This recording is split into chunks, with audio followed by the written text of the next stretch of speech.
Commissioners, I'm going to just quickly call us to order and then recess us again at 8:30 so we can get the, the closed session started. I haven't finished my coffee yet. We got to. Chairman, let me read the notice just to... All right. Hey, you need some more space over here, buddy? Yep, you want me to take all your space? You're taking all my space. They're good odds. Boys, calm down. I'll give it a break. Good morning.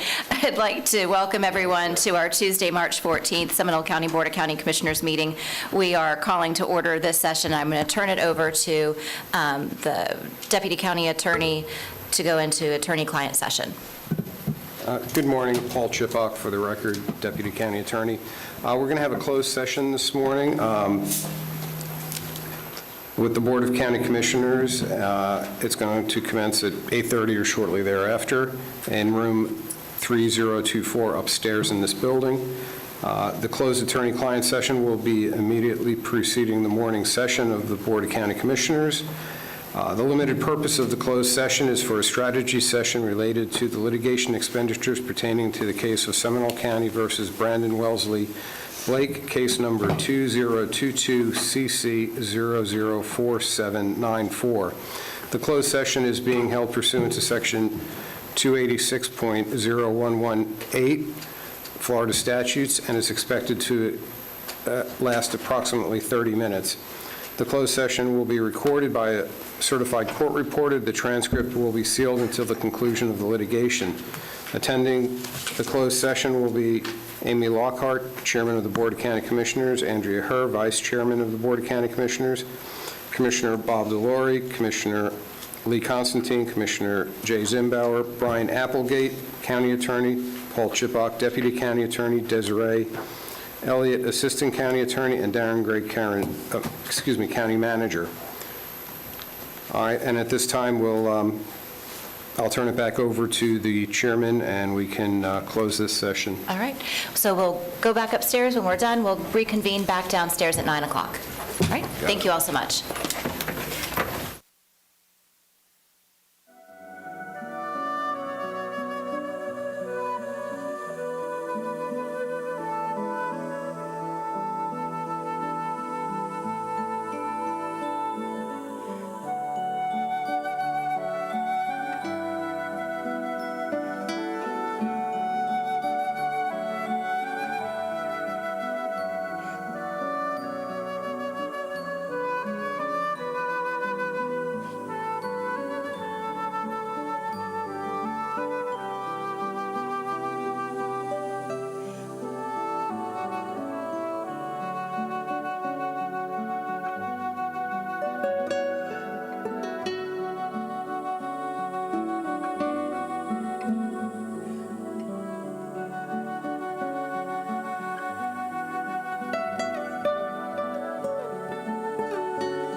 The board was in an executive session on a pending litigation matter, and so we already called to order this morning's meeting at 8:30, so we're now reconvening the Board of County Commissioners meeting at 9:10. This morning, to provide the invocation, we have Pastor John Pierce from Ethnos Church Global. If you would all please rise, and Pastor, the podium's yours. Good morning. I wanted to say thank you very much for the opportunity to be here. You guys haven't aged a bit since last I prayed for you. Haven't seen your flyers popping into my mailbox, so I assume everybody's enjoying this respite between political campaigns. And I'm sorry when your flyers do start coming in, I can't promise you a place on my refrigerator door because there's too many grandkid things going on there. But thank you so much for your service. Let's pray. Heavenly Father, I just want to thank you so much for these who are gathered here this morning. I thank you for those who are serving us in positions of authority in our Seminole County. I just ask, Lord, for wisdom. I don't know what matters will be before them today, but definitely we need your wisdom in helping us to come to the decisions that are pleasing to you and good for our county. I just pray, Lord, for all those who will be bringing matters to this board, that you will help them to present their business in a way, Lord, that's pleasing to you. I also thank you, Lord, so much that you are giving us the freedom in our country to just do what I'm doing right now, to just publicly thank you for being our God and to pray and look to you at the beginning of our day. So we commit this day to you, Lord, and thank you so much for your love for us. In Jesus' name, amen. Amen. Would you all please join me in the pledge? I pledge allegiance to the flag of the United States of America and to the republic for which it stands, one nation, under God, indivisible, with liberty and justice for all.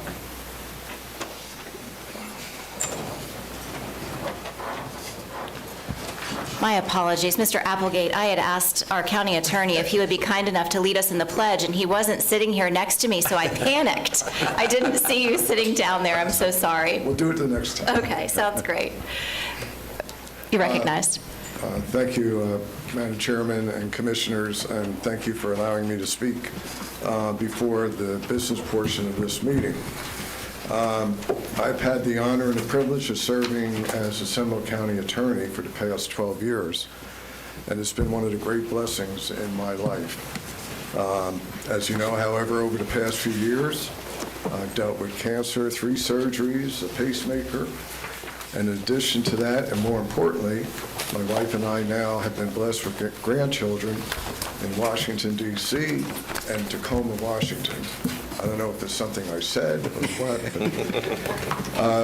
So with that being said, and I'm just a blink away from 70, it is time to step aside as your county attorney, effective on September 7th, 2023.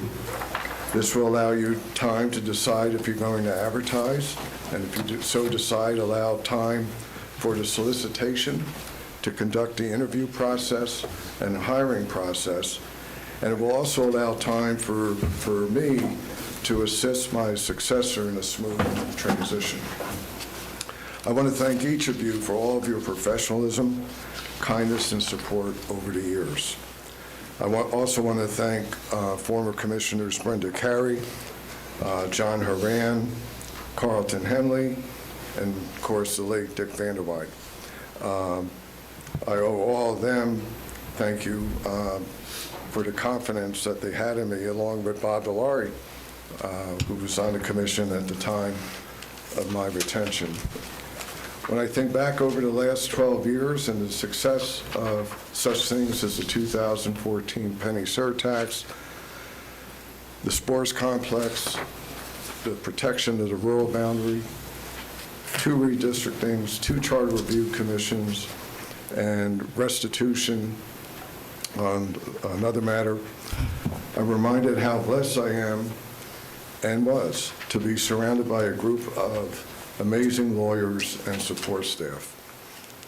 I always follow the rule of surrounding oneself with people who are smarter than me. I want to thank the county staff for all their support and hard work both while I was serving as your attorney and, of course, as interim county manager. I am truly blessed to have the love and support of my best friend, my wife, Lynn, who has always been at my side and became an expert in packing as I accepted positions in Fort Lauderdale, Orlando, Washington, D.C., and, of course, here in the greatest county in Florida, Seminole County. So I thank all of you. You have made my job over the years filled with ease, great moments, some moments banging my head against the door jamb. But the citizens of Seminole County are truly blessed to have each of you serve them. And I was blessed to work with each of you in this amazing county and with this amazing support staff. So thank you. Again, last day will be September 7th. I know that Paul and Desmond will be covering a lot of the meetings, but I will assure you and promise you that whoever you retain, there will be a smooth and orderly transition. And of course, I will always be available for them to answer any questions. Thank you, Mr. Applegate. Board members, Commissioner DeLaury. Thank you, Madam Chairman. Hey, Brian, would you mind staying at the podium for a minute, please?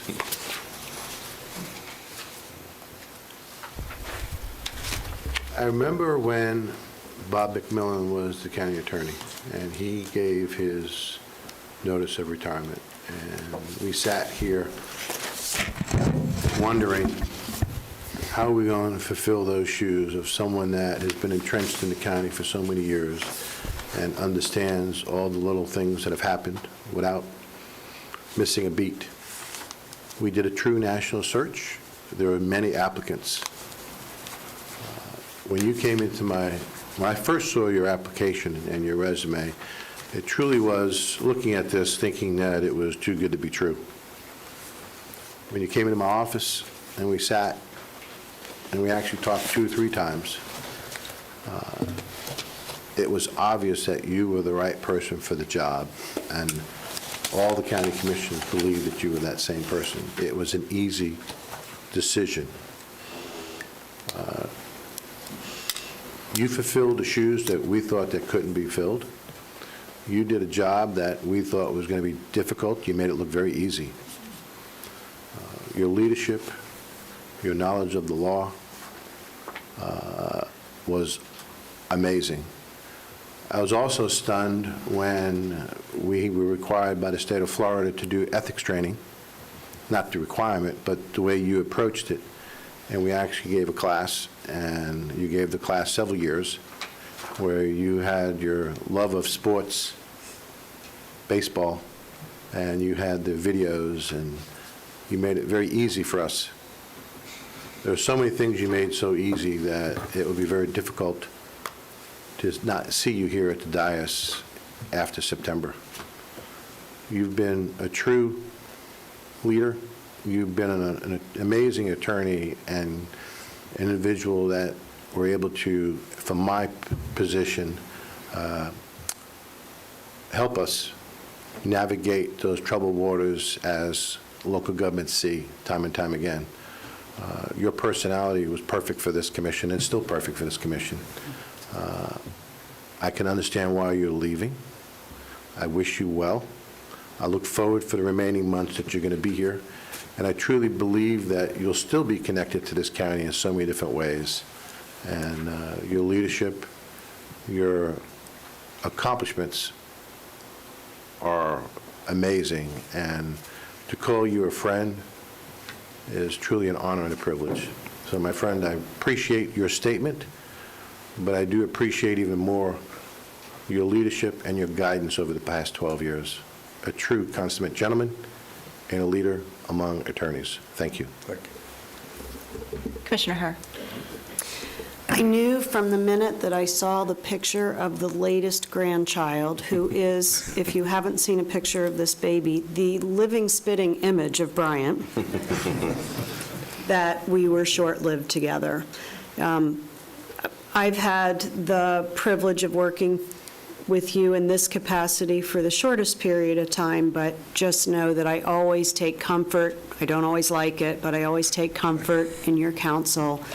And the greatest testament to your success is the level of staff that you've left behind. You have helped lots of people's careers become excellent attorneys, excellent counsel for us, and excellent representatives of the citizens of the county, and for that we'll be eternally grateful. I did, however, have a long time serving with you in the role of a consultant, and I will tell you this. The citizens of Seminole County had excellent representation because he was always a tough one anytime we were bringing contracts forward. So I appreciate you, Bryant. I appreciate being able to call you a friend, but I am very happy that you're retiring and spending time with your wife and those babies and your kids. Thank you. Commissioners. Commissioner Constantine. Bryant, I'll just say that I think you and I have had a very good relationship over these years that I've been here, now 11 years. But I want to tell you that, and I mean this sincerely, in the 44 years that I've been in public service, you are one of the very, very most honorable people I've ever met in public service. And I truly, the last responsibility that you did as interim county manager was keeping the ship afloat, along with the other staff members. But, just the steady hand was remarkable. And I just want to tell you how much that you have improved the opportunity for people to succeed in Seminole County and in Seminole County staff. I think every one of the staff people recognize that you were there for them during the interim, and you have been there for them throughout your entire tenure as county attorney. I know of no better present other than the chair. And Commissioner Herr, I thank you for saying I was thinking the same thing, because I texted that poor child looks exactly like Brian when I saw the picture. I know he's cursed. And Commissioner Herr immediately said, I was thinking the same thing. He is the cutest little thing you ever saw, Cutest for the little record. thing. Yeah, For the record. The good news is he has more hair than me already. But other than the good health for you and all your family, I also wish a great season for your beloved Mets, which you and I have had a wonderful time jostling around the baseball season every year. And this year, you just may have a chance. I know how to start. Commissioner Sandbauer. Thank you, Madam Chair. Brian, I knew from the first time that you and I interact, I think I was a member of the Planning and Zoning Commission here in Seminole County, and I've had the pleasure and quite honestly the displeasure of working with hundreds of attorneys across this nation. And I would say that your common sense approach and your vast knowledge of so many aspects of the law was truly a blessing upon this community. Your common sense approach to how you dealt with 5 of us going 5 different directions often and keeping us on point is to be rewarded. As you and I had spoke previously about grandchildren, it truly does, with 2 of my own, it truly does change your outlook as you move into that next season of your life. And I know that, as you've already explained some of the struggles you've been through, and God has looked out over you and given you these grandchildren. And I hope and pray that you will find solace, that you've had a fantastic career. You're going out on the top. You've accomplished many things here for this county and in your span as working under the Bush administration in D.C., which was a blessing to us when it comes to affordable housing, the things we struggle with today. So my hopes and prayers for you is that you and your wife continue to enjoy good health, enjoy your grandchildren. You got to stop and smell the roses, and I'm sincerely glad that you're going to do that. So God bless you. Thank you very much. I better leave today before something happens. Thank you. No, thank you. I won't say everything that everyone else has already said, except to say I agree wholeheartedly. When Bryant shared with me that he had planned to start the wheels in motion for retirement, we started to have a few conversations, and one of the things that came up was our custom in this organization is to have a proclamation written, and he immediately vehemently said, no, there will be no proclamations, there will be no resolutions. He'd really put his foot down, and I was thinking to myself, gosh, because there's a lot of good stuff that could be in a proclamation recognizing your service, not just as the county attorney here in Seminole County, but for your many years, as was alluded to during the Bush administration and during a little recount issue we had here in Florida. And your service is wide, and it's deep, and it's had great impact, and will continue to have great impact for many generations, untold. So I hope you will allow us to do something to recognize you, although I've been threatened within an inch of my life that there will be no proclamations or resolutions. But we look forward over these next few months to being able to truly thank you for your time. Well, all your kind words mean much more to me than anything on paper. And so please believe me, what you all said today means the world to me. And I wasn't expecting this today. Well, I wasn't expecting this today either, for the record. Yeah. He came up to me right before the meeting started and said, can I have a minute? And as we talked about, it's out there. And for your benefit, I felt that let's get this over with so you can begin the process. You have time to start the process. And it is important to me that I'm still here after you make that decision so that there's a smooth transition and I can help whoever's the person. So Wonderful. All right. We appreciate you. Thank you Brian. very Thank you, much.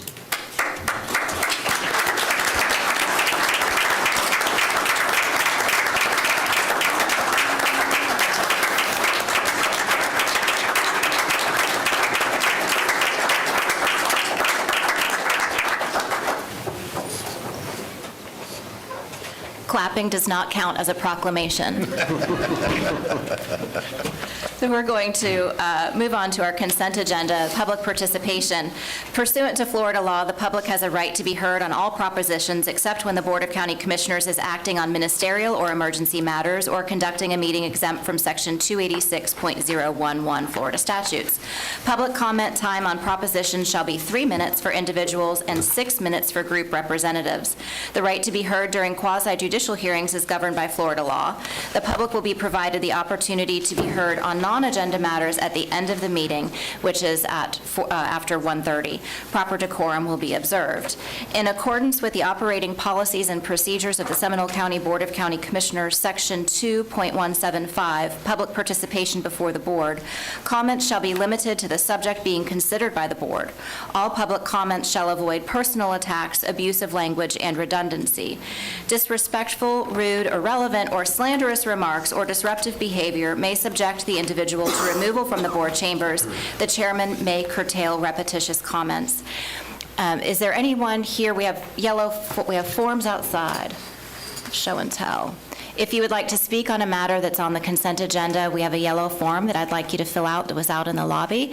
If you would just like to make written comment, there's a green form that you can fill out in the lobby. Ms. Beach, do we have any speaker forms for the consent agenda? Okay. So the other clarification I want to make on this morning's agenda is that the work session items are separate from the consent agenda. We'll be recessing our Board of County Commissioners meeting and reconvening those work session items. So if you are here to speak on any of those work session items, we do need you to fill out those forms, but that will come later in the morning. I'm going to make sure that we're clear on that. So we have the county manager's consent agenda items number 1 through 5. There is no public comment on those, and then the constitutional officers' consent, 6 through 7. Is there any Madam Chair. comments? Commissioner Zembauer and then Commissioner Well, Constantine. before he makes are you going to make a motion? I am. I'd like to pull 4, please. Okay, Commissioner Constantine is pulling item number 4 for separate consideration. Madam Chair, I move to approve items consent agenda 1 through 3, 5, and 6, and 7. Second. So a motion and a second. Any discussion? All those in favor say aye. Aye. Any opposed? Motion passes unanimously. Commissioner Constantine. Thank you, and I'm not going to belabor the discussion. I know this is just plat approval, but when we discussed this project earlier, I don't know exactly when it was, but Sylvan Estates and the rezone, it was a large crowd here that were concerned about flooding and the substandard roads that they felt in their area. I think the vote was 3-2. I do believe that today, if this came before us, it would only be allowed 7 or 8 units instead of the 12. And in good conscience, I cannot vote for it because I do feel that it's going to exacerbate the problem that those people have in the Sylvan Lake area. So with that, I don't need any additional information or anything. I just needed to make that statement, and I'll be voting against the plat. Commissioner Delary. Madam Chair, when this did come in front of us earlier, I did vote against it, but that was the development order. This is a plat, and I would hope that Mr. Paul Chipak would comment after I make a statement. To oppose a plat, you need to have competent, sustainable evidence from a technical side of why the plat is not capable of being approved. And then we need to state that, and then once that's stated, then if it's accurate, then it needs to be corrected and brought back to us. Correct? Under the state statutes, yes, the approval of a plat is more in the nature of a technical item. It's a technical item. So my question to Commissioner Constantine is, what technically is wrong with the plat that you believe that we shouldn't be approving it? Because I also voted against the DO. But from a technical side, from what staff has presented here today, it meets all the criteria to be approved. Is that correct, Commissioner, Mr. Chipak? I've looked at the agenda item and looked at it as to form and legality and determined that it is illegal and consistent with our regulations, but you may want to direct that question to our Public Works Director. Okay, I just need to know why we would not want to approve this plat from a technical standpoint. So either the attorney or the Public Works Director needs to comment on it. Mr. Drash?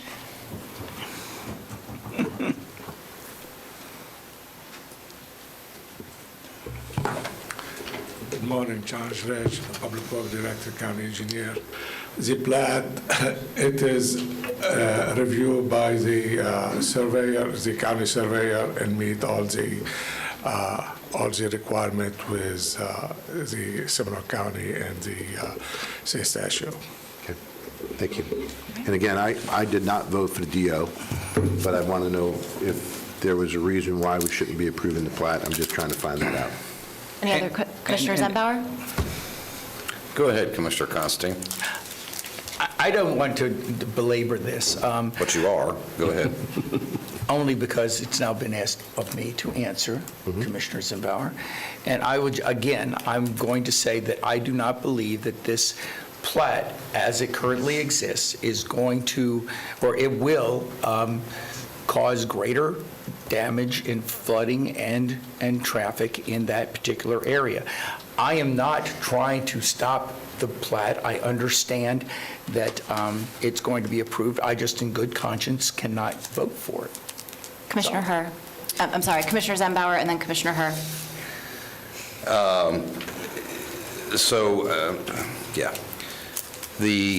I've been given assurance that final engineering, that all those concerns that have already been discussed up here will be talked about. I have heard the district commissioner weigh in previously that she is going to ensure that this is done properly, good oversight, make sure that staff is doing all their due diligence. to make sure this doesn't occur. So with that said, I'll move approval of item number 4. We have a motion? I'll second it, and I'll follow up by saying that I also did ask staff to weigh in with regard to the lift stations on this particular piece of property, and the former one that was approved, that is identical to this, to be clear, and we are well underway in getting that waste to be moved into the Buckingham Estates. So we're improving the situation for the former piece as well. And I'll just also say that it is our responsibility to follow the rules that we have in place at the time. So I have a motion from Commissioner Zembauer, a second from Commissioner Herr, and I will just, under discussion, if you'll allow me a moment, read the update regarding that lift station from staff. This subject, Environmental Services has reported that the project is progressing nicely. The subdivision will be connecting to the Buckingham Estates lift station, and the line is almost complete. Environmental Services is still working with legal and the HOA to obtain the Lake Sylvan Oaks easement so that it can also connect the Buckingham Estates lift station in the future. Once the county has the easement, Environmental Services will abandon the existing lift station at Lake Sylvan Oaks and connect it to the new line through Sylvan Estates. So with motion and a second, if there's any further discussion, all those in favor say aye. Aye. Any opposed? Opposed. Motion passes 4-1. All right. We're going to go ahead and recess our regular meeting and convene in work session. Would we like a 10-minute break? Okay. Sure. I know you all just sat down and we just got started. You just got started, but we've been going straight. So we'll take a 10-minute break if you all don't mind, and we'll be back for work session item number 8, which is the Orlando Light Rail update. Wonderful. Yes.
Bridge. It is 9:45. The county attorney would like to make a clarification on the last item, and then we'll get right into our work session. Yeah, for clarification, in the nature of plats, again, they are technical items, but each of the commissioners always has a right to vote their mind, so to speak. The only legal concern is that if it was a motion for denial, then we would need the competent substantial evidence based on the technical parameters as to why it was denied. But again, it's moot in this particular case because the item was ultimately approved. Understand, Mr. Madam Chair?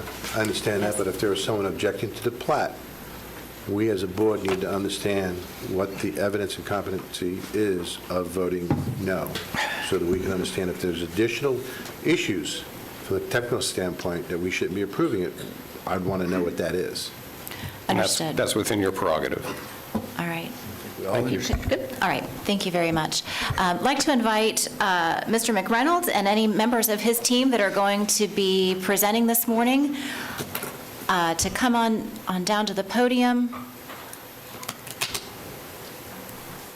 And the way, commissioners, that I'd like to do these work sessions this morning is let the presenter get all the way through their presentation, then we'll allow any members of the public who are here to comment, make comment, and then we'll give it to the board. And Ms. Beach, if you would, just kind of keep an eye on how many comment cards you may have on each work session item. All right. Mr. McReynolds, welcome. Madam Chair, thank you so much. Commissioners, appreciate the time and the ability to come give you an update from our efforts on behalf of Orlando's Right Rail. If I could, I'd like to start with Maria Triscari and have Maria step up because she has been heading the Orlando Right Rail efforts from a wider group than just Universal, and then I will step up right after if that's okay. Thank you. Thank you, John. Good morning, Chairman Lockhart and honorable commissioners. Thank you for inviting us here today to provide you with an update on the Sunshine Corridor program and the private sector's contribution to the project. I am Maria Triscari. I am President and CEO of the International Drive Resort Area Chamber of Commerce and representative of Orlando's Right Rail Coalition, which represents the major stakeholders in the iDrive corridor, including Universal, SeaWorld, Rosen Hotels and Resorts, Reedy Development, the Hyatt, the Hilton, Peak Star Consulting, and over 300 other iDrive Chamber stakeholders and business members. We represent one of the fastest growing corridors in the Southwest region, and we employ over 75,000 employees. We're home to over 25,000 residents, and we have over $2 billion of future development planned. We are very excited about the Sunshine Corridor program and its progress to date, and the unique opportunity at hand to apply for federal infrastructure dollars to make a long-awaited transportation system from OIA to iDrive a reality. We also believe that the Sunshine Corridor program will create greater connectivity to Seminole County, allowing Seminole County residents who work in Orlando the convenience of mass transit. It will also enable visitors who fly into Sanford Airport the ability to use mass transit to travel to the iDrive resort area. This, we think, will help expand Sanford Airport's service area. The Sunshine Corridor will also provide Orlando's visitors the opportunity to visit Seminole County, increasing Seminole County's economic development, and open the doors to Seminole County's ecotourism. We greatly appreciate the consideration of this board to support the future study of this long-awaited transportation project. We believe this is a moment in time to make this happen. With our public-private partnership and all our elected officials and community leaders at the table with the private sector, we're confident we can achieve this monumental goal. In fact, we are so confident in the success of this program, Universal and Orlando's Right Rail partners will contribute to and collectively guarantee $13 million in annual ticket sales annually for the new Sunshine Corridor through the dedicated public entity.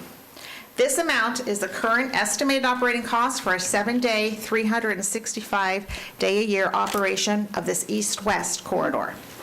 This is the live, work, play model that our community has been working towards. We believe this is a moment in time to finally make this a reality. We thank you for your support and your partnership on this game-changing initiative. And right now, I'd like to invite our partner, John McRose with Universal, to give you an update on the project. Thank you. Thank you. Thank you. I first want to take a step back and thank each and every one of you for the time you've spent taking the time to learn about this corridor.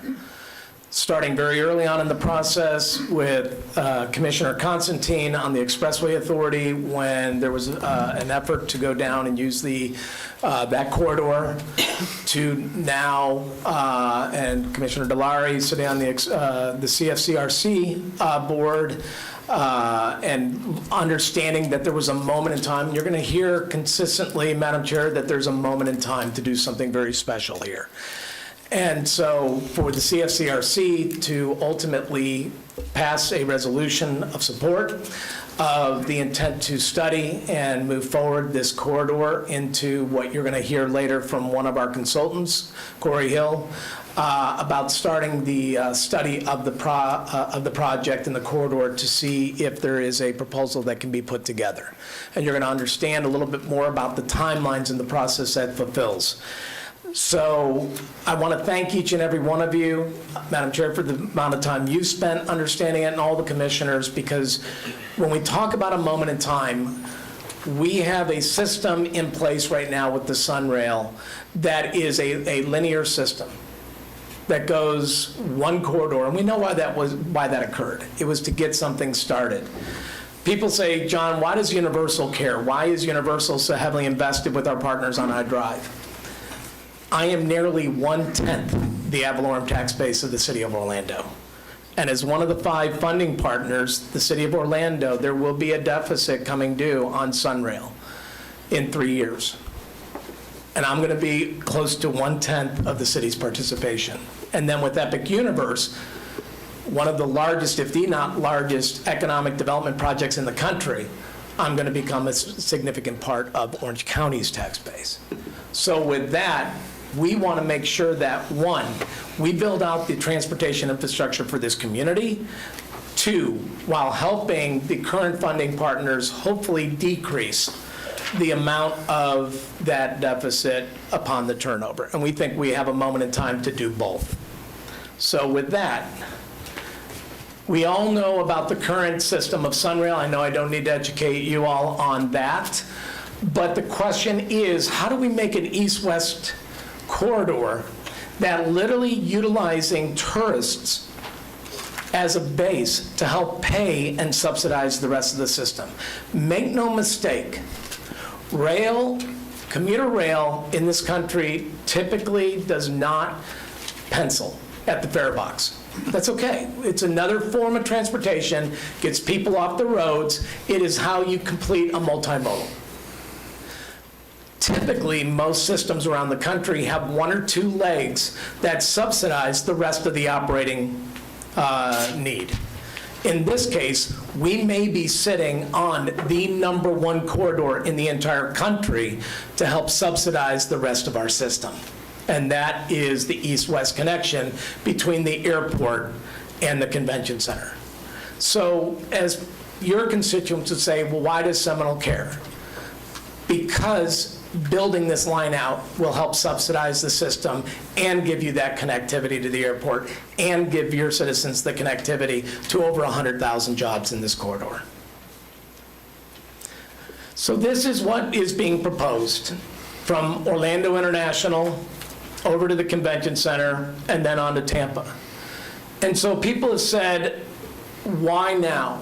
Why now? Because we have a federal infrastructure package that came out that gives a funding mechanism at the federal level that's never existed before in the amount it has. Obviously, there has been money to fund rail projects, but not in this magnitude. So when you see from Orlando International to the Orange County Convention Center, what you are talking about is approximately a $1 billion to $1.1 billion cost to build out. With that, why is that important? Because if you do the typical funding mechanism of 50, 25, 25 with the federal infrastructure dollars, assuming we could get 50, they can actually go a little higher, but being conservative, then we're talking about a system that literally the local share is about 250 to 300 million tops. What's interesting is, you notice I jumped over the state. The state already has a New Starts bucket of money that they fund out of the legislature every year, and that money exists in Tallahassee today. Interestingly, most of that money's been going to South Florida. We need to correct that. So we said, how do we make this a game changer? Now, the Bright Line team brought a train from Miami to Orlando. They're hoping to start operation later this year. And then they want to go on to Tampa. And we had an aha moment at one of the board meetings. In fact, it was at the Expressway Authority Board, where Bright Line was saying, well, we'll let Sunrail run on our tracks or on our corridor. And we said, wait a second, with this federal infrastructure influx, we need to flip the equation. And Bright Line can run on Sunrail tracks and help decrease the deficit even more by paying a fee. And thus, the Sunshine Corridor program was established. It was that simple. It was that aha moment of how do you change the dynamics of the funding mechanism? So we said, okay, how do we make this one step better? In a 1.1, and again, with the supply chain, it was $1 billion, it's probably about $1 billion, $1.1 billion tops. How do you get into that and study it? We said, well, we'll do one step better. We know the per mile cost of the current Sunrail operating. And the reason why I say it's a conservative estimate. Through no fault of anybody at DOT, our system is one of the most expensive operating systems in the entire country. But that's what this community was given years ago. We know how we have planned this corridor. We can use the latest technologies. We don't need to use the same type of vehicles, and we can significantly bring that per mile cost down. But as you just heard Maria Triscari say, at 13 million using today's per mile cost of Sunrail, but taking it not 5 days a week, but to 7 days, we know this corridor on an operating perspective pencils out at $13 million. Why is that important? Capital, I hate to make this statement so flippant, capital's the easy thing to find. It's operationally every single year, how are we going to fund a program? Well, as you just heard, Orlando's Right Rail stepped up and said, we will step up and guarantee that. Why? Because we think the local residents should continue on with their current fare, but tourists should be charged a premium to ride from the airport to the convention center. So we penciled this out at $10 a ride with passenger fees on either end. That means at 13 million, 1.3 million one-way riders, this thing pencils out. That's 650,000 round trips. And with all the meeting business we have on iDrive and all the tourist packages that we sell, if we cannot cover that, then we probably need to get out of the tourism business. But on top of that, notice I only am focused on the east-west line. That's not taking into consideration the Seminole residents that will use this to get back and forth to their work, or the increased traffic taking it to the airport. Those are all additional riders that will hopefully decrease the deficit operating on the current north-south line. So we think this most profitable line, moment in time, you get from Orlando International to the current Sunrail line by utilizing an already existing rail corridor called the OUC coal line. City of Orlando still maintains that, owns it, and OUC has a perpetual easement on it to run their coal train. You get over to where you see the current Sunrail stop on Orange Avenue, you put a transfer station in so people can transfer. It's no different than when I go to Washington, D.C. I'm going there later today. You transfer. Everybody transfers. All over Europe you transfer. One transfer gets you onto the main line. Or you keep going. And why is it a moment in time? Because Orange County was already widening Tab Vineland and already clearing the conflicts. And we think rail and that expansion can live and have done some of the engineering preliminary work. And we think it can all live within that corridor.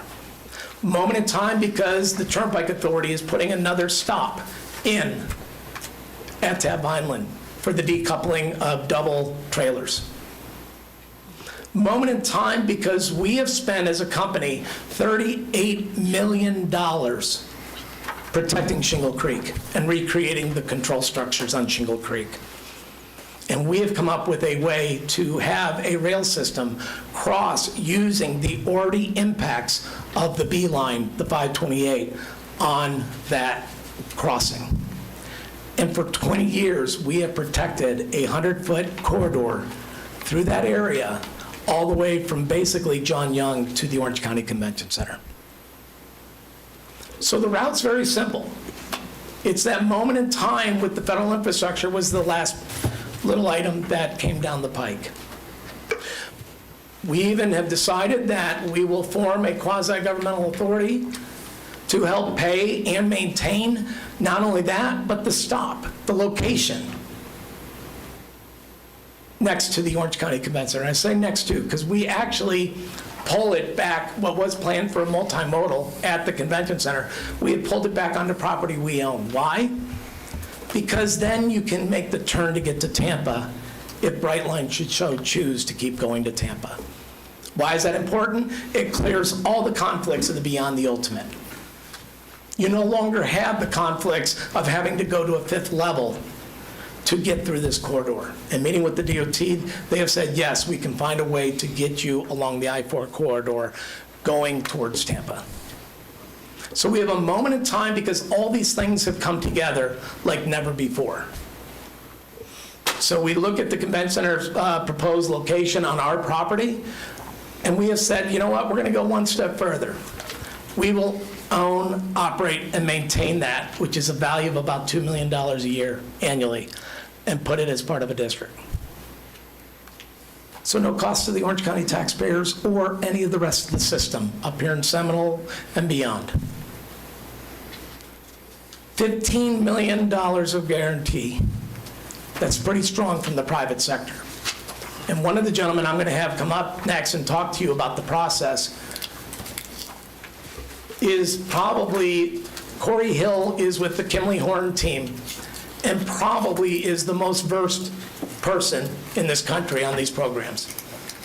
Having led the FRA back during the Obama administration which was the last influx of major capital into any of the rail systems in this country.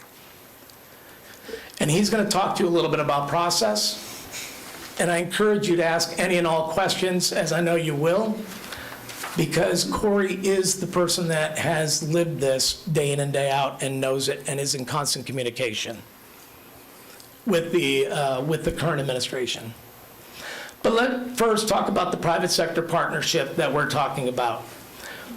We also agreed that if the local match is $250 million, we'll round it.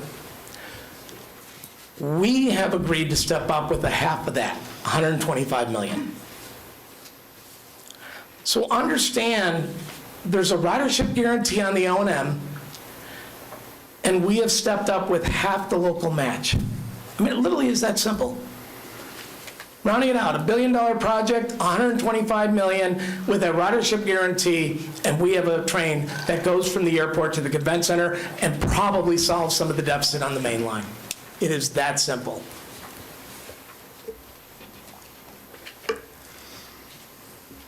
So we talked about a couple of these talking points, establish a dedicated public entity to support. Why is that important?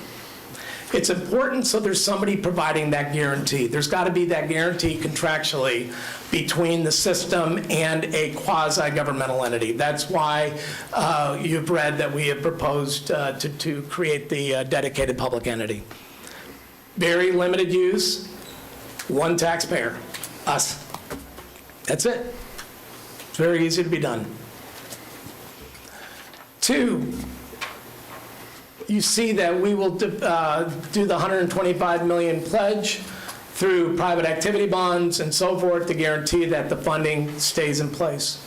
So once that bond debt is issued, you have that guarantee. support the operation and maintenance of the station by the dedicated entity, so there is no cost to the taxpayers. And we are pledging all the land as a donation to the system. And we control about 13 acres of land. That is what is going to be needed from John Young to the convention center area and the station location itself.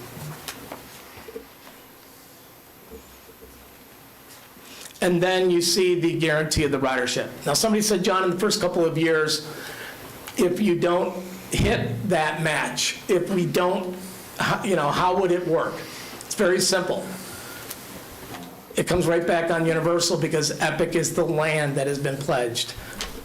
But Orlando's Right Rail through Maria will contractually obligate ourselves, and we will step up and buy the amount of tickets needed to make this operationally whole. Why? Because we'll use it as employee, incentives. We'll use it in our CSR efforts in the Central Florida community to help people get into the workforce. There are many ways we can do it. We're not worried about a shortfall. We have many uses for it in the Central Florida community. So that's it. Maria, if you'd like to have Maria step up and basically talk about all the folks that have agreed to step up on that pledge of the ridership. So you know for in fact that this is just not us saying it, that there's literally people and faces behind that pledge.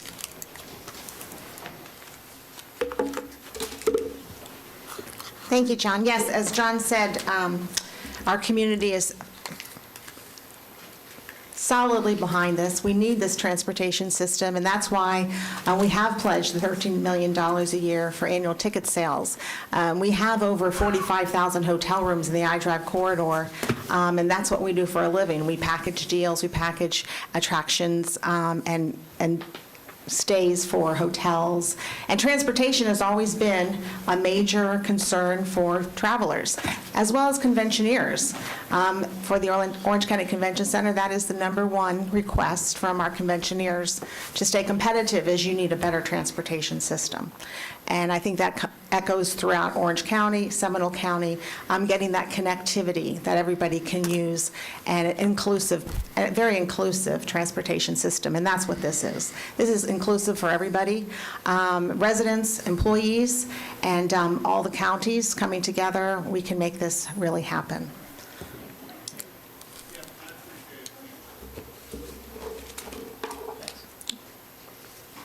So if I can now, I want to have Corey Hill come up and talk a little bit about the process so you can understand kind of the next steps and how this entire system works. Because again, it's almost like starting a clock when you get into the system. You have 2 years to put all the commitments together. You don't need the answers from day one.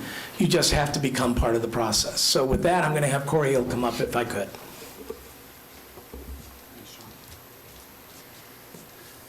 Good morning, everybody. Thanks for your time this morning. Appreciate it. So when we talk about the Sunshine Corridor, I always get 3 questions. Number 1, how do we get federal funding and why do we need to talk about it right now? Number 2, how do we get answers to our questions about this project? I've got 100 questions about this project. How do I get those answers, right? And then number 3, does the community have to commit to all of this right here, right now? Right? Those are kind of the 3 big things that people seem to focus on. So let's talk about, first of all, just funding in general from the federal perspective. So as John mentioned, the infrastructure bill is important to talk about for 2 reasons, really. Number 1, the amount of investment through the infrastructure bill is unprecedented. And so we have a lot of existing programs to pay for these types of projects, but what we haven't had is this level of funding. Typically, those programs are oversubscribed. The money's really hard to get. There's a whole lot of hoops. There's a ton of competition. It's tough. But now there is exponentially more funding, which makes that opportunity much more attractive than it's been in the past. We've also got new programs that fill gaps that existing programs had. So where we couldn't get funding for certain complex types of projects that included, sort of out-of-the-box thinking, we now have new programs that allow us to take advantage of those kinds of opportunities. here's where it gets complex, right? So when we talk about the Sunshine Corridor, what we're talking about is a multimodal corridor. We're talking about a corridor that's got intercity passenger rail, Brightline, and potentially commuter rail, Sunrail. And in the world of USDOT, those two modes actually fall into different programs with different agencies. So if we're talking about intercity passenger rail and Brightline, that falls under the jurisdiction of the Federal Railroad Administration, FRA, and there are programs that Brightline with certain partners can pursue funding to pay for intercity passenger rail components of the Sunshine Corridor program. Brightline has already had that success. They've already applied for funding under one of FRA's programs and received a grant that will help them advance technical studies on the environmental and engineering components of the intercity passenger part of the project, right? When it comes to Sunrail, though, Sunrail actually fits under the Federal Transit Administration. That's where commuter rail sits. And so in that regard, nothing has happened yet with respect to advancing into FTA's process. So I want to talk about that for just a moment. So with FRA, you file for grant, you make grant applications, and you get funding along the way. You can get funding for technical studies, you can get funding for engineering, you can get funding for construction. FTA works a little bit differently.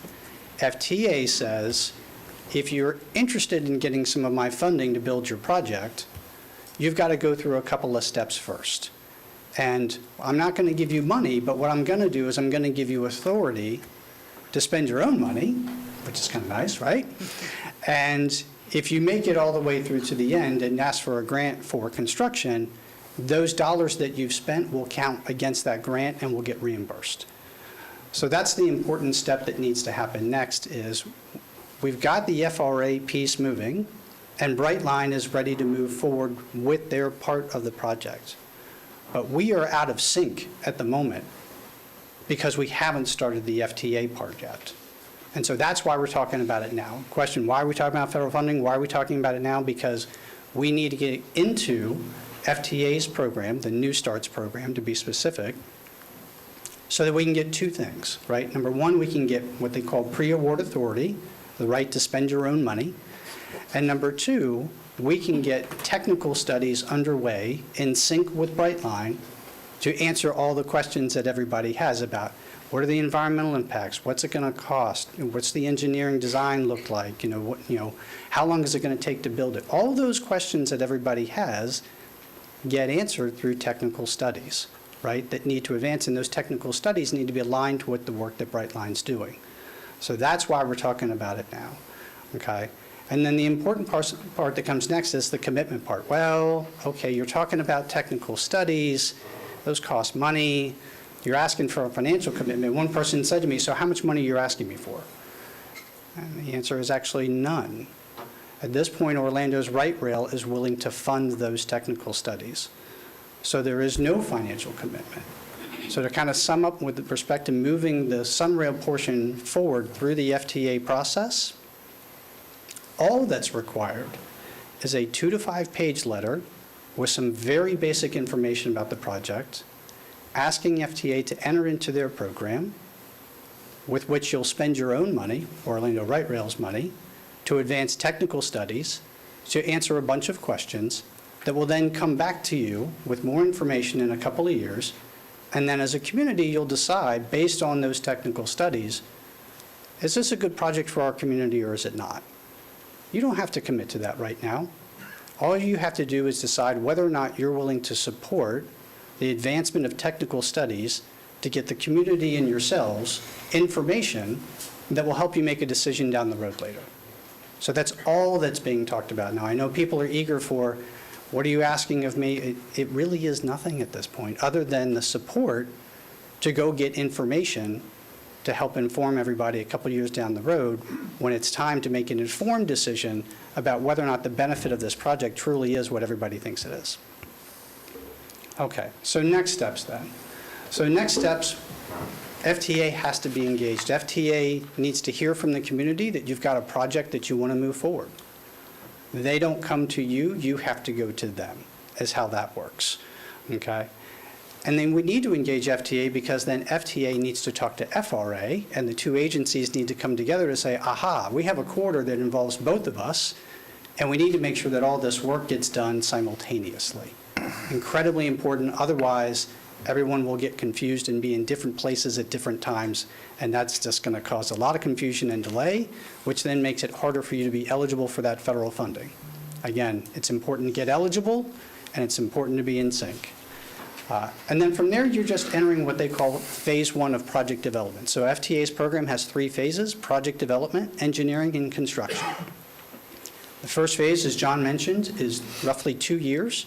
You've got 2 years to get those technical studies done. And again, you're not obligated to build the project. You're not making any commitments to the federal government. All you're simply doing is getting information to decide whether or not you want to go to phase 2. And when you do engineering, phase 2, the purpose of that is to decide, do you want to go to construction? So you've got lots of gates that help you decide, is this right for us or is this not right for us? And if it's not right for you, you can pull back and that's not a problem. As part of that phase 1 project development, there are activities and what happens in project development. Basically, what you're focused on is the environmental review study that's required to become eligible for federal funds. Number 2, you're doing additional engineering work to support that environmental study. And then number 3, you are working on getting a commitment of your non-federal funds so that the federal government knows, hey, we know we have our share at the federal government, we got the infrastructure bill, do you guys have your share at the local level to match our funds, right? So they need a demonstration of that commitment, which Orlando's Light Rail is already way ahead of it, quite frankly. We haven't even started, and they're like, we got it, right? And so the fact that that's in place already means you're in a great position, right? And then other work like ridership analysis, and again, answers to all those other questions that you all have are going to come in that first phase. And again, you'll get another opportunity to decide whether or not you support going into the next phase. So I'll stop there. I think that's our last slide, and be happy to answer any questions you all have. Before the board asks a lot of questions and starts to think about what direction we might want to go in, I'm going to ask Ms. Beach if we have any members of the public here that would like to speak on this item. All right. There are no members of the public here that wish to speak. Commissioners, any questions, discussion? Commissioner DeLaury. Thank you, Madam Chair. First of all, I want to thank Universal, in particular John McReynolds, for being here. John, thank you for your leadership and your company for stepping up and doing what they're doing, as well as the international drive corridor as well. My question is for Paul Chipak. I know we're talking about a moment in time several times. It's important to clarify what that moment of time is. Mr. Chipak, I know I get briefings on a regular basis from you and John Dredge regarding rail. Can you talk to us a little about the deadlines and the commitments about when, who would be filing for into the FTA, and also when that will be taking place, and also who would be the lead agency? Because those are 2 very important issues. This all relates back to what's been termed the Sunshine Corridor. Correct. And essentially the 17 miles from OIA to South I Drive is of primary concern. FDOT has been in talks with the 5 local government partners that are members of the Central Florida Commuter Rail Commission, and also with Brightline, because Brightline is actively seeking to pursue their next phase, which is OIA to Tampa, and which will utilize this corridor. Under discussions with the Sunshine Corridor Working Group, which at this point in discussions has been primarily FDOT and the local government partners, with the expanding that to include Brightline and Universal and other public entities. At this point, there's two sources of funding. There's the FRA, Federal Rail Administration, and FTA, Federal Transit Administration. On the FRA, that is primarily for intercity Correct. funding, and the FTA is primarily for commuter rail funding. DOT at this point is concentrating with Brightline on development of a memorandum of understanding with not only Brightline, but also with Universal and the other local entities, because there needs to be multiple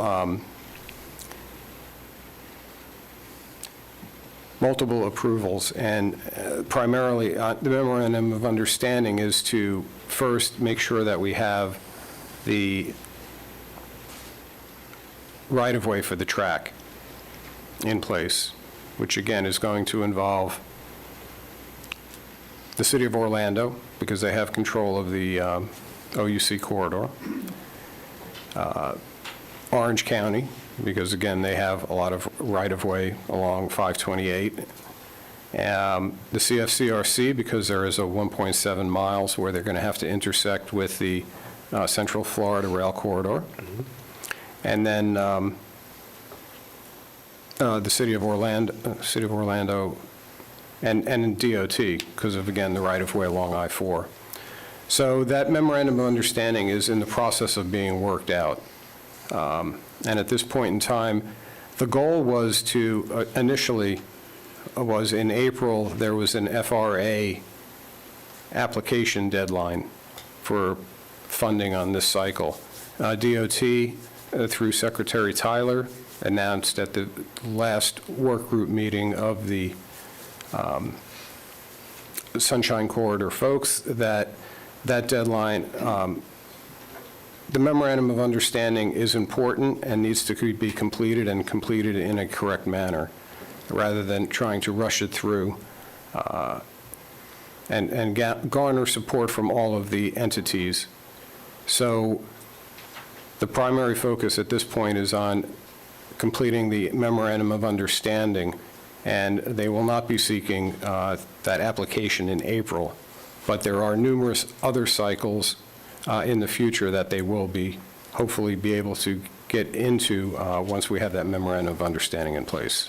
I appreciate that update, but I particularly asked you about the FTA, not the FRA. In the Sunshine Corridor meetings, we have not been really focused on the FTA meetings. Okay. Or funding sources. Because that's what we were just talked about here today, was the FTA, not the FRA. That, again, Universal has been, to my understanding, under the There's a Sunshine. reason why I'm asking these questions in this particular fashion. Okay. And that's why I need your answers. Under the Sunshine Corridor group meetings, the work group meetings, we have not been focusing on the FTA process. We've been focusing on the FRA process. The reason I asked that question is I think it would behoove us as a board, since I represent this board, to allow me to speak to the Sunrail Board, to ask the Sunrail Board to keep on moving forward to engage the FTA so that we can make sure that everything is moving forward in an appropriate time. Is that appropriate? From a legal standpoint, yes, provided you have the endorsement of the board. That's why I'm talking to you. Yes. Okay, and I think that would be something that we should talk about today, to ask that we talk to all 5 funding partners, us being one of them, to continue moving forward with FTA, to make sure that we are doing everything expeditiously for a moment in time to make sure that we're getting all funding appropriately. That's the reason why I'm asking those questions the way I just did.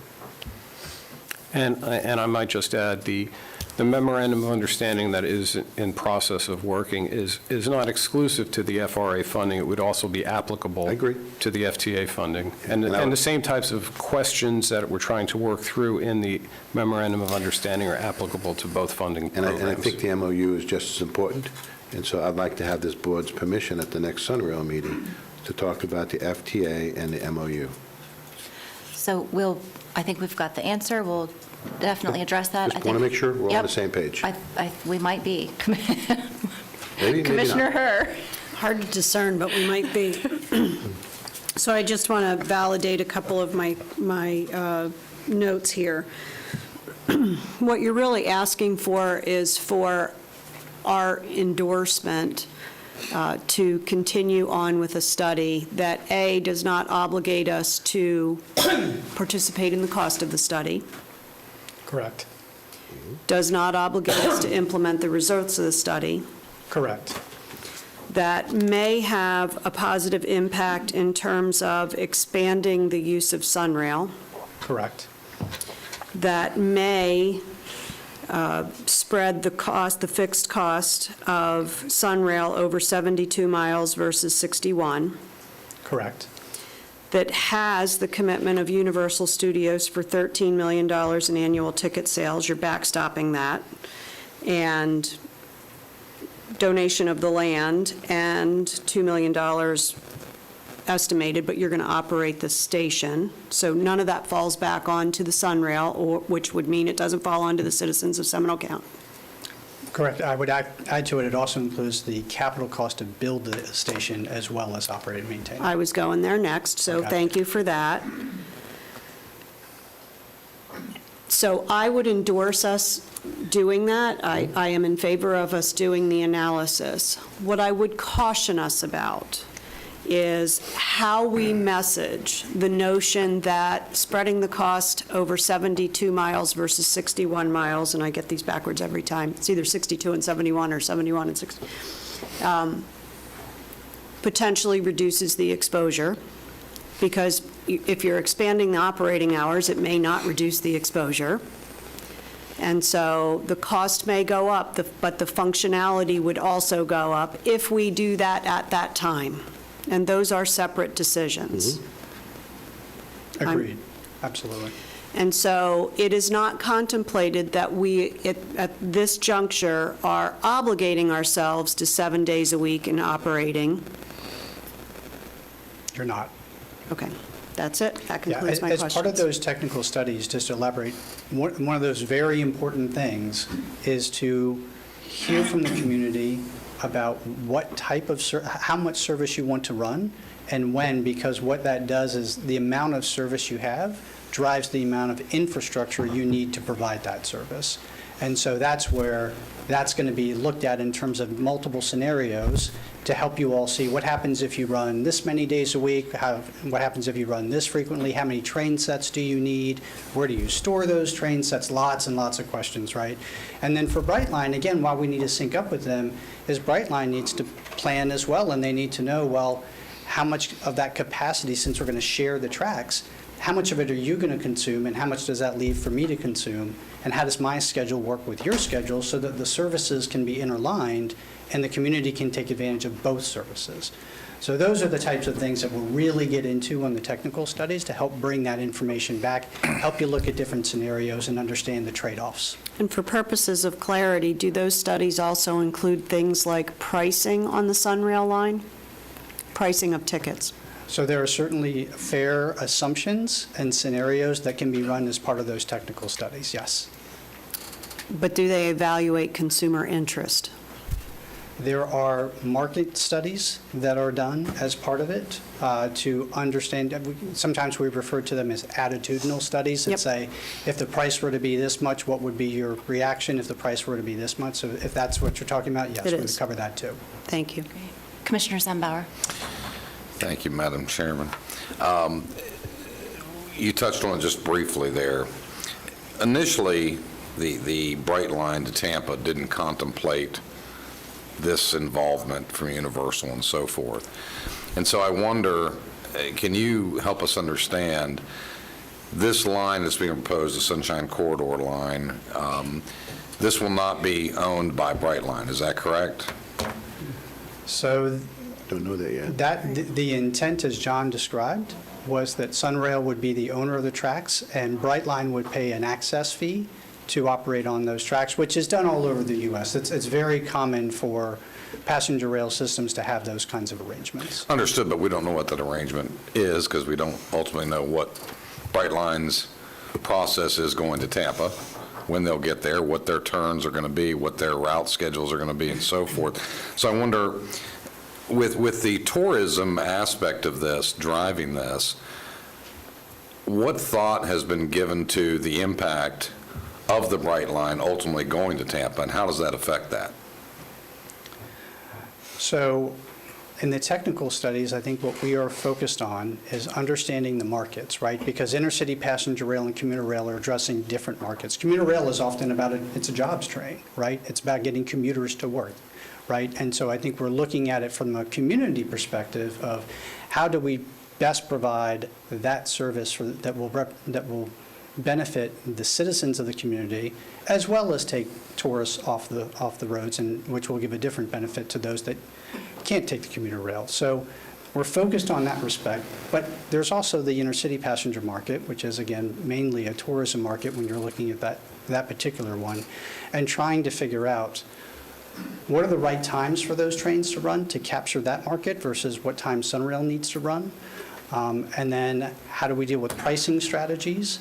How do we deal with transfers and connections? And how do we maximize both? Again, this doesn't have to be and shouldn't be considered Brightline over here, Sunrail over here. There's an opportunity to leverage both and maximize the benefits for the community, which is why, to Brightline's credit, they were headed down a different alignment. But when we talked to them and said, we have an idea here that may be even better, they saw it as a win-win, and they actually paused their work and pivoted to the alignment that we're talking about today and said, we think this might be even better. And so that's where we're trying to work together in partnership to find out how do we maximize federal funding and how do we maximize benefit to the community. Hope that answers your question. Commissioner. It does to a certain extent. Thank you very much. Okay. Commissioner Constantine and then Commissioner Delary. Thank you, Madam Chair. In the beginning of the vision of Sunrail, it was always contemplated that we would get to the airport from downtown at some point. I think that the questions have been, there are numerous questions that still have to be answered here. I think Commissioner Herr laid out, where we are and what we still have to do scenario rather completely. That today, again, what we're trying to do is, do we feel that this would be a benefit to our community? And there, in my opinion, just like I felt there was no question that we could not bypass a regional entity that has been spent on with taxpayer dollars, like the Convention Center and International Drive, and avoid that and go to Tampa.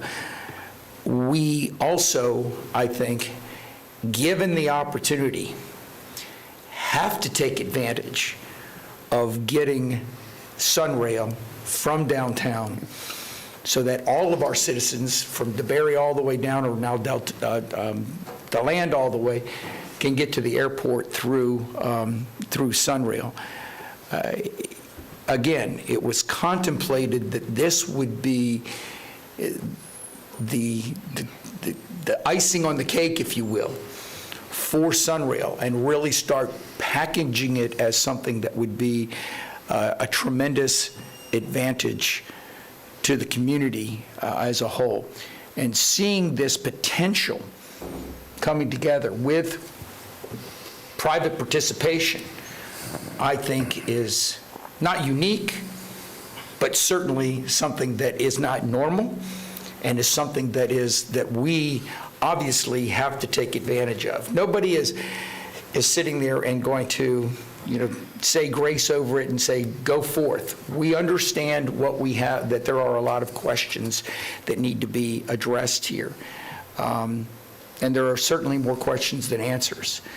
But I, for one, am excited about the opportunities that we have in front of us to potentially get this done. And that's why I, thank you for the continued information. A lot of this is not necessarily new, but it is articulated in a way that everybody, not only the commission, but also folks in the community can see. But to make Sunrail a community asset that will be available for folks to not only for transportation of passengers, but as an economic engine in the community, this is necessary. So whatever we have to do to help facilitate this, again, we're not talking about dollars right now, we're just talking about endorsing studies. And I, for one, feel very strongly about we need to do that. Commissioner Delary. Thank you, Madam Chair. And I think we're all saying almost the same thing, but different words. The key here is transparency. The key here is understanding what the true cost would be. By moving forward, we will understand what the true cost would be, not just on the ridership, but ownership and dispatch. I mean, it just goes on. I mean, there's a whole litany of questions that haven't been answered yet. And when you start peeling back this onion, there'll be even more questions. But I think the big takeaway at this point is that for us to move forward, number one, we have to be transparent with the community, which you're doing. We need to be doing that as well. And we need to keep on moving forward. And I think there's no cost at this point, and that's why we're trying to understand what the cost is. And this is actually identifying what that would be. But at this point, there's no commitment from this county on sharing any of that cost. And I think that's the big takeaway, the part to being transparent. And so if we truly believe that, then we need to be asking on the Sunrail board to move forward with the FTA and to keep on moving the ball forward. So since we are in a work session, I won't be looking for any motions. We're going to be asking for consensus. Correct. And if the board is okay with me trying to craft something that sounds consensus-y, we can maybe move this along, that we want to ask the county manager in conjunction with the county attorney's office to craft a letter for us that could outline many of the commitments that Commissioner Herr established and gives Commissioner Delary the authority to represent at the CFCRC meeting and other meetings that this board is interested in gathering more information, and particularly with the FTA. Does that encapsulate it okay? I was going to move for consensus, so absolutely. All right, so I think we have head nods. Yes, consensus to move forward. Do you have what you need for that? Yes, ma'am. All right, Madam fantastic. Chair, just for clarification, we also acknowledge at this point that there is no financial commitment. That's a part of what Commissioner Understood. Herr and everybody else has said, and so I'm not going to repeat it. Is there something else before we move on? Madam Chair, I am totally in support of the consensus. I just, and I don't want to belabor this, but I do believe that we have been told by our attorneys that we could make motions during work sessions if we wanted to. We don't have to on this case, but I'm just saying. We have an opinion from the county attorney that if the advertised item is not clear of what the Okay, motion would all be, right. that we may not make motions. So that's the difference. I So got it. this Okay. advertised item just says Orlando Right Rail update. Got it. So that's why we're not going to be making motions. Thank you for the clarification. Yeah, absolutely. Thank you, Mr. McReynolds. Any closing comments? I just want to say thank you for the time and for the interest. And to sum it up, there's only one entity at risk here financially, and you're looking at them. So, and we're willing to do that for the sake of the community because it's the right thing to do. And so I greatly appreciate the comments from each and every one of you, and I appreciate Commissioner Hurd, the list. Thank you for that, and we're proud to be doing what we're doing. We think we've got a great solution here. Thank you all. Thank you very much. We appreciate you all. Moving on to our next work session item, I want to make sure that the community members who are here that would like to speak on this are aware. If you would like to speak on work session number 9, there is a yellow form out in the lobby that we need you to fill out. If you want your comments just submitted for the record, you can fill out the green form, but those yellow forms need to be submitted now so that the board can gauge the amount of time that's appropriate to take public comment. My understanding is we are very close to almost, we have 19 forms. So as we did with the last board meeting, we will have only an hour, a maximum of an hour's worth of public comment. So if you have already heard something that has been stated ahead of you, and when you want to speak, we will stop public comment at an hour.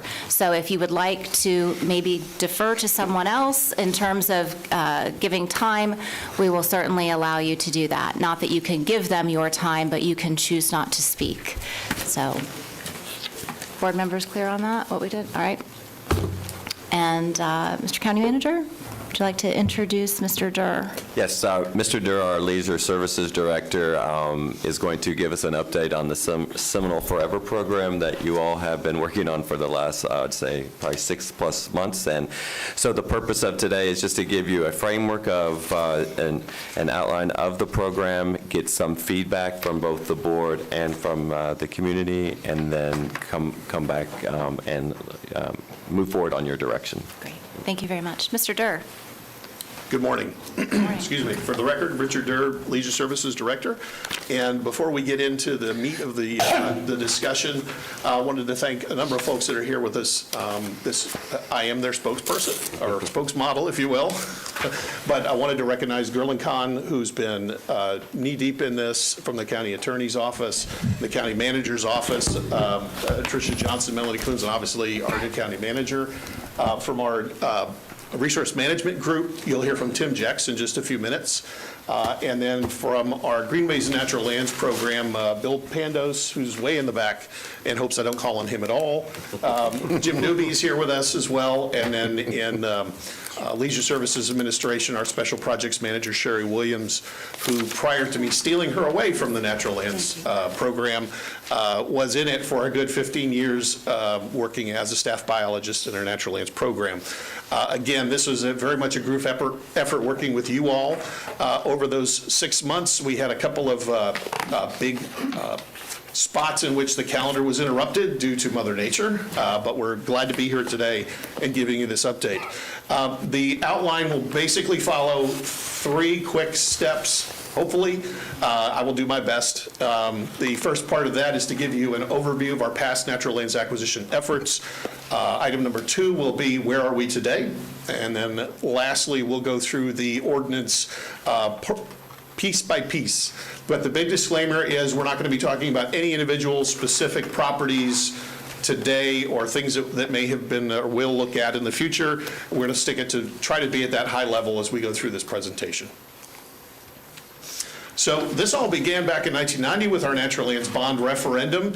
At that particular time, that obviously passed with good support by the residents.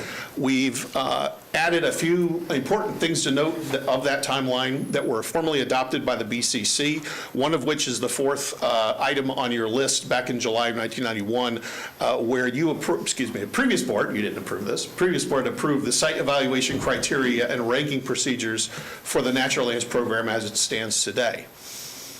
At that particular time, we had certain areas that we were looking at in the county for acquisition, both specific areas as well as general areas. This was a map that was created around that 1990 timeline, and a number of those have been acquired, obviously, today. Also generated through that was our natural lands mission statement with the idea that we would enhance or promote biodiversity corridors, water resources, and environmental education. Lastly, passive resource-based recreation as part of our program, and we've stuck to that mission statement from the beginning. Again, the acquisition criteria at the time utilized a lot of other criteria that were there already on the books, and that was partly to make sure that we could enhance our partnership opportunities as we look to leverage our own dollars with the efforts of the Water Management District, the CARL program, and so forth. The key thing to note with this one, however, is that these criteria are now 30 years old. So part of the program, we will relook and readdress these criteria going forward for Seminole Forever as it's based upon our current needs both today and tomorrow. So that site ranking process I had 7 different portions to that. It was very much about the idea of completeness in our ecosystems with a particular purchase, rarity, manageability, and I've highlighted those specific key points that were part of that site-breaking process. And then also acquisition considerations that were part of that program, where we are looking for joint acquisition opportunities, as I mentioned before, as well as how do we deal with donations going forward, and imminent threats from development. So we still had those items 30 years ago that we were looking to address, and those would be very applicable today.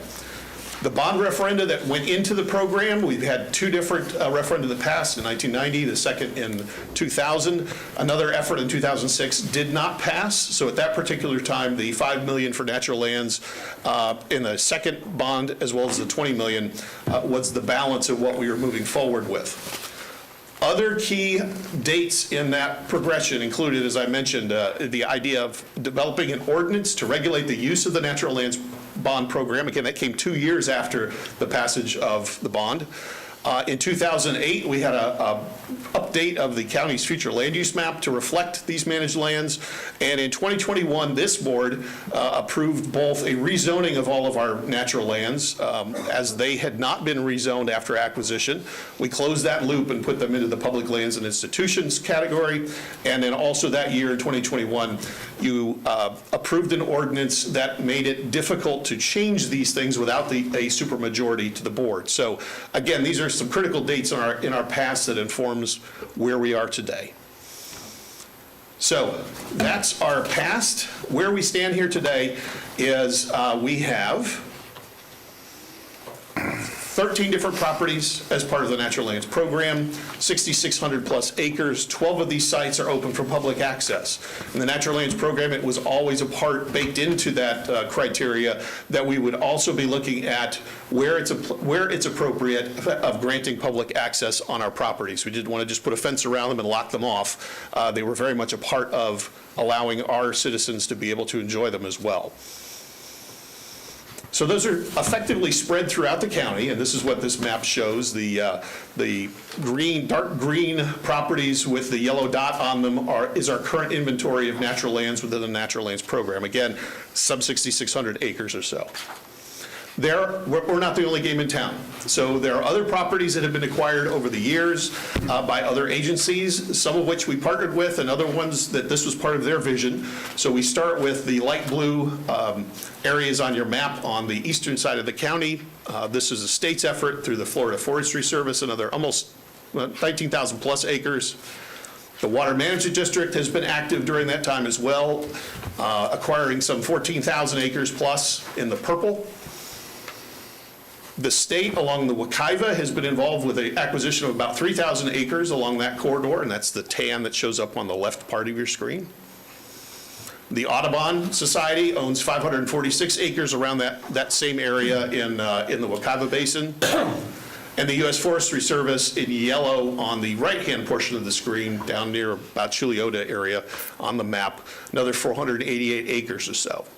So all in right now, if you drew the line around all of them, we got about 44,000 plus acres currently protected, various degrees of recreation capabilities on those properties, and we have great relationships with the land managers here in the county who on a daily basis maintain those properties just as we do with our natural lands properties.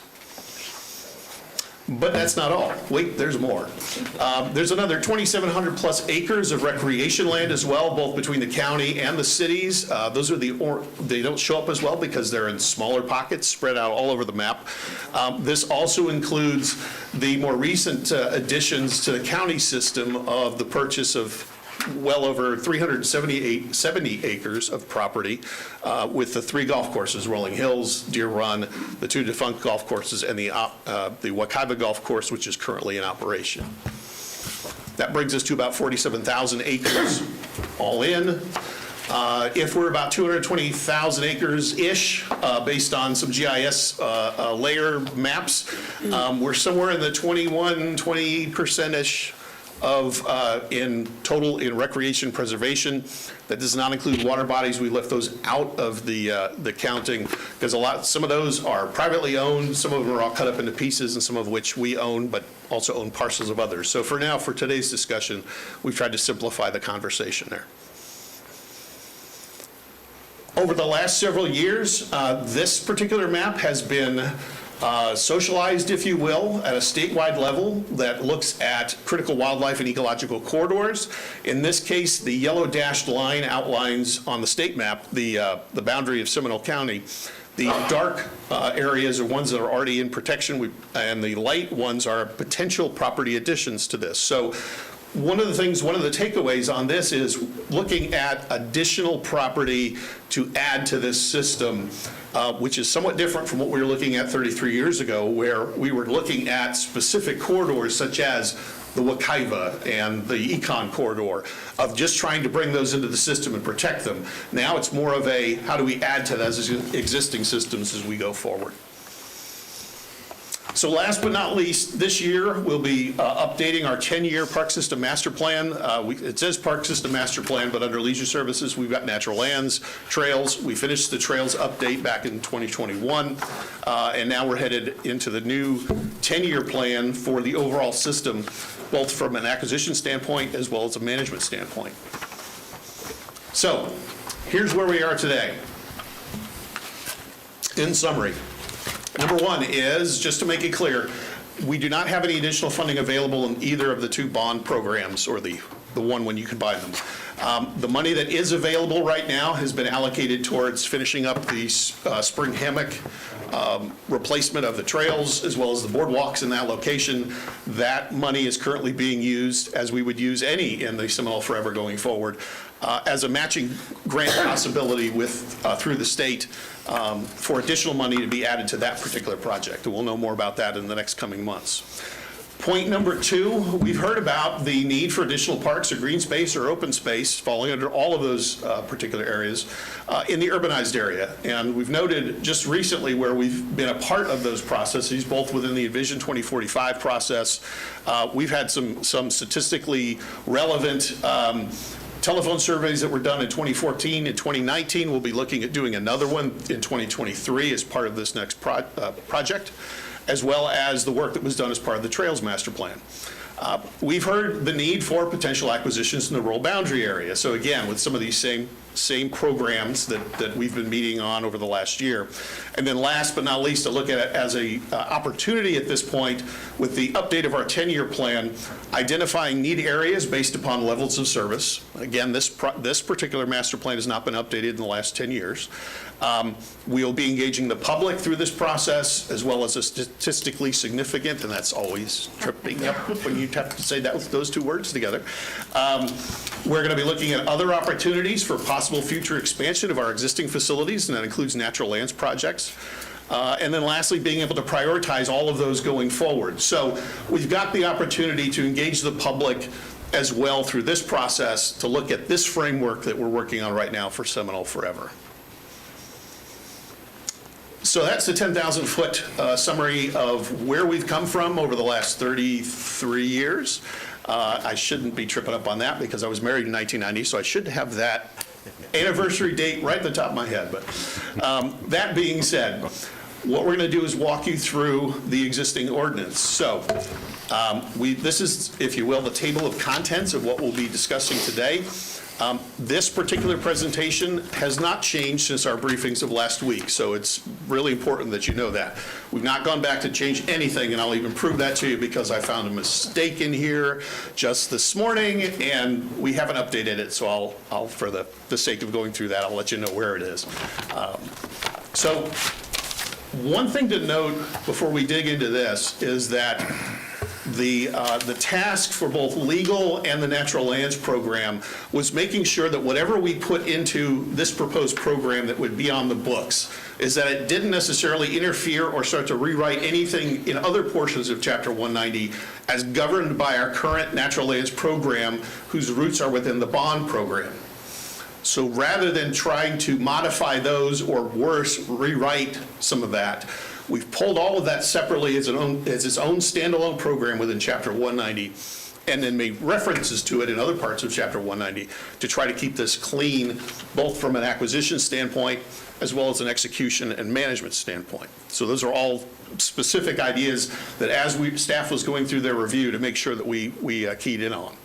So overall, point 201, this sets the purpose of why we're doing what we're doing. So committing to the acquisition and management of additional public lands provided for ecological protection, preservation, and in this case where we say recreation, the intent is the passive recreation. So nothing beyond what we were discussing or what we have discussed on the natural lands programs, but making sure that we were keeping that in the mix as well for the opportunity to expand passive recreation on our natural lands properties. Item number 2 there is to make sure that we're making it clear we're funding our own acquisition program as a new program. And then lastly, the purpose of trying to identify and acquire lands to continue to move this forward, our protection of water resources and natural communities, as well as additional green space and additional recreational opportunities for our residents. Point 202 is a series of definitions. I'm not going to go through those there. Some of these are restated. Some of these are new to Chapter 190. As we get to point 203, the use of an advisory board. We've highlighted the opportunity that if you would like to use the members that you have appointed to the Parks and Preservation Advisory Committee, which is the PPAC acronym on the screen, of how you might be able to use that. We had an idea of creating a brand-new committee, and that's obviously an option, as any of these things are for you, but we wanted to make sure that you had this available to you should you decide that that's how we'll manage this particular program. This is where the first boo-boo occurs. That should say point 204, so we left that in place. But this is a statement of partnerships, nonprofits, and local community involvement that we would continue to seek those efforts through the advancement of Seminole Forever. Here's the second boo-boo. 203 should say 205, and then 204 should say 206, and then after that, everything's good. So this will track with your written ordinance as it stands. 203 says that whatever it was supposed to say, Leisure Services Department would act as a liaison, as we have in the past regarding the Natural Lands Program. And then 204 starts to map out what the duties of the Citizen Committee and Leisure Services would be going forward. This includes everything from calling for land nominations and all the way down to pursuing grants. Now we're back on track with the actual numbering system. So 207 begins with funding. So I'm going to speak a couple of things about these highlighted words right here, is that obviously we would manage this as its own fund. We wouldn't look at mixing these with any other previous funds that we have. This would be its own standalone program.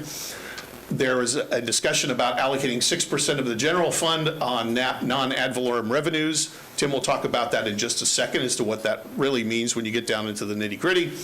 And then funding will be evaluated every year. At this point, it says that if expenditures are estimated to be greater than revenues for a given year, the board shall not contribute to county funds for that year. Again, this is options for you to be able to discuss and decide which portions of this are really important and which need to be updated.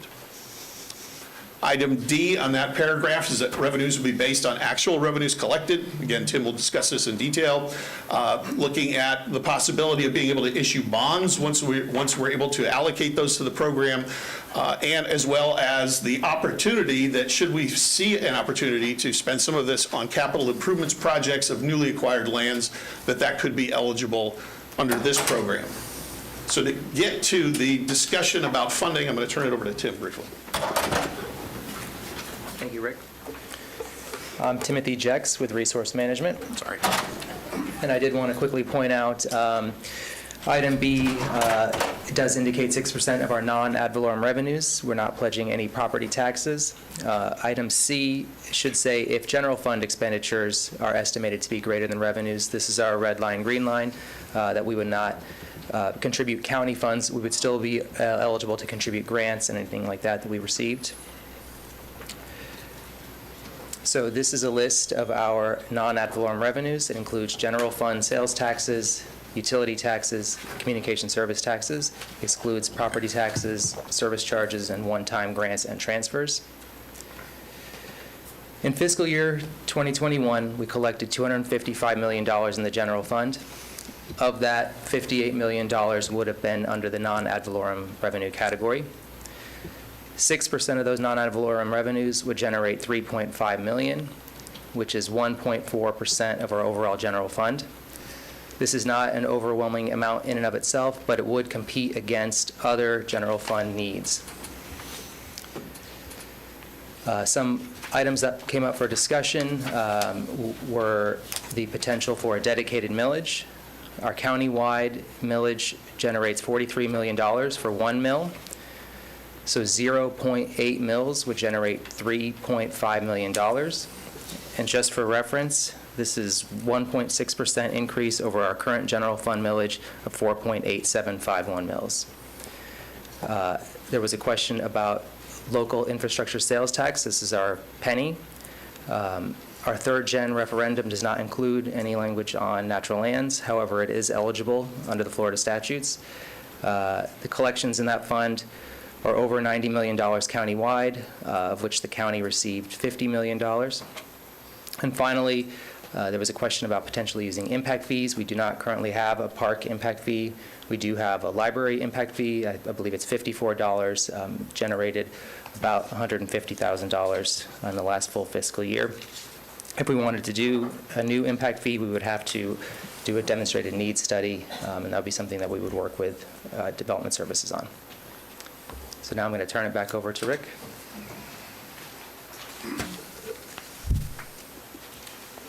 Thank you, Tim. So moving ahead on the balance of the ordinance, we've got a list on 2.208 on which properties would be eligible, wow, I'm tripping all over the place, for acquisition and management. And that goes everything from what we call natural lands all the way down to properties available under a joint acquisition process, as well as donations, which you'll see in just a moment. 0.209 talks about criteria for selecting properties. This is sort of the overall framework as we would propose, as we did with the original bond referendum.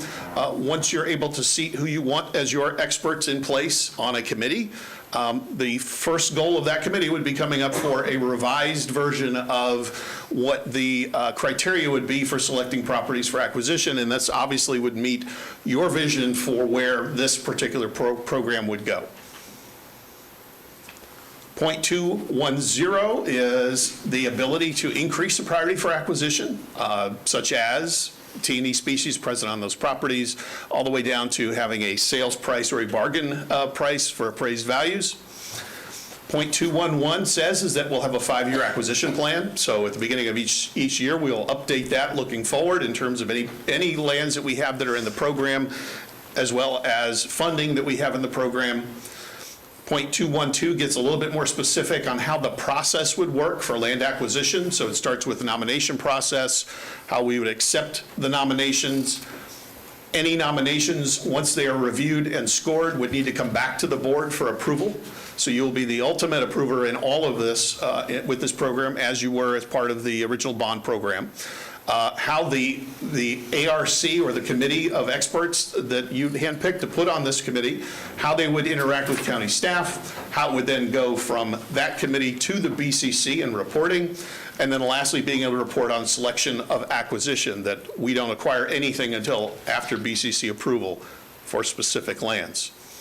0.13 says we will continue moving forward with management of those lands as we do our natural lands properties. However, we've made sure that we at least have a management and concept plan for that addition to be reported to you as part of the implementation discussion and as part of our 5-year plan looking ahead, so that we're not leaving management costs, we're not leaving any of those particular costs unknown at the time, such as the processes we put in place for the acquisition of the golf courses. We went through a pretty good due diligence process and then made sure that we had dollars going in of what it was going to take, both from a cost standpoint on an annual basis for maintenance, as well as any capital improvement costs that we think would be needed for that property, so that we're all in again on the accounting of that. And then lastly, there are alternatives to fee simple acquisition. We talk about the acceptance of donated parcels. And then lastly, we have the same criteria on this ordinance, that it would require a supermajority of the board to change any part of that. So with that, that was the whirlwind tour of the ordinance, as well as how we got to where we are today. We have staff, as I'd introduced previously, all over the place out here. No, Bill's not hiding. And then we're happy to take any questions that you may have at this point. Great. Thank you very much. So what I'd like to do now, if we could, is open it up to public comment. I believe Ms. Beach says we now have 21 members of the public who would like to make comment on the presentation. That's 63 minutes. If all of you take all of your 3 minutes, somebody's not going to get to speak. So use your words and your time wisely, and we'll go ahead and open it up. What we'll do for speed is Ms. Beach will call 3 names at a time, and if you would, just line up along that wall underneath I think it's a painting or a relief art image of the senator, and then we can go to the next 3, and that will save some time walking up and walking back when your name is called. So Ms. Beach, if you would please give us the first 3 names. We have Paul Owens, followed by Gabrielle Milch, followed by Michael Clyburn.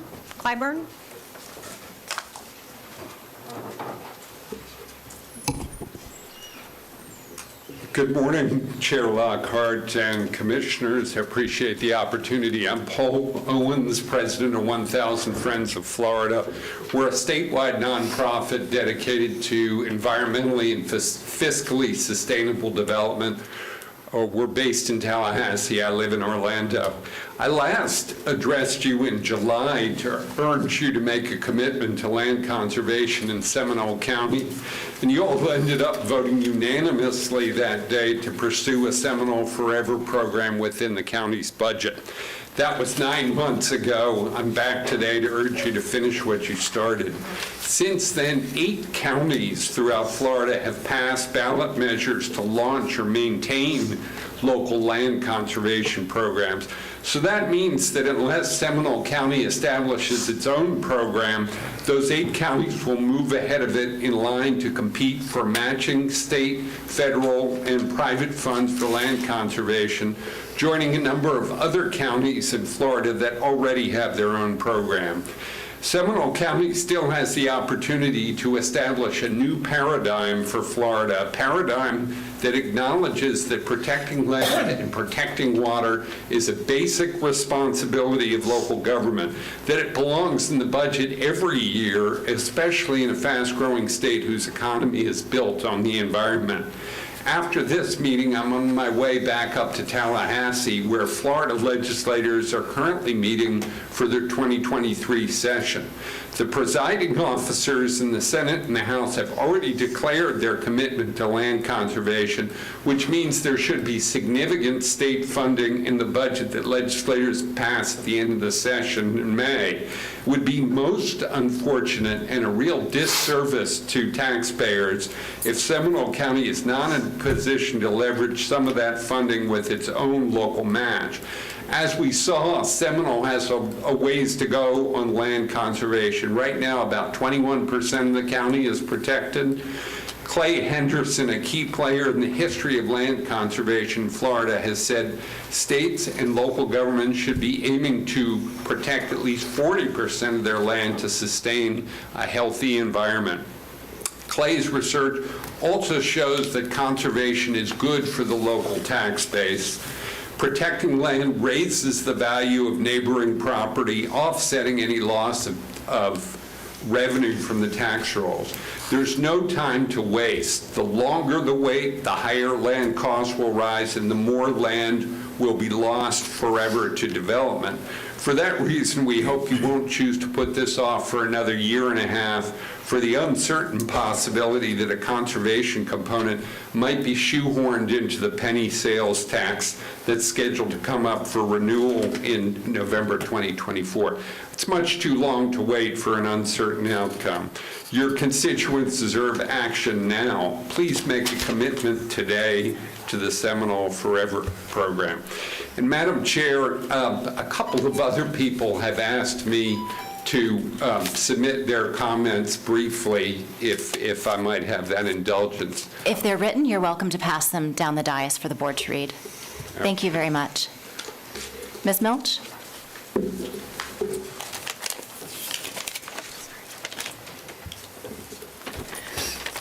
Good morning, Commissioners. My name is Gabrielle Milch. I live at 252 Coble Drive in Longwood, and I'm also on the Seminole County Soil and Water Conservation District Supervisor number 4, and also I work for the St. Johns River Keeper organization. And I ask you to please support the Seminole Forever. It's a wonderful opportunity. You know, we're not making new land in Seminole County. We have a lot of recreational opportunities that are very important, and as a Soil and Water Board member, I'd like to help in any way I can and get my board along it, and hope that this ordinance in the future could be looked at in a different way, and please support the purchase of lands for Seminole County. Thank you. Thank you.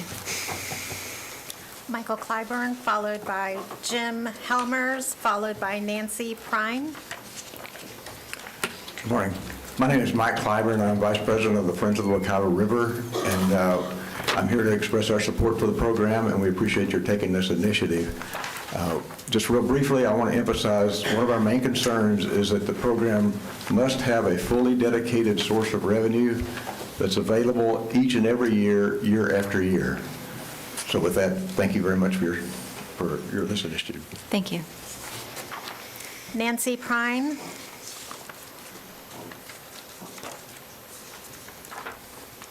Good morning. My name is Nancy Prine. I'm a longtime member of Friends of the Wekiva, and I am chair of the Wekiva River Wild and Scenic River.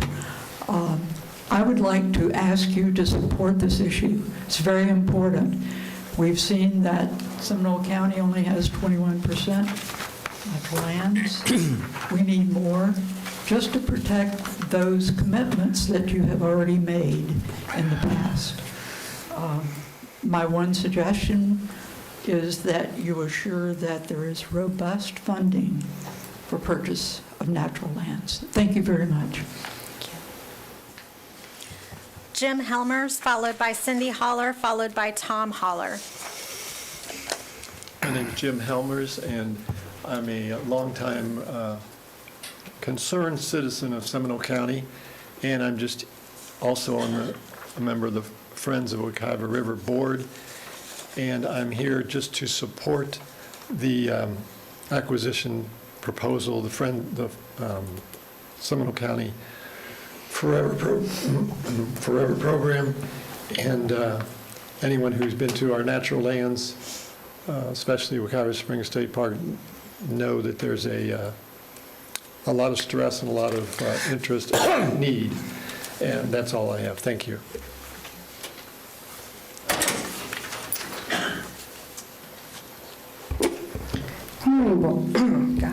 Good morning, Board and public.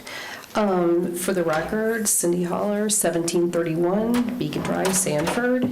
So a couple of points. A longtime Seminole County resident, support the program. I think it would make Seminole County a leader in the state.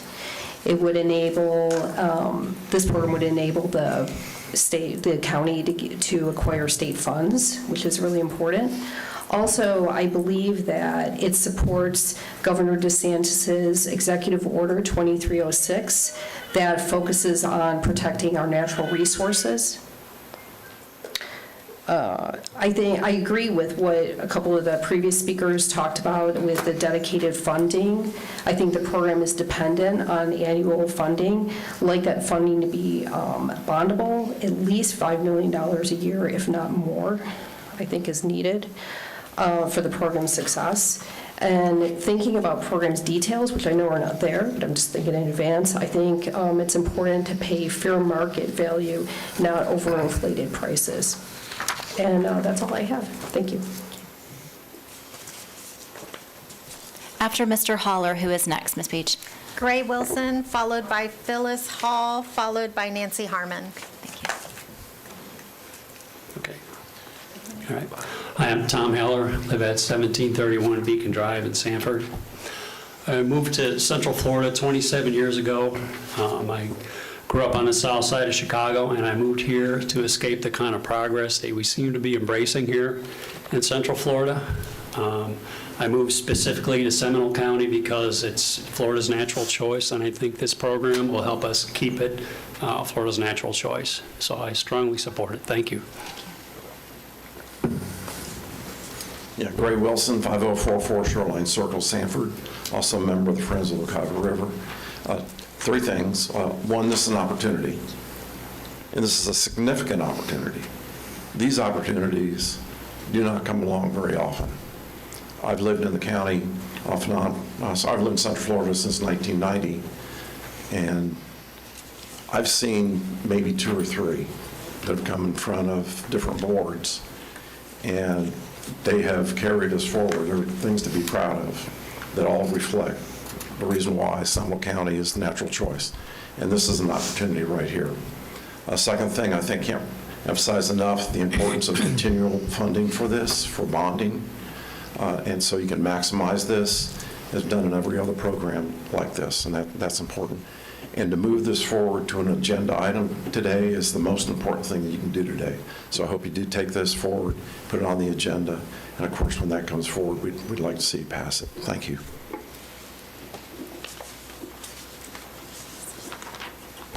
Hi, I'm Phyllis Hall. I'm President and Conservation Chair for Seminole Audubon Society, so I'm representing a whole bunch of people behind me. So I did everything that everybody has said before me. No need to restate that. I just feel it's so important. Now is the time. Once land has been developed, it's gone forever. You can protect it with Seminole forever. And we want to expand the wildlife corridor, which is also a priority with the state. Thank you. Nancy Harmon. And after Ms. Harmon? Tim Jackson, followed by Jay Exum, followed by Fred Milch.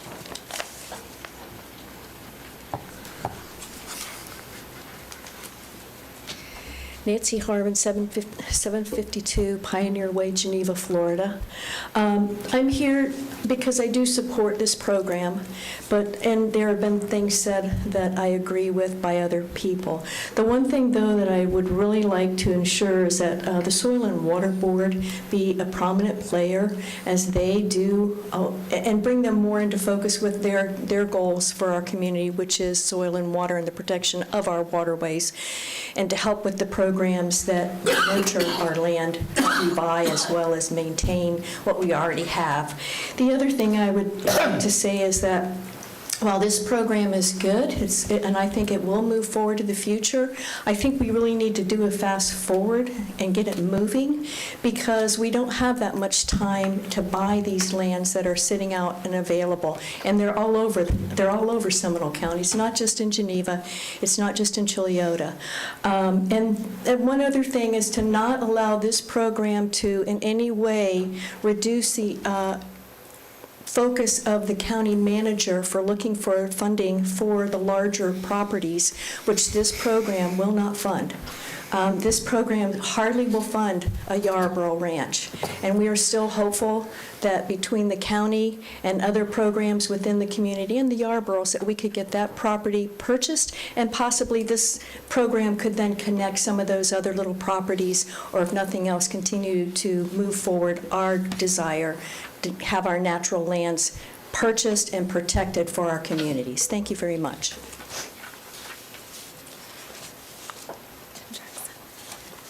Good morning. I'm Tim Jackson, 1397 South Ridge Lake Circle. Thank you, Madam Chairman and members of the board, for taking this initiative up. I'm a Florida native. I've lived in Seminole County for 40 years, and I encourage you to move this program to a consider this adoption of this ordinance in the future. Thank you. Y'all are doing remarkably well, by the way, staying under 3 minutes. I'm super impressed. Aren't we, though? I was hoping we were really going to get credit incredible. for that. Thank you. Madam Chair and Commissioners, Jay Exum, 2253 Peachleaf Court.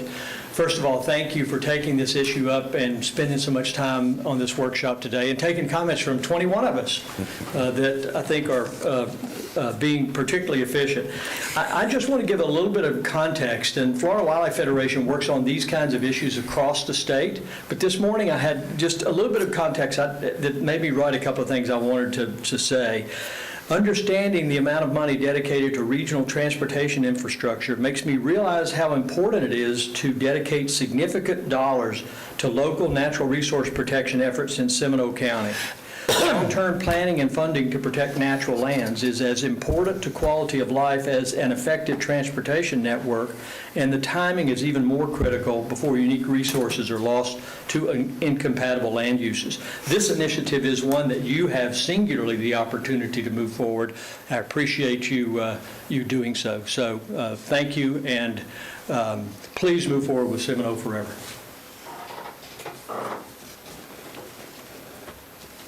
After Mr. Milch, who do we have?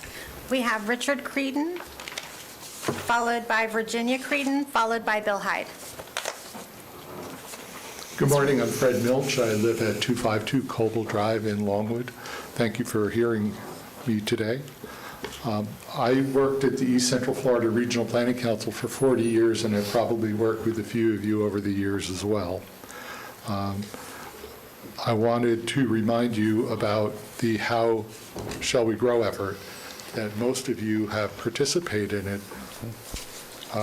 It's been 15 years, but it's been pretty active with How Did We Grow as well in the recent past.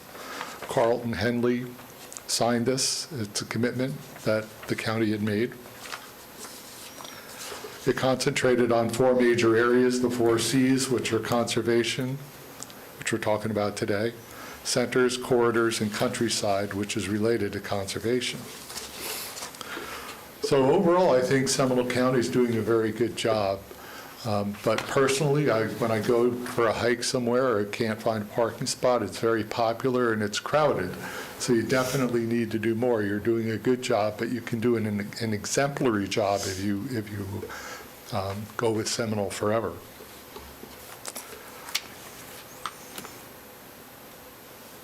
That's it. Thank you very much. Appreciate it. Thank you, Mr. Milch.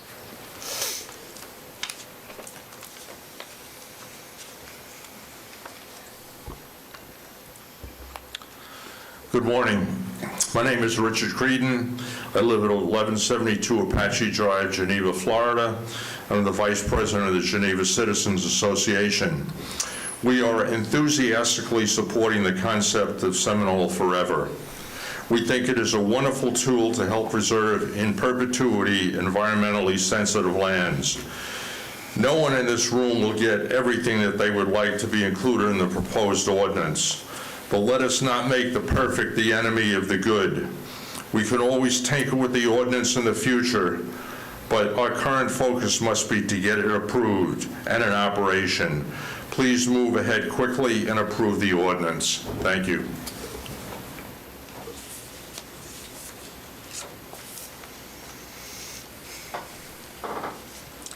Hi, I'm Virginia Creedon, 1172 Apache Drive, and I'm just asking for your vote for Seminole Forever.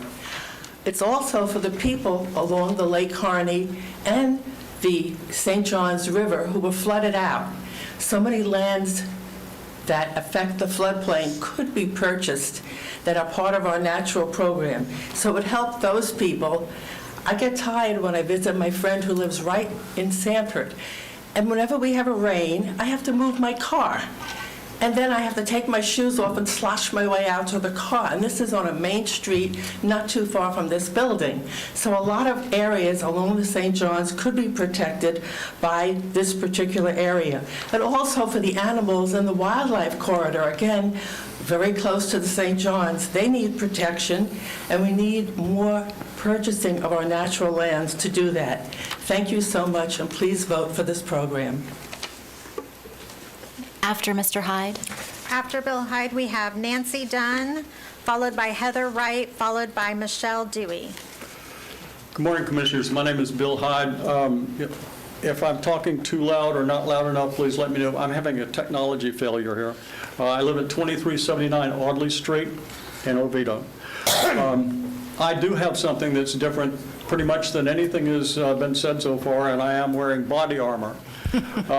Anytime the government puts up a 47 slides proposal that includes probable tax increase, taxpayers should start paying attention. So I'm here to advocate for whatever you do, we have to be fiscally responsible. My neighborhood would have actually benefited from a program like this in the very recent past. You all remember it. Well, what happened to us? So I'm not saying this is a good thing or a bad thing. I wish there was a skeptical box on the public comment form. I'm just being skeptical today. Have to remember that the county has gotten into buying golf courses. You have Sunrail. Come on, folks. We know that's going to cost us money, and 5 points. So we're asking. I'm asking for fiscal responsibility. Please don't put it on our millage. Please don't do it without raising our taxes. I did note that there's a possibility that you could use impact fees to fund this. That might be a possibility that wouldn't hurt us.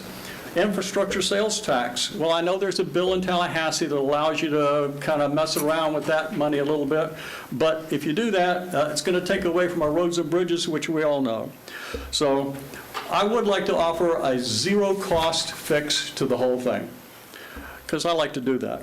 The real fix is, and Mr. Chipok brought it up this morning, commissioners can always vote no. You've done it in the past. You've turned down things that would have taken land and put too many buildings on it. You can do that again. Yes, I know that you can get in legal problems with that with the county, but not as individuals. So keep that in mind. Voting no costs nothing, and thanks a lot. Thanks for your time. Thank you, Mr. Hyde. Ms. Dewey, I think you're after Ms. Wright. Okay. My name is Nancy Dunn. I live at 3430 Holiday Avenue, Forest City. I love Seminole County. I have lived here 47 years. I moved from Orlando for the natural lands. I'm a member, I serve on the Seminole County Parks and Preservation Advisory Committee. I'm a board director of the Bear Lake Preservation Association and the Lake Watch program. I've been doing both for 32 years. I'm also an active member of the Florida Federation Wildflower Garden Club, and we get out in these preserves and identify rare and endangered species. We need more. I'm here today because we have a passion in Seminole County, as Seminole County residents, for Florida's natural choice and now Seminole Forever. Please pass this ordinance, vote in favor. Time is important and lands will be gone. This is exciting and promising for the future of Seminole County. Thank you.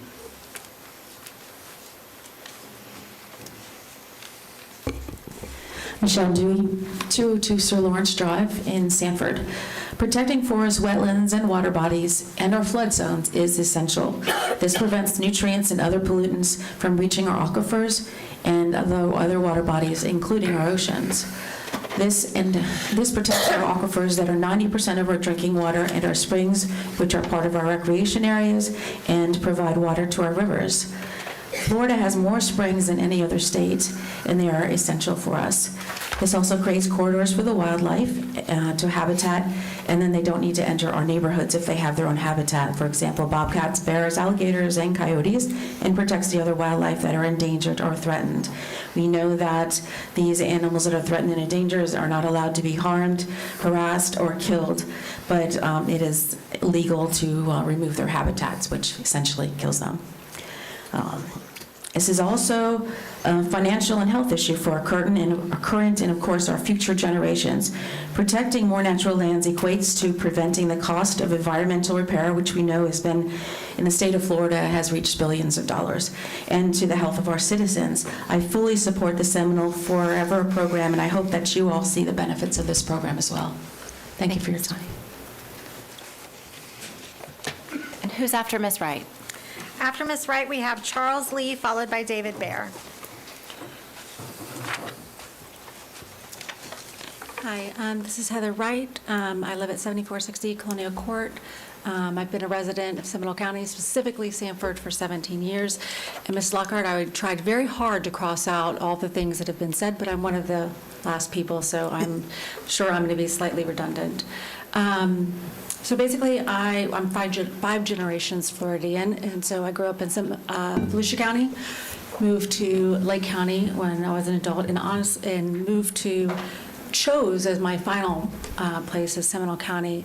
I chose that because I fell in love with the natural spaces. I didn't really know all that much about the area, but I'm a huge animal lover, and water has always been my passion, and trees, and so I have 10.5 acres that I am continuously trying to add more trees to. Basically, as I listened to this Seminole Forever, I was very excited about it. I will say that the budget allotted for it seems a little bit small, and yes, I am trying to skip on what I've written to not be redundant. I really would like Seminole County to, and clearly this board, to show the citizens how they care about the fresh water that we have, how we care about the animals, and also the way of life of our citizens, because the reality is that we are a little slow in preserving these lands, and when we are slow, we let somebody get ahead of us. And once these parcels, specifically the large parcels, get taken, then what are we to do about it? And I've seen this as I've lived here. I lived in Tall Trees off of International Parkway, and when I moved in, it was just tons of trees, tons of land, just beautiful.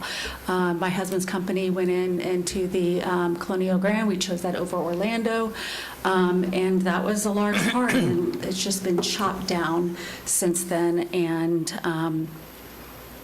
then once it's gone, and then the animals are dispersed and can't roam like they're supposed to be, what happens to them?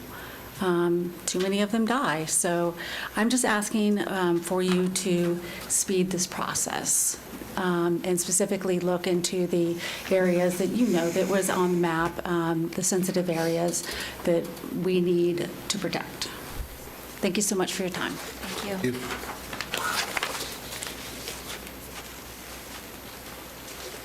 Madam Chairman, members of the Commission, Charles Lee, Director of Advocacy of Audubon, Florida.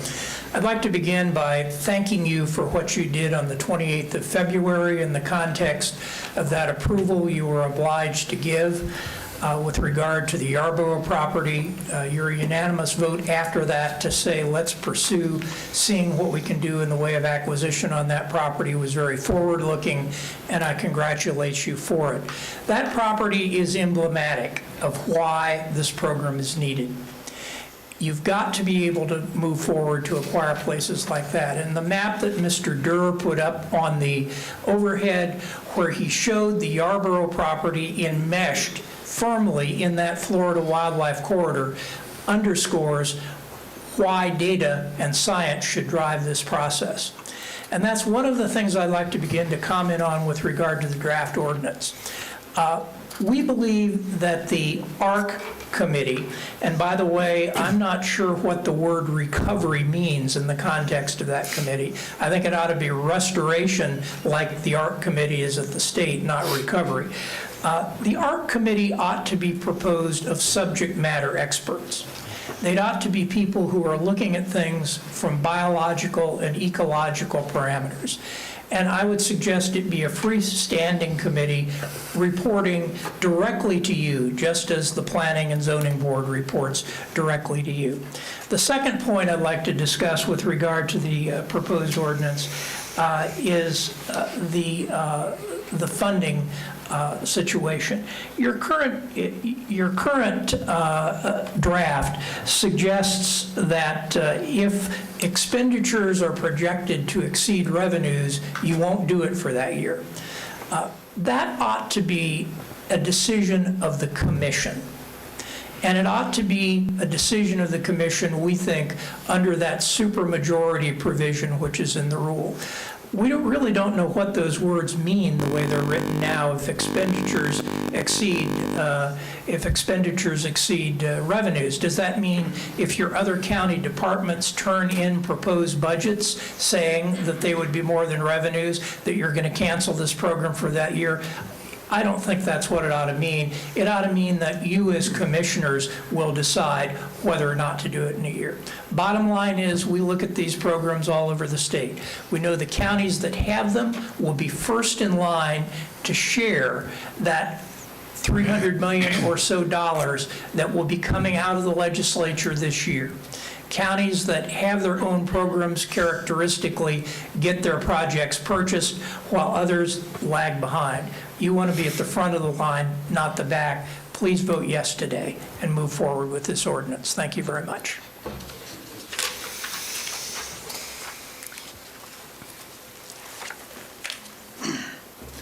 Morning, Commissioners. David Baer, 921 Tuscaloosa Trail. Here's President of Saverville Seminole, as well as President of the Lake Tuscaloosa Association. I was here in July. A big presentation that focused on a lot of points that I think are very salient to remember here, namely why natural lands conservation is so important. And I focused that it wasn't just my opinion or the opinion of the 50 or so people who were there, but the future land use elements incorporated it. Survey data commissioned by you guys showed it. Envision 2045 showed it. At the time, I was presenting that the natural lands, or that the referendum was the best way to do it. You guys elected not to give the citizens the option to vote on that, and all said that you want to do this. And this has the opportunity to be a great program. And I'm very excited about it, and all these citizens, you can hear, are very excited about it as well. As long as it does what it's supposed to do, incorporates the key elements of what we all had in mind with the referendum. And the referendum would have passed. We've seen it pass. Mr. Owens mentioned 8 all passed. So this is the alternative. It can be great, but there are some concerns that we have on it. And Mr. Lee touched on some of the specific ones. I want to go through some of the specific ones as well, so that you guys have some of our specific thoughts as to what those are. So I have 5 points. The first point is that this needs to, be dedicated funding. We've heard that term a lot, but it needs to be secured dedicated funding, year in and year out. So right now, there's a huge annual opt-out, which is lines 140 to 144. And I'm going to read the specific line. If expenditures are estimated to be greater than revenues for a given year, the board shall not contribute county funds for that year. Well, we've all been around government enough to know that some creative accounting can basically make this a discretionary line item year in and year out. And that's not what this is intended to be. It certainly is not what the referendum would have been. This needs to be a dedicated and reliable funding source. Maybe if there's some emergency, you guys as the elected officials can have a mechanism to deal with that, the accountable elected officials. But it can't just be some bureaucratic process that happens behind closed doors. The second line item, or second concern is, as it's written, there is a definition in here that I think opens this up well beyond what anybody intended. So there's a definition for recreation land, which is defined on lines 80 to 82. Recreation land is defined as lands that do not meet the criteria for environmentally sensitive land, but provides for outdoor space for development of recreational elements, as well as open areas that may or may not be canopied. And then that is incorporated into what can be purchased in line 158. I do not think that's what's intended by this board, and it certainly is not what's intended by any of these people or what we had in mind with the referendum. What was in mind then, and I think what's in all of your guys' mind, are some of these other definitions, such as passive recreation, natural lands, conservation. It is not what is defined here as recreation land.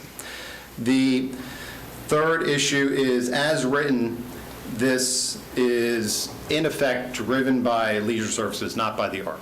So the Leisure Services Department effectively has a veto vote over whether you as commissioners are presented with particular parcels or not. I point you to lines 165 and 167. line 165 says, notwithstanding any particular parcel of land which both ARC and Leisure Services may deem to meet their present criteria. So if Leisure Services does not deem it sufficient, then it doesn't come to you. And line 167 basically does the same thing. Both ARC and Leisure Services must exercise discretion in deciding not only whether the parcel qualifies, yada, yada, before it comes to you. That's particularly concerning to me with the definition of recreation land being in here. So Leisure Services has a much broader scope of what they're doing than this ordinance. And so if you allow Leisure Services to drive the boat, again, no offense to anybody, but they have a different agenda, a broader agenda than what this ordinance does. And you're opening this up for problems in the future, because future commissions won't necessarily have the clarity that you guys have as to what this was all about. So it's very important to have this all defined properly. Again, 165, 167, also lines 178 and 179 are problematic in that same way. Presently, those lines read, Leisure Services, with input from ARC, shall create a 5-year acquisition plan listing selected nominated properties. And that's backwards. This is supposed to be not Leisure Services driven, but ARC driven, I believe. So it should, instead of saying Leisure Services with input from ARC, should say ARC with input from Leisure Services. But that it's backwards there, I think, is consistent with how some of this other stuff is drafted. Also consistent with that issue is the membership. I don't think should be taken directly from Parks and Preservation. It should be experts that are focused on this particular topic, not who are part of a broader panel that have other issues. Fourth issue I have here is that I think it would be valuable to incorporate within the ordinance guidelines, not punt it to be defined later. So lines 163 to 165, as well as 207, basically say that the site evaluation guidelines will be defined by staff and by ARC. You guys are the executives. You guys are supposed to be setting forth what are our goals. What is it that these properties are supposed to embody as characteristics. And then that can be implemented by staff or the ARC, but you guys have the opportunity to set it right here. And finally, in my last seconds, I say, candidly, the number is not, in our judgment, sufficient. The referendum started at 4.7. It averaged over its period of time at 7.8. The referendums around the state that all passed are at 8 million per year, collectively 250 million over a 20-year period, 140 per 20-year period. This starts at 3.5, less than 25%. Thank you, Mr. Bear. Yeah, thank you for the extra seconds. Yeah. I actually gave you an extra 3 minutes. You didn't even know it. It flew by. I did notice that. Madam Chair? Yes.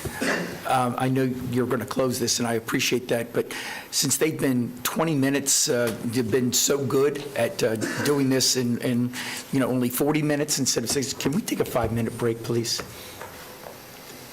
I have a tight lunch schedule. Yeah, if you need to go ahead and take 5 minutes, certainly we'll let you catch up when you get back.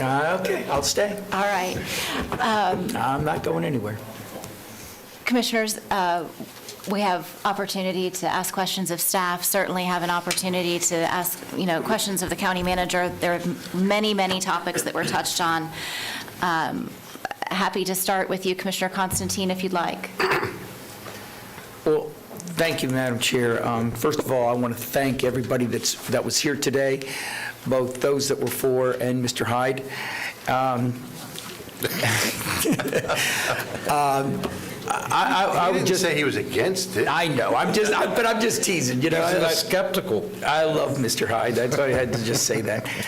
I do think that the concept, when we first talked about this in July, I presented a 14-point plan. I think they have a 13-point plan. The only difference is the name of the thing, the trust fund. And the similarities are much greater than the differences. But I think it's been pointed out by a number of the members and some of the concerns about the ordinance. I think that each and every one of you have stated in the past your support of putting together this program. I do believe that there are some things that we need to address in the ordinance. I think today we're not here to go through it step by step and correct it, but just give the staff the ability to look at some of the concerns and come back with an ordinance, which I hope that's what we do at the end of this meeting. But I do believe that we need to, first of all, the ARC is, and when I first asked, I did want restoration. I don't know where recovery came from, but as far as ARC in that, I think somebody brought that up. But the qualifications of ARC need to be looked at. The definitions between and therefore what is bought and what isn't bought under this, between passive recreation and recreation, needs to be looked at. I do believe that like, and I think another person mentioned planning, like the planning board and other boards we have, the staff works with that board, and that board makes recommendations, not the reverse. And I think we need to address that this is going to be driven ultimately by us, because we're going to be the final determinants, just like in Florida Forever, which this obviously has been based upon. The governor and the cabinet make the final decision. DEP is the staff of ARC, and then ARC at the state level makes the 5-year plan and brings forth that with, staff input and recommendations, brings that forth to in this case, the commission. Excuse me. I do believe that we really need to secure the funding than just the way it could be interpreted in future is that, I've never seen a budget that didn't have more expenses than revenues to begin with in all my years. So that needs to be a determinant of the commission and that we need to have some sort of secure, dedicated funding source. And there are inconsistencies with what can be purchased in one area, like in 190-206 to 190-212. There is differences in there, and I think that it needs to be consistent. On the whole, I think, and I think someone else mentioned, the perfect should not outweigh or not be the impediment of the good. I think we can be the first in the state to provide a program like this, like the state's Florida Forever, that it is embedded in the budget. It is dedicated yearly. We are not asking our taxpayers to increase their taxes to do this, but we are going to find revenue sources within our budget. And if we do believe that conservation and water resources are important, then we should do that. We should embed it into our budget and move it forward, be a model for the rest of the state, show that you don't have to increase taxes to do this, show that we can buy revenue, buy conservation lands, and unlike the other 8 counties that went out with revenue, with referendums, all of which passed, and interesting enough, they were in red and blue counties, and all of them passed with a higher, in each one, with a higher percentage that our governor won, and we all know his vote was overwhelming. Every one of them was over his vote. We've got an opportunity to really build more conservation land, 600% increase during the pandemic of our use of our conservation lands. It was almost more, wasn't it? Maybe 700%, close to 700%. This is an opportunity to expand the 21%, move forward. The state average is 30%. The state average is 30%. We are the 3rd most densely populated county in the state. We have got to have a viable ecosystem to protect our monocle of Florida's natural choice. We have got to increase our passive recreation, our opportunities for bonding, for conservation easements, for protection of our water resources. And again, we can be the first in the state to do this by embedding it into the budget and not asking our taxpayers to go out and tax themselves to do this. So I'm very excited about it. I would hope that at the end of this meeting, we, ask our county manager, our new county manager, to go back and to look at this, address some of the concerns, work with all of us, and come back with an ordinance that we can all support. Thank you. Commissioner Herr. Let me start by saying that I support the initiative. Let me also get specific and say that if we're talking about passive recreation, it needs to say passive recreation throughout the document, not say it's our intention to have passive recreation. I also think it needs to say that we are funding it and/or providing supplemental funding to other funding sources, because I don't think that's spelled out clearly enough.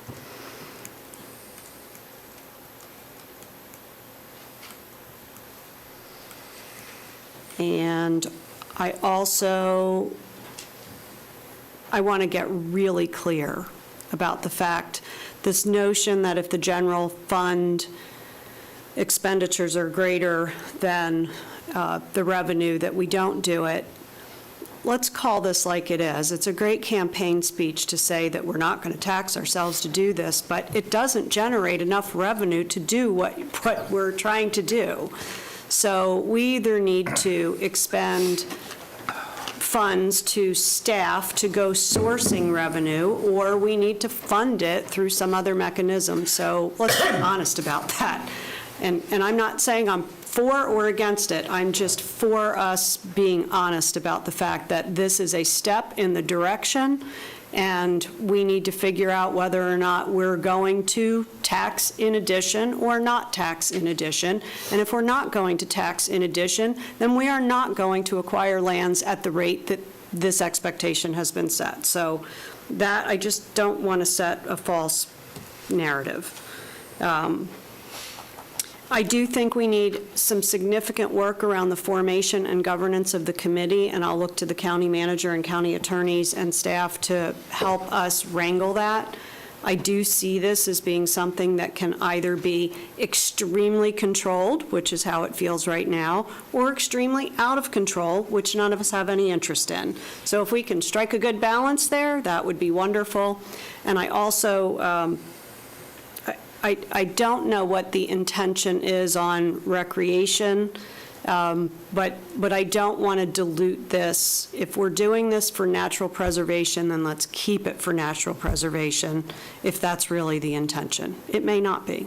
So that's my 2 cents. Commissioner Zembauer.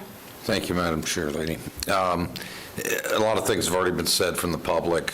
Several of my members up here have said this. I know we've all had our own interaction with staff. You know, my position is leisure services should be the support staff that really is overseeing the program and not necessarily making those ultimate decisions. That should lie with this board. An ARC should be made up of subject matter experts as well as other stakeholders throughout the community. I would like to see an economic impact statement of benefit to the public be part and parcel of some of these, and supporting what the benefit is of taking down a specific piece of ground and how it benefits the citizens. I would also like to see us have, as these properties would be ranked as proposed in the document, it talks about a post plan of O&M and improvements. I think that should be part of a pre, as we rank properties. You know, by example, if you have a parcel that's $2 million and a parcel that's $2.5 million, then the $2 million may need a $1.5 million of restoration and improvements. We need to know that pre. Now, after the fact, we certainly can look at, do you want to put a wildlife watching platform with boardwalks? That's a different program, but any impacts that we're going to do with restoration and so forth, we should know that in advance. I would highly suggest that we follow criteria of FWC, U.S. Fish and Wildlife Service, as far as the ESA of 1973 and the provisions of what is an imperiled or endangered species for flora and fauna, not to somebody's whim that we want to save a salamander that's not even on the list anywhere. I think that's important. That takes the decision-making out of our staff's hands. It vets the process with those subject matter experts. And I also would like a provision on, given certain lands, that we have the ability at some future. I do not want farming and agricultural lands taken out of the capability of being farmed or agricultural in the future. Whether that means our citizens can have a 20 or 40 acre plot that they can each have a 10 by 10 spot to go grow their flowers or their vegetables or whatever, community garden. That should be one aspect that we consider. I also think we need to be honest in the conversation of the reality is, when I arrived on this board, I was shocked to understand that our existing parks system had deferred O&M to the tune of almost $2 million. The taxpayers had already paid for infrastructure that was in place that had allowed to be decayed over many, many years. That's a problem. When a taxpayer pays for something, it needs to be maintained. We've got to be very careful and very honest, to Commissioner Herr's point, is regardless of what this board decides, whether it's natural lands, whether it's fixing the parks that are already there that people have already paid for, or whether it's 5 points or anything else, it all takes money. It's taxpayers' money. And at the end of the day, you only have so much money that you can spend. You start typically your needs and you must-haves, and then you go to your luxury items, if you will. So I think we've got to have an honest conversation, how it's going to be funded, what the expectation. We've heard the public, and I don't disagree that we can get real creative with numbers, but ultimately, the way our process works, it's the county manager's budget until such time we assume it. Once we assume it, it's our decision. These five up here ultimately make those decisions. What gets cut, what gets funded. We're the ones responsible to you, the taxpayer. But that also means that we have to have the candid conversation of you, the taxpayer, may be asked to pay more taxes, to pay for things that you desire and what you want, versus what can actually happen. So again, that honest conversation needs to happen. I prefer county manager work on revising this to a better position and bring it back to us, but I am in favor and would support the initiative. Commissioner Delory? Thank you, Madam Chair. I have a couple questions for staff, but before I get to staff, I first want to tell you all that I support the Seminole Forever program. Fully support it. I want to make sure that there's no questions about that. But I lack definitions. I had a conversation with several people over the weekend about sustainability. Sustainability is key. Even though it's really called Seminole Forever, it's really called sustainability. And there are various websites. In fact, last night I had a conversation with one engineer, and we're actually reviewing 6 or 7 websites that I kind of put links to, and I asked my staff to print them out.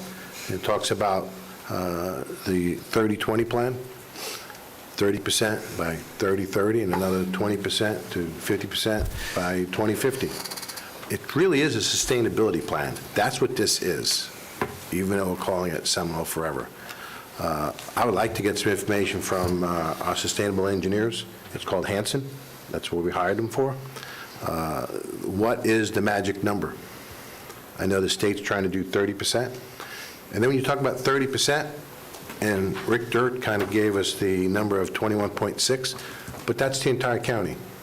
What's the unincorporated area? I'd like to know what the 7 cities are doing. We should be asking the 7 cities to be our partners.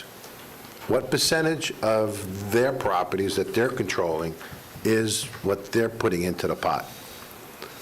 Because I really think that if you take the unincorporated area, that 21% is going to grow quite a bit. And I'd be curious to see what the 7 cities are doing. I think that needs to be looked at. And I'm not saying it's only, there are some cities that can't afford it, so then we need to help them out. It's a win-win situation, hand in glove. You know, it shouldn't just be burdensome, but we need to figure this out. But more importantly, from a sustainability standpoint, you know, there are people that say it should be 40%, some of the websites that I looked at. In fact, I looked at those websites with Bill Wanog last night. Bill were on the phone to what, 10 o'clock last night? I think his wife was yelling at him, "Get off the phone." But I think it's important to understand what the magic number is. And there really isn't a magic number from what I can figure out, but what makes sense. I do have a question for Tim Jex. Tim, you got a minute? We talked about revenue, and I think there's revenues that we should be looking at that we're not looking at. Tim, the conversation I had with you is about the IDA bonds and about the administrative fees going to OEP.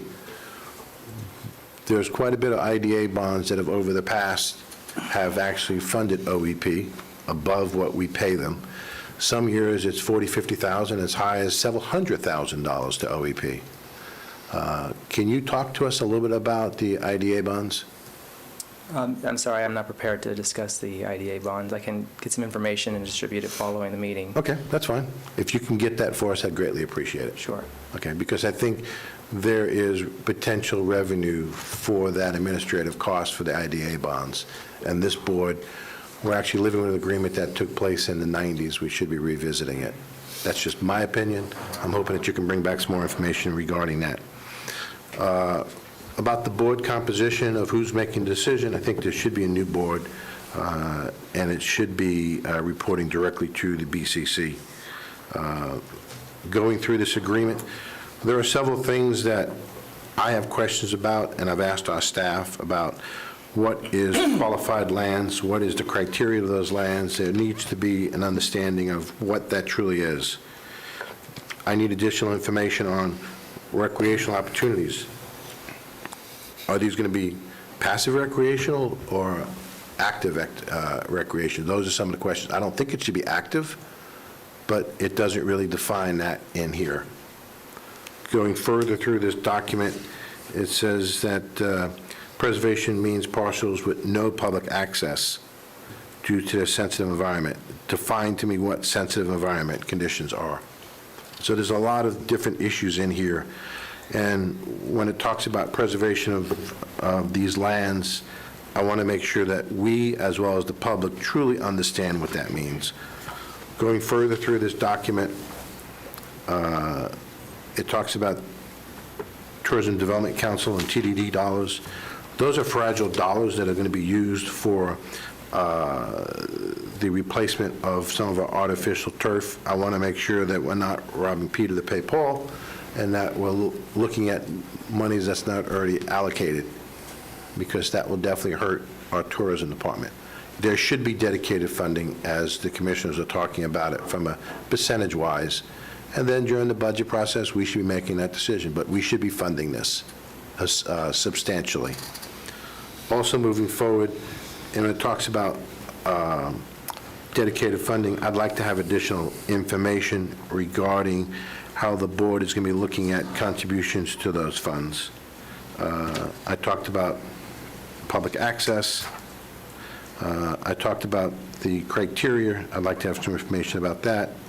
I talked already about the board. It already talks about, does not, on line 166, does not automatically qualify for this program, certain criteria that are preset. I'd like to know what that is. So that's additional information. Please provide a list of endangered species, as Commissioner Zimbauer talked about, so it's clear. We talked about the ARC should be driving the program, not leisure services. It doesn't really discuss in here wetlands, so I want to make sure that wetlands do qualify. And I want to make sure that we're just not leaving something out. So we should know what the criteria are. Turn the page here.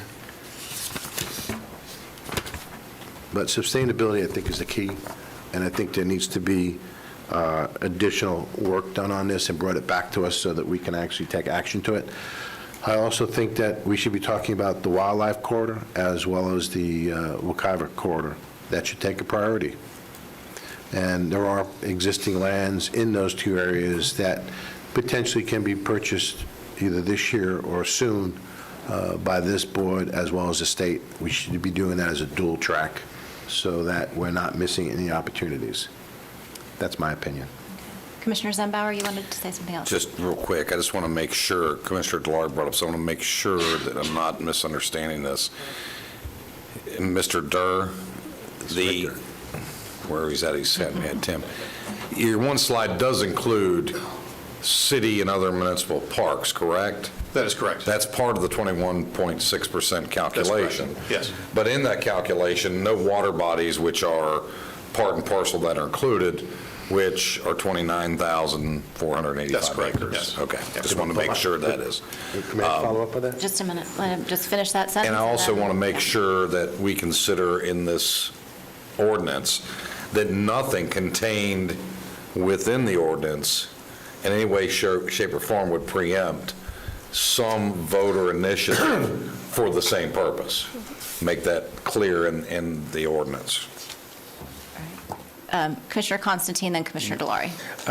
I just wanted to also just, on the city's participation, I think embedded in this, and just like Florida Forever, although we don't call it Florida Communities Trust, I think it's important that we have the ability, and Mr. Durr just pointed out that was the intent, and that was the intent when I first talked about this, is that we can cooperate with the cities as well as other organizations to purchase it, whether it be a private organization, a public organization, a business, whatever the case may be.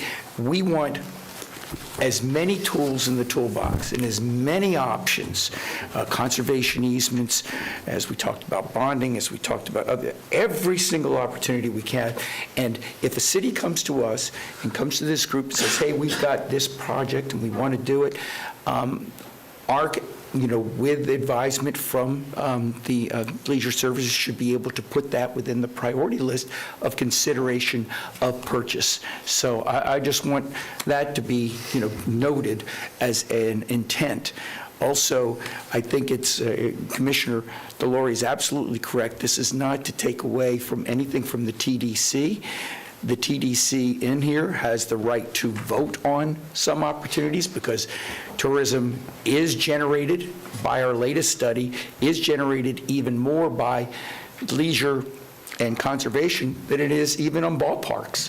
So if they choose to bring forth, and there are certain conditions under which you can use TDC, mostly for capital, not for purchase of land, but I think that is put in there. So this would not take away from TDC. In fact, TDC would have to vote on bringing it forth if they wanted to put any money in it.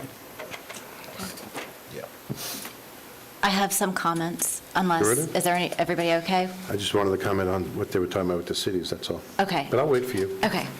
I'm going to do the same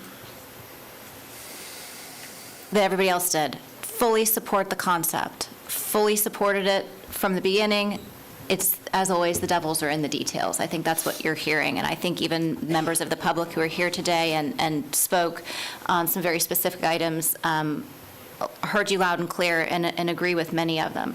I certainly want to concur with Commissioner Herr's 6% provision comments.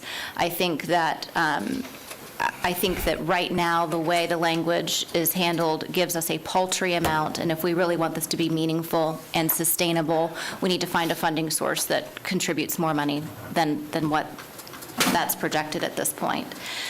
I think what I'm hearing is we need to have maybe some options presented from the county manager of what it would look like to have only passive recreational properties versus some passive and maybe some active with a very, defined definition of what that would be, perhaps a hybrid. I'm certainly open to looking at some of our urban open spaces. The Parks Master Plan, in my opinion, is critical to some of these decisions and how they're being made.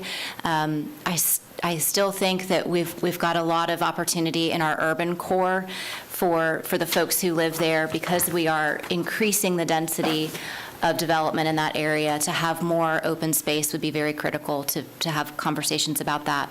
And whether that's defined as active or passive, whatever. The economic impact statement, I think, is very critical. That's a part of the sustainability. There's an economic sustainability piece of this, because as we're talking about picking what might be the best number for us to have in conservation, if it's more than 21%, what does that do to us economically as we continue to put more and more parcels into conservation? I heard loud and clear that citizens wanted the opportunity to vote on this, and that you felt that that was taken away from you. I would submit that using some of the sales tax funds gives citizens the opportunity to vote on this initiative. I think we have an opportunity that is the largest source of revenue that this county brings in at $90 million a year, with 20 to 30% of that being paid by people who don't even live in Seminole County. When we talk about people accessing our natural lands and the resources who don't even live here, they're coming from other areas. What a great opportunity. I think that's also an opportunity for the cities to participate in this initiative, because all of the cities also participate in the sales tax. So that's a conversation in terms of transparency that I think we need to be having as a board and with our partners on the penny sales tax, because frankly, onesies, twosies, when you look at that slide that had the particular numbers of options for revenue, yes, the sales tax is in 2024, but frankly, it's going to take us till past 2024 to have a study done for impact fees, to create a new impact fee. I hear you, but I'm weighing all of the positives and negatives of each of those options in my mind. So I'm looking to the county manager to bring back choices. Agree that it needs to be a dedicated funding source. Love the idea of involving Seminole Soil and Water Conservation District. I think that those elected officials have been marginalized for far too long, so kudos to whoever it was that brought up that idea. I agree with Commissioner Zembauer that the ARC needs to be composed of subject matter experts and stakeholders, and would look for a good makeup of what that board would look like. Talked about the master plan. This all relates to our budget. I walk around my house and I want to remodel this bathroom, and it's time to redo the pool, and my husband always says, sure, that's a great idea. It just takes money. That's always the response, right? They're all great ideas. It just takes money. So this has to be a part of our budget conversation. Talked about the 6% provision. Something that struck me when we first started talking about this well over a year ago, we kept using the phrase endowment. And in my mind, with the different nonprofit endowments that I'm involved in, the principle of that endowment is not touched. We always spend the earnings on the endowment. We never touch the principle. And I've heard, I think the county attorney's office did some opinions on that a while back about whether we shouldn't put these funds into some type of an endowment. If partnering with a nonprofit might make that a better option than holding it in county general revenue or whatever, however we're going to funds. I'd just like to see some options of what that might look like, if that's even a possibility. I think that is all I have for now. Commissioner Delary. My question about the 7 cities, I'd like to know what they're doing percentage-wise and try to include them as much as possible. That's the reason why I brought that up. All right. So before I kick it to you, I just want to point out that it is 12:15. We have another work session following the direction that we're giving now. I know one of the commissioners has made a lunch commitment. We do have sandwiches here for board members to eat so that we can keep moving on through lunch. I know several of us are leaving for Tallahassee this afternoon. So certainly want to give this all of the time that it needs, but just keep that in mind as we move forward. Mine will be very brief, promise. So I appreciate this conversation, and for the last 3 weeks that I have been here, I think I've heard more about the Seminole Forever program than anything that we have, so I really do appreciate it. Staff's been great about updating me on it, and so I know it's a priority and something that you all definitely want to move forward with it. So what I will do now is I'll start, and staff will start working with the county attorney's office. I've written down all of your comments, I'm sure staff has as well, and I'll start working individually with your offices as well as we tweak this.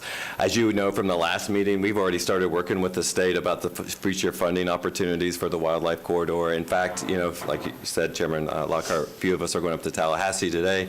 We've already got meetings scheduled to start that dialogue. So hopefully in the next month or two when we bring this back, we will definitely have an update for you on that. And then hearing the citizens' concerns as well, and the priority, I think we'll work with them as well as we start putting this together. And what a great time for me to actually start working with this. We're kicking off, as you know, the budget process with you all next month. Over the next couple months, we will show you a picture of our funding for the whole county and all of our services, but in particularly for me, I'm starting to learn now what commitments that you have already made as a board, so I'm going to include those in a presentation that we're going to be doing to you starting next month and following in May as well. So you get to see the full picture, and so when we talk about the funding opportunities, you'll be able to see that. Plus, we will give you options.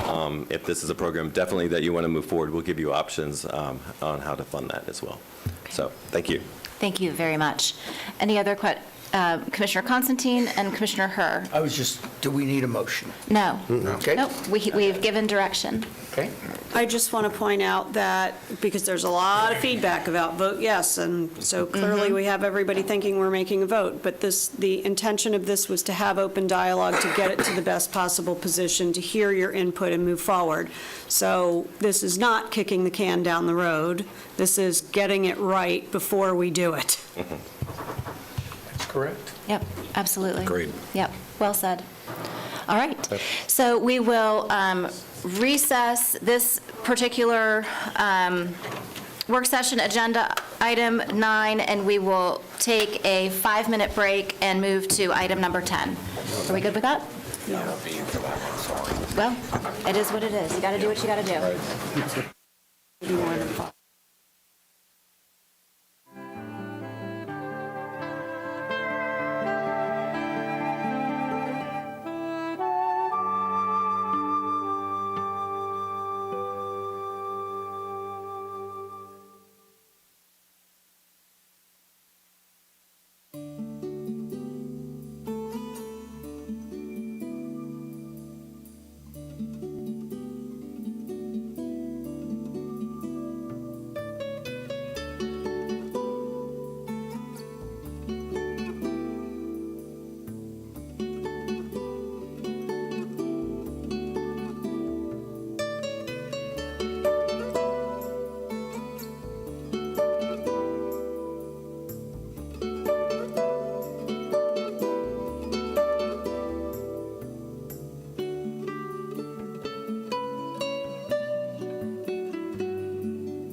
Very much.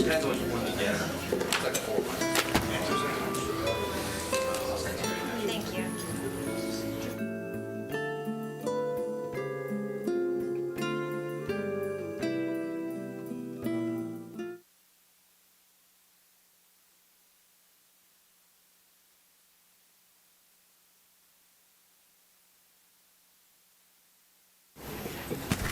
Going to reconvene after our 5-minute that turned into almost a 15-minute break and move back to work session item number 9.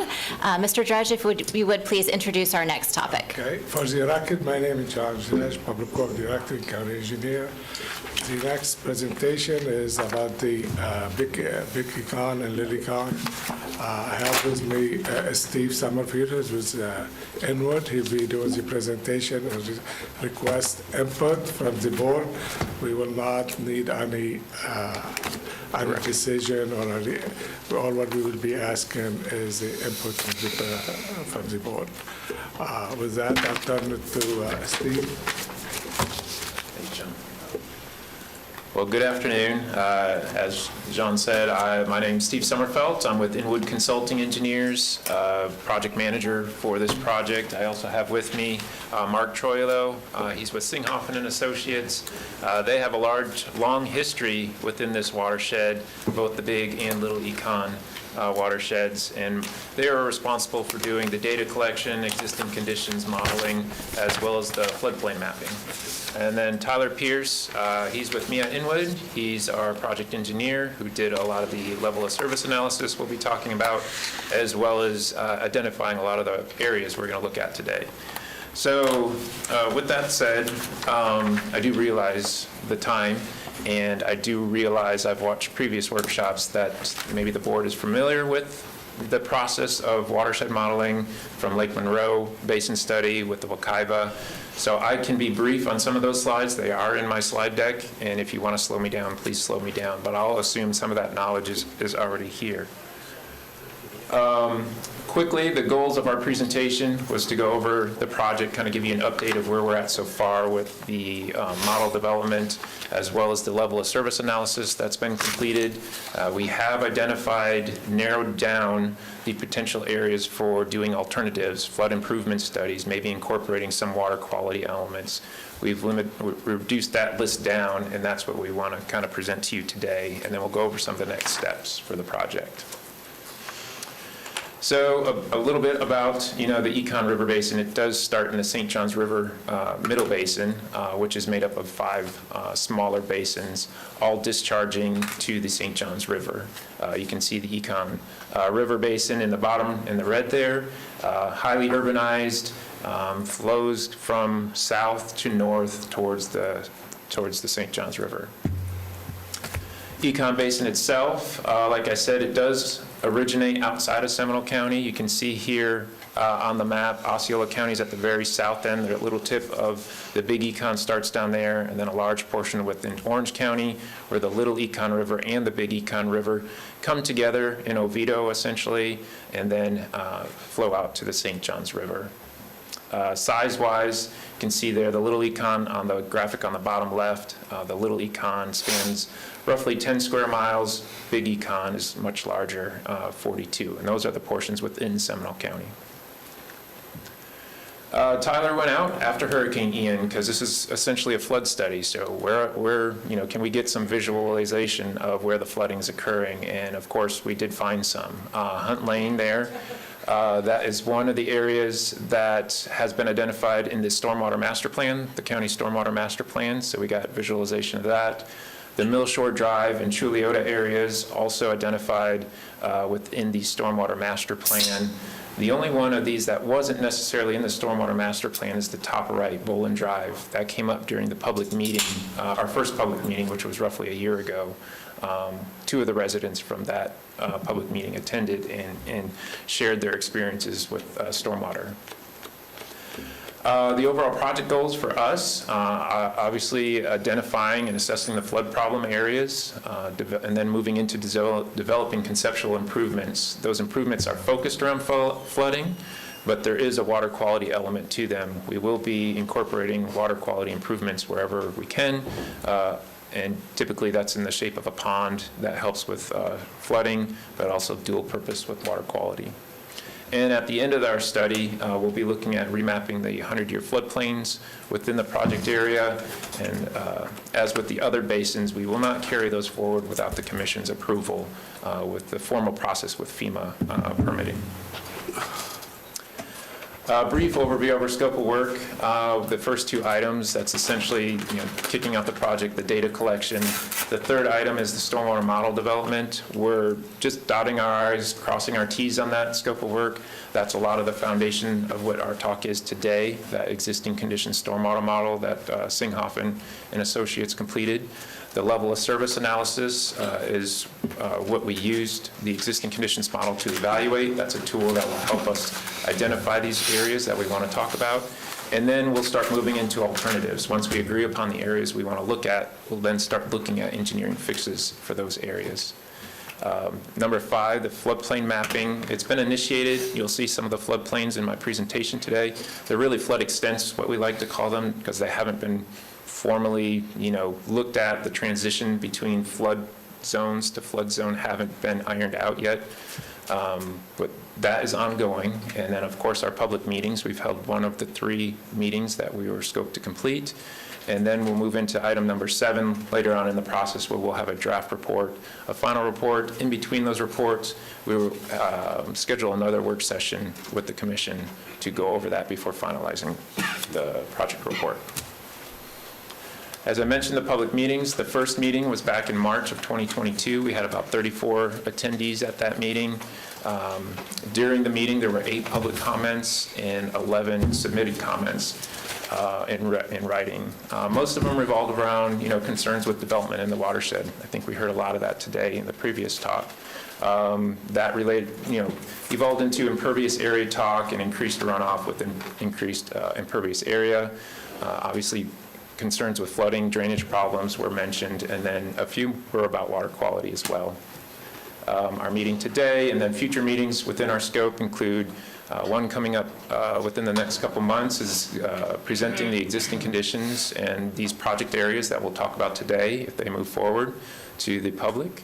And then we have in the future meeting reserved, if the floodplains do move forward, we present those formally to the public and allow them an opportunity to comment. And the 4th meeting there is the workshop that I talked about between the draft and final reports. So real quick, I think this is a slide maybe you guys have a handle on already, but essentially we took a lot of data, gathered it, there's survey involved, there's a lot of desktop data, building a model network, putting it into the modeling software, which is ICPR in our case. We run the model, we then verify the model. We make sure to use real-world data, try to replicate that within the model to make sure the model is giving us realistic results and not something fictitious. So Mark and his crew have done that. The model calibrated very well, and it's looking good, so the results are very trustworthy. Give you an idea of the level of density of the model. This is the portion within Seminole County. The entire watershed for both the Little and Big Econ were studied. The parts in Orange County, the parts in Osceola County, all that flow is taken into account, but obviously this project's focused on Seminole County's portion. So that's where the model was updated. The density of subbasins are the black little polygons you can see in the map there.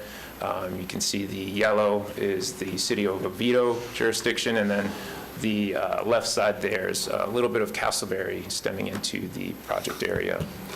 I know from previous watershed studies, the commission has concern with closed basins. So there are some closed basins based on the county's engineering manual, which indicates the basin will not discharge any water for a 10-year, 24-hour storm. So those are shown in red. There's about 25 of them, mostly in the north around Buck Lake and the Seminole Woods area. More central, I don't have a pointer, but more centralized. There's some right around Snow Hill Road there in the center of the graphic, and then towards the bottom left, there's a little cluster there off of Dean Road, just south of Loma Avenue. Here's a look at the current regulated FEMA floodplains in blue, and the modeled special flood hazard or flood extents, what we're calling them at this junction, in red.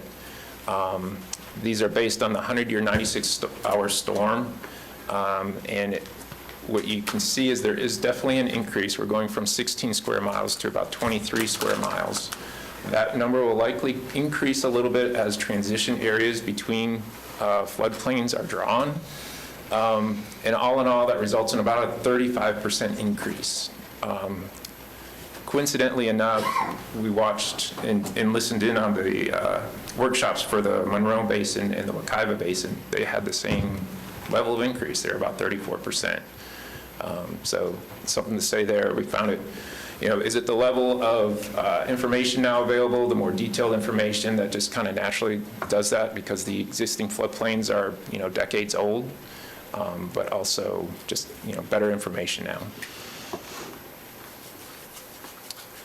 So we use the existing conditions model. This is a graphic I won't get into, but running our level of service analysis. This is within the Stormwater Master Plan for the county. It was presented in the same approach for the other watershed studies, Lake Monroe and the Wekiva. We followed a similar approach.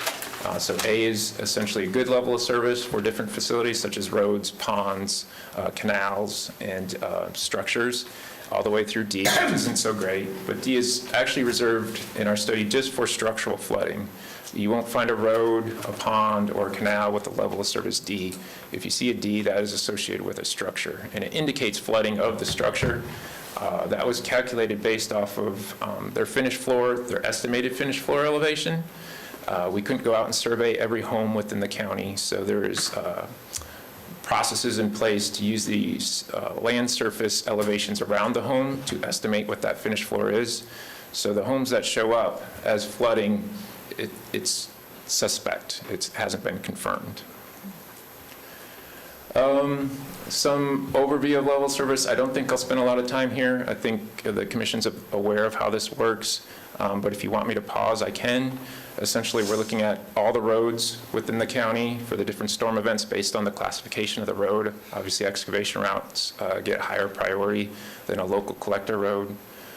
Ponds, canals, bridges, and structures down the list there. So green is good, A. LOSC is purple, not so good for your roads, ponds, canals, and bridges. And then if you see the red, that's an indication of a structure could potentially be flooding. I guess one thing to point out is we did focus on all, primary major infrastructure within the county, and those maintained systems. So the next few slides go through each element. This one is looking at the structures. So all the green are structures that pass the 100-year or 24-hour storm event. All the red are the homes that indicate there might be structural flooding at that location. There were 69 out of the basically 20,000 homes or structures that we looked at. Those 69, when we reviewed them, they're all primarily associated with like river flooding or canal flooding. It's not localized streets or anything. It's the Econ or the Little Econ River that is staging up. On the west side of the basin, within the Little Econ, that cluster of homes is associated with the Crane Strand and the Eastbrook canals. They drain south into Orange County, come around through like J. Blanchard Park, and then come back up into Seminole. The river comes back up into Seminole County. This one is the roads. Almost 2,500 road segments. So when I say roads, it's looking at different segments of each road depending on how they're broken up by basin. So a basin will only span, or a road may span over several basins. So each one that goes through the basin would be its own segment. So 2,500 of those, in general, pretty good. Some level of services of C, those 370. You can see in the expected areas, at least from our perspective, that were pointed out in the master plan. The stuff around Lake Mills, in the Chuliota area, that was identified within the Stormwater Master Plan, and the results in this model reflect that. And then on the west side, within the Little Econ, you can see a cluster of level of service C roads as well, again, associated mostly with the Eastbrook and Crane Strand Canal. These are the county-maintained ponds. There's 68 of them, 60 of them passed with the level of service A, some 4 with B and 4 with C. The canals, these are the canals that were included in the model. Some of them are naturally occurring canals. If you can see Lake Pickett on the bottom of the map connecting to Lake Mills, that's a natural canal. So it's not really an engineered, maintained canal. They reserved a level of service C. And then off to the west side that I mentioned before, the Crane Strand Canal and the Eastbrook Canal. those canals are all controlled by a water control structure that flows into Orange County, and it resulted in a level of service C. Bridges, there are 4 bridges within the project area, all passed, all pretty much located on the Little and Big Econ, and they look pretty good in the analysis. This graphic is a summary of all those. So essentially for each basin, we look at what's the worst level of service within that basin. So if you had a road, a pond, and obviously homes, the worst level of service out of those 3 things would show up reflective of the basin. And this helps us more or less identify maybe hot spots throughout the project or within the basin. And that's how we use this tool. Kind of as I mentioned before, around the Lake Mills, Juliota area, and then on the west side of town in that Eastbrook Canal and Crane Strand Canal. This is just retabularizing the same numbers, just in a table instead of a graphic. I think the highlights that I would hit is the structures, the 69 structures that showed potential flooding. They all appear to be from either a river or canal system, so more or less what we would refer to as a tailwater issue that is hard to control within the scope of this type of project. The roads, again, those are roads by segment. It's not the actual number of roads, the 25, 24, 68 roads. And the ponds, that was just the county maintained ponds. And I think that's a good recap of the level of service results. Now moving into, so we use these results, as I'd mentioned, to move into actual flood improvement areas, potential flood improvement areas. And when we first looked at the list and compiling all this information, talking with county staff, the public input from the meetings, the level of service analysis, and then the documented flood problem areas like from the Stormwater Master Plan. And then we looked at project feasibility. So we started with 87 areas, and we narrowed them down to 24 to look at today. And we narrowed them down for various reasons, but most of it came down to project feasibility. Some of these are, and also jurisdiction. Are they within city limits? We didn't look at those. Unincorporated Seminole County is what we focused on. But is there an actual solution within the scope of this project? Fixing the Econ River is likely not within the scope of this project and is beyond that. Fixing the Eastbrook and Crane Strand Canal, when you dig down into it, is not something really feasible within this scope of this work. So the projects that didn't get shortlisted, for lack of a better terms, to recap, they were tailwater controlled systems. Some examples of that are on the bottom left, the Eastbrook subdivision, Crane Strand and Eastbrook Canal. Again, those canals are controlled before entering into Orange County, so we can't just open them up and send all that water downstream because you're going to flood out other residents within Orange County, and ultimately it comes back into Seminole County as well. Private roads or stormwater systems, canals weren't looked at. Minor nuisance flooding is what we would refer to. We didn't put a large priority on those within the scope of this. We focus more on the bigger problems. And then non-permittable solutions. We don't want to come through with an idea that we can't ultimately get permitted. So ones where we didn't feel could be permitted were excluded from this list of 24 we're going to go through here. So this is the 24. The left side are what we termed high priority, or you could also think of them as more feasible from a cursory engineering look. The ones on the right, the ones termed low priority, are ones that they're good alternates if any of these top 15, 16 wouldn't shake out once we get into the engineering. So that's what we'd be presenting today, is these are the 24 areas we recommend us kind of moving forward with. We'll start with the top 15, and then as we get into the details, if it turns out it's not going to be a feasible project, we'd probably pick an alternate from the lower priority list. So the next 18 slides are looking at the different project areas. There's more than one on some of the slides, but before we get into them, just kind of an overview of how we formatted these slides is the top right is just a general location map. The star indicates where we're at within the watershed roughly. The red box in the middle, that's obviously the focus area of where the problem is and where we were trying to create a solution. The legend down in the bottom right, we're looking at, the blue is the 10-year, 24-hour model results, and those are basically used for measuring road level of service. You don't want roads to flood during a 10-year, 24-hour storm. That's per county criteria.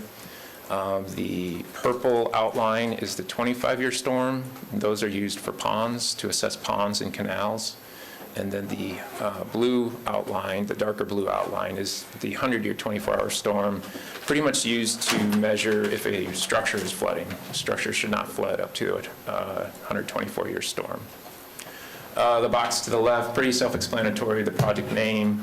We list what the level of service deficiency was recorded, and then if there's any other sources of information indicating there's a problem there. So in this particular one, identified from resident complaint, that was from the first public meeting along Bolin Drive, where 2 residents reported structural flooding along Bolin Drive in their home. And then the last bullet point, potential solutions. Again, these are high-level kind of assessment of what could potentially be done to help the area out. So in this particular case, increased conveyance of the system, possibly acquire available parcels to create more storage or a pond, or alternate outfalls in this situation. For Bolin Drive, it drains from north to south to Kerrigan Avenue, and then Kerrigan connects to Althea, and then it drains south to the river. Maybe there's an opportunity to bypass the Althea system, where there's already stormwater, and bring it to the river through one of the county-maintained roads off to the right.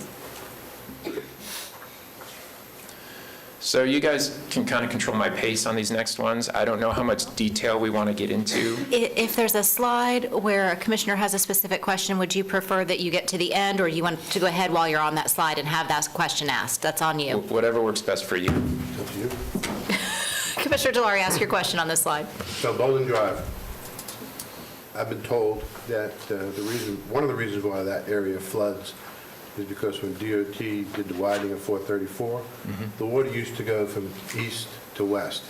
Now it doesn't do that. That's kind of what we're seeing. We didn't do a forensic. I understand that, but my point is that if someone caused that problem, I'm not an attorney, but that someone should pay for it. I can do the engineering for you, but I'm not going to make that decision. I can do the engineering, but I don't want to make that decision. But that one in particular, I know for a fact, I've heard it for years. When they widened for 434, it stopped the flow of water going from east to west, because the little econ is not even 2 blocks away to the west. Yeah, to the south. And that's where the water used to go to. And now it doesn't. And so now it just sits there and acts as a closed basin. There is infrastructure that has it connected, but yeah, whether it's undersized or not at the right elevations. From what I've been told, it's not at the right elevation. Yeah, obviously they're having issues. So yeah, something's not right. I know there's development that's come along Alafaya Trail right there too, between, Alafaya and Bolin Drive, that the residents were not happy about as well. And then, my question is, with all these projects, it'd be nice to know what a ROM is, so we actually can judge what your priorities are. Are we spending all the money on one project or 3 projects? Thank you. I guess the point that I'd like to know is what's the ROM on these projects? So are we spending all the money on 1 or 2 projects, or is there enough money to allocate it, or do we need to get more money? Because without understanding what the ROM is, it's very difficult for us to look at this priority list and say, yep, it looks good. Yeah, I don't know the answer to that question for you. But yeah, it's our objective, and I think what Public Works wants to do is use these 15 projects that will ultimately come out of this project to help justify the sales tax increase, or sales tax. But if you live on Bolin Drive, yes, if the water is supposed to go east to west, and someone stopped it, they need to help that water go east to west. Correct.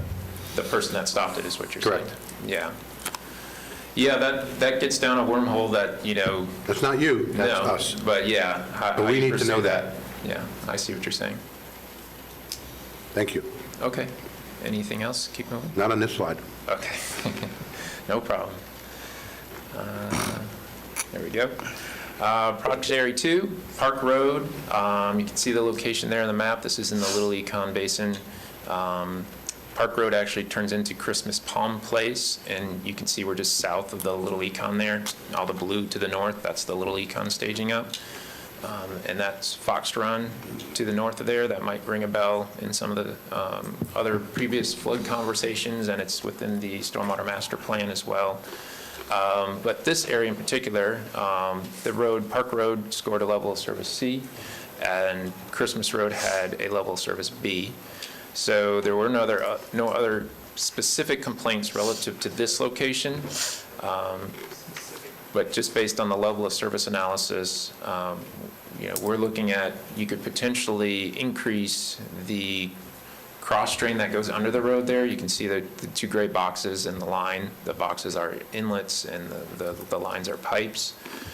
You could potentially increase that and get water over to the west. You can see a pipe that goes from Park Road all the way up to the river. When we look at the stages between the road and the river, there is relief to where that water should be able to drain, but for whatever reasons, it's not draining appropriately under the current conditions. Number 3, Brumley Road. This is west of Lake Mills Road. Again, similar kind of thing. Water's getting trapped on one side of the road. Opening it up, getting it to the other side could help help within the road and drain that system more efficiently.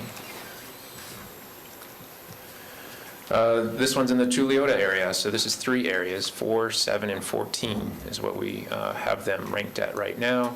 The level of the roads are failing level of service. They're all at a level C, the ones where you see that are flooding.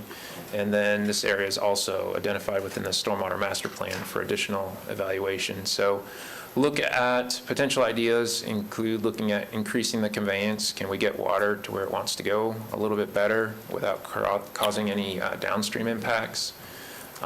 Can we utilize alternate outfall paths? It's maybe hard to see on this graphic, but behind the homes, there's actually what I believe alleyway, right-of-way. Is there an opportunity there to do something with that? I know maybe not a favorite of the public, but would you rather flood or maybe put your alleyway to use? So that's one potential thing. Looking at vacant parcels or willing sellers to create potential storage to help the area out. In the case of Area 14, the smaller area there, again, looking at maybe an alternate outfall path to get the water out of that area. Project Area 5, Winter Woods. This is over on the very west, kind of near the Interlochen Golf Course, just west of 436. This was identified as the road failing, level of service C there.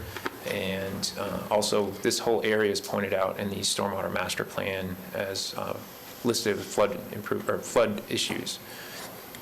For this one, Poinciana Road, the road is staging up, but it already has a drainage system. We believe the drainage system might be undersized because there is relief within the pond. The road is staging up higher than the pond is, so it should be able to get water out of the road to the pond more efficiently. I will say there's some errors in our slideshow, so I apologize for that as far as the project area numbering. But this project, the Lake Mills Road area, this is west of Curryville Road. The level of service was C for this area. You can see the flooding on the road there. Opportunities to open that up, get the flow to go north into the more wetland area. Also, potentially regrading swales along the road, create more storage within the road right-of-way itself. We're back in the Tuliota area. We've got 4 project areas we're looking at here. Again, the level of services are listed, and this was also identified within the Stormwater Master Plan, but potential fixes, I think the ones that jump out to me is north of areas 12 and 8, you can see a long swath of land. It is wooded, but is there a potential there to purchase that and utilize that for storage. There's also along Jacobs Trail, along the west side of Area 12, the county has some right-of-way there already. You could potentially widen that, or not widen the right-of-way, but utilize the available right-of-way there to create some more storage, to store water and help the flooding. And then, like I mentioned before, this area still has the alleyways. You could potentially utilize those to help with conveyance or storage.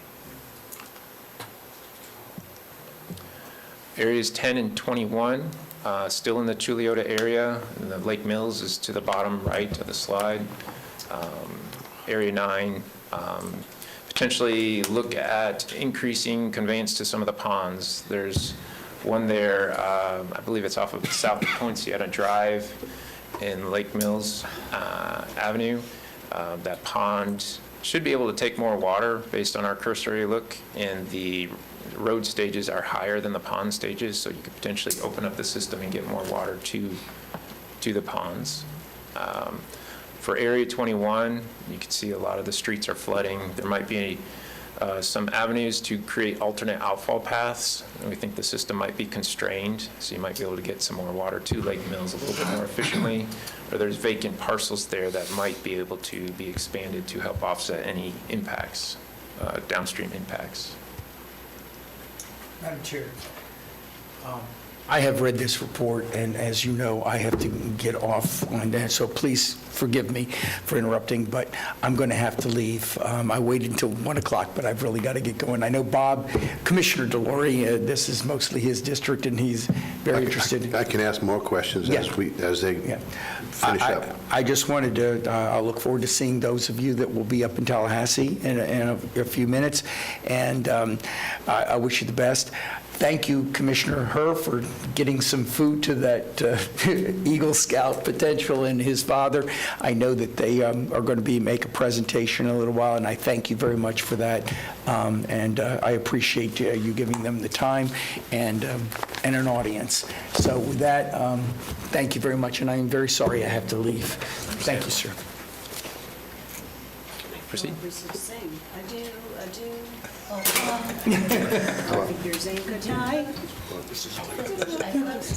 think the sound of music. I'm sorry, we might as well. No, I love how my presentation puts you in a good mood. Or maybe it's Commissioner Kurtz. Thanks, guys. Well, okay, got it now. So can I ask a question about that? So Lake Pickett goes into Lake Mills, correct? And there's a control structure at Lake Mills Road at one time failed.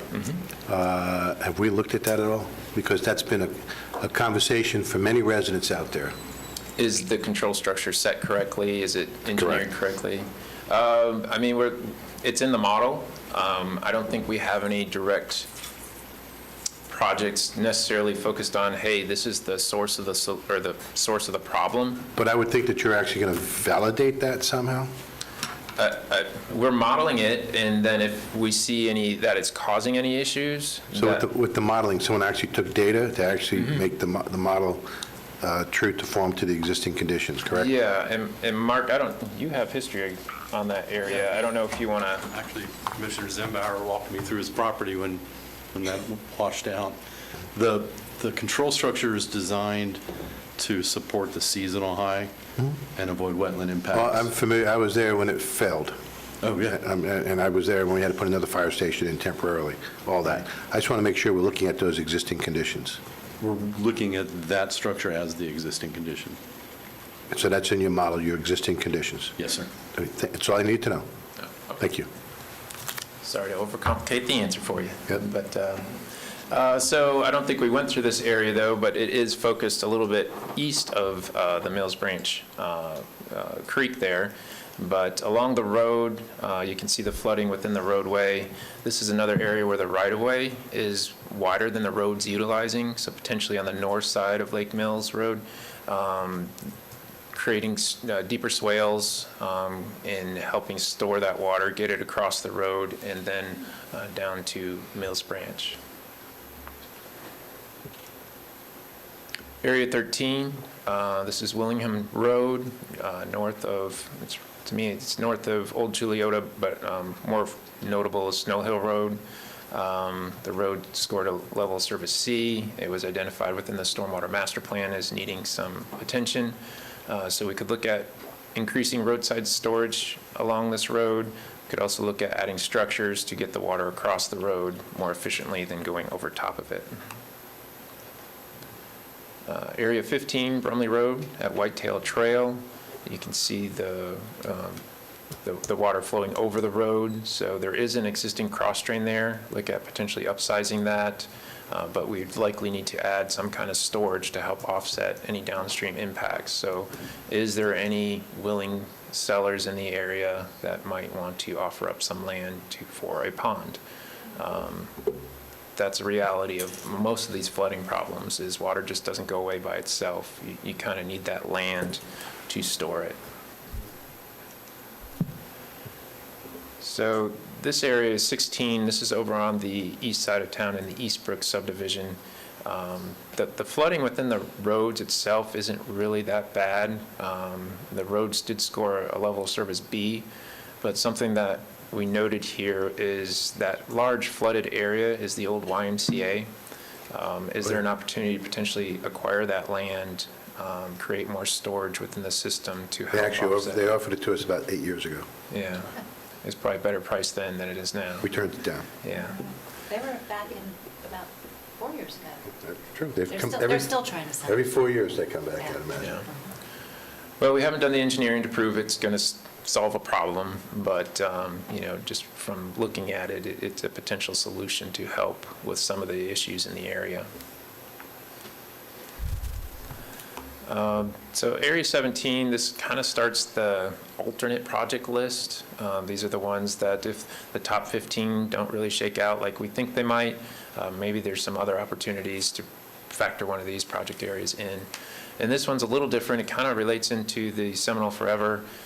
There's a large, more or less wetland area to the south west of corner of that red box. I guess the county's been approached several times to develop that parcel, what could be done there, and it's been shot down mostly because it's all wetland and it would be very expensive. There's an opportunity there to either purchase it and create storage or maybe put conservation on it to protect it from being developed in the future. I don't see this as a huge solution to solve flooding in the area, but it was something that we identified. Hold on that slide. Sure.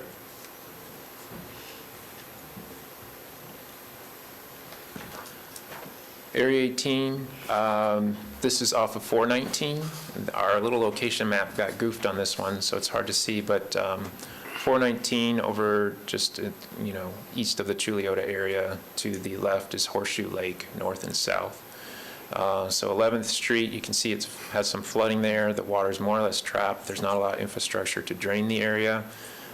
Some solutions could be purchasing that parcel where you can kind of see in the aerial maybe evidence of a sinkhole. Is there an opportunity to acquire that land and maybe put some storage there? One of the challenges with this area is once you put the water there, there's no county ownership to get the water out. So whether it's designed as a retention basin or if there's a way to acquire additional easements. So you're saying all of Horseshoe Lake is in the county? No, that's not what I'm saying. I was just pointing out that Horseshoe Lake is on the west side, just to get your bearings. Okay, got it. I think a good portion is probably in the city of Oviedo. That's why I'm asking the question. Yeah. Okay to move forward? Yes, please. Yeah. Area 19, this is Snow Hill Road, and south of Vista Cove. The road scored a level of service C. This road was, you can see the flooding right there in the center of the red little sliver of road there, and then there's some on the south side as well. So potentially trying to find an opportunity to add some more storage in the area, or on the south part, maybe it just needs to be hydraulically connected a little bit better. So you could add some pipe or a structure to help those areas out.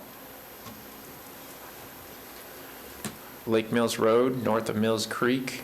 You can see some pretty substantial flooding. This is more or less a little landlocked area. Is there an opportunity to acquire some land nearby to move the water into a pond instead of a person's yard?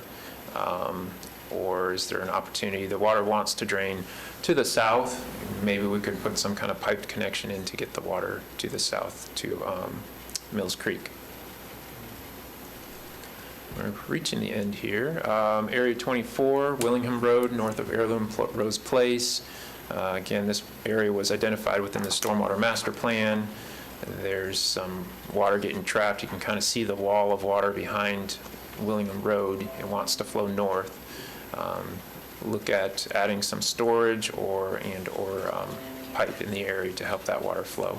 All that water that's trapped is in the city limits of Oviedo. I can assure you of that. But Willingham Road is flooding. I understand that. That's the county road, so yeah. But yeah. For Area 23, Lake Hayes Road, the county actually has a designated canal along the south side of the road, so the road and the canal received a level of service C.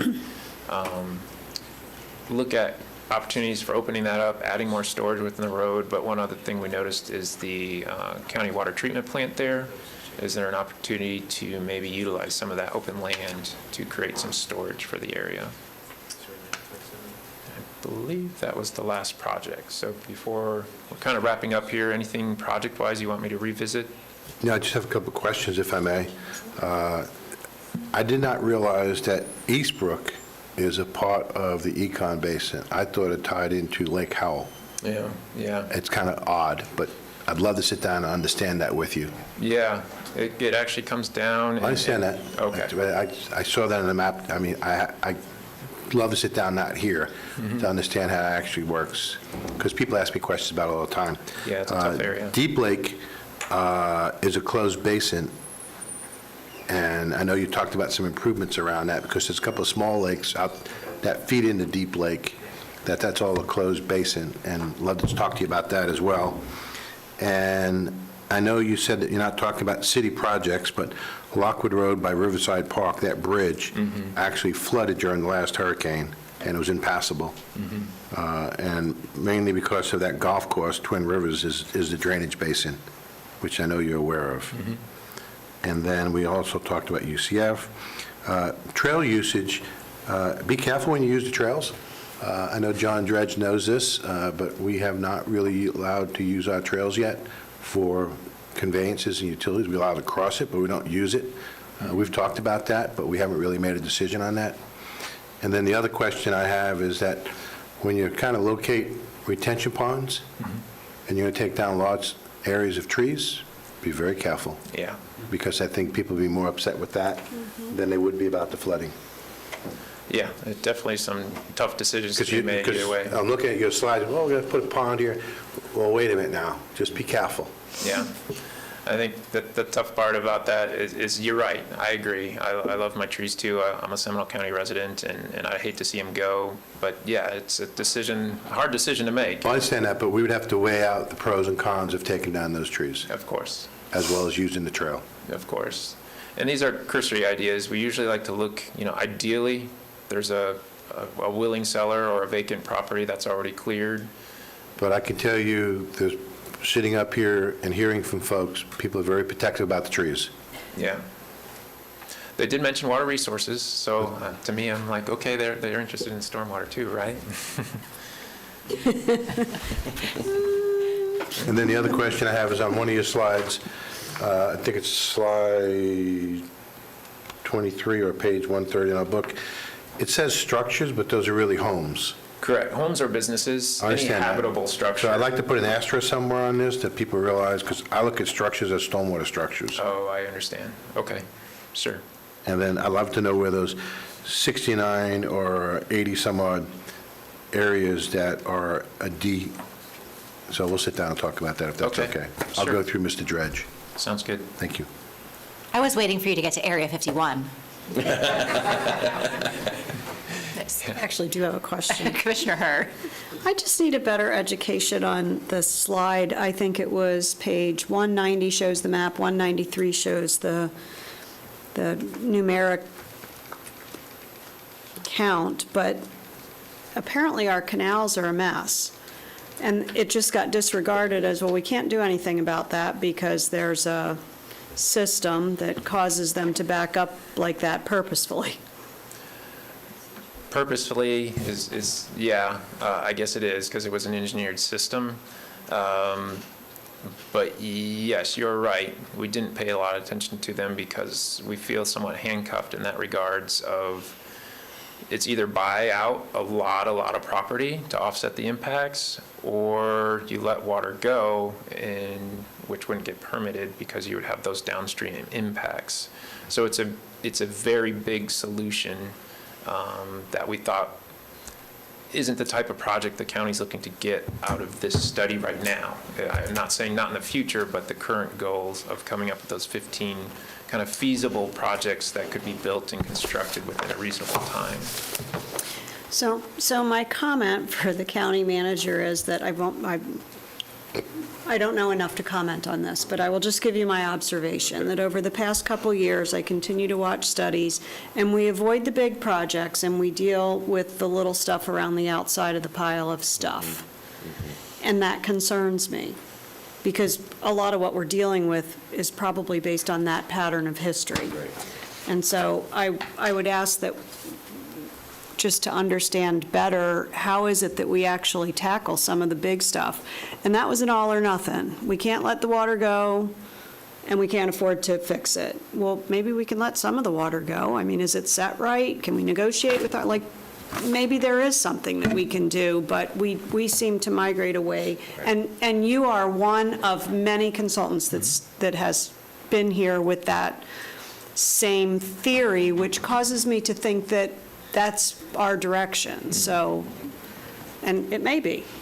I just don't get it. I'll have that on my list Okay. to look at. I still haven't given you the rest of the list. I It's in the know. back of my notebook. Okay. Thank you. I think something that Commissioner Delary brought up during a prior basin study presentation is the alternative concepts to storing water that don't include digging deep ponds. And I don't remember what you called it, but I did look it up after you said it, and it didn't have room. There was no room to retain that name. So what's it called? I'll have to look it through my notes, but one of the issues that I have is that we're getting all these basins, John, each one has a different format. It'd be nice to have the same format. Well, that wasn't what I was talking about. I know that, but I mean, there's different ways of, I'll have to go through my notes to see which one you're talking about.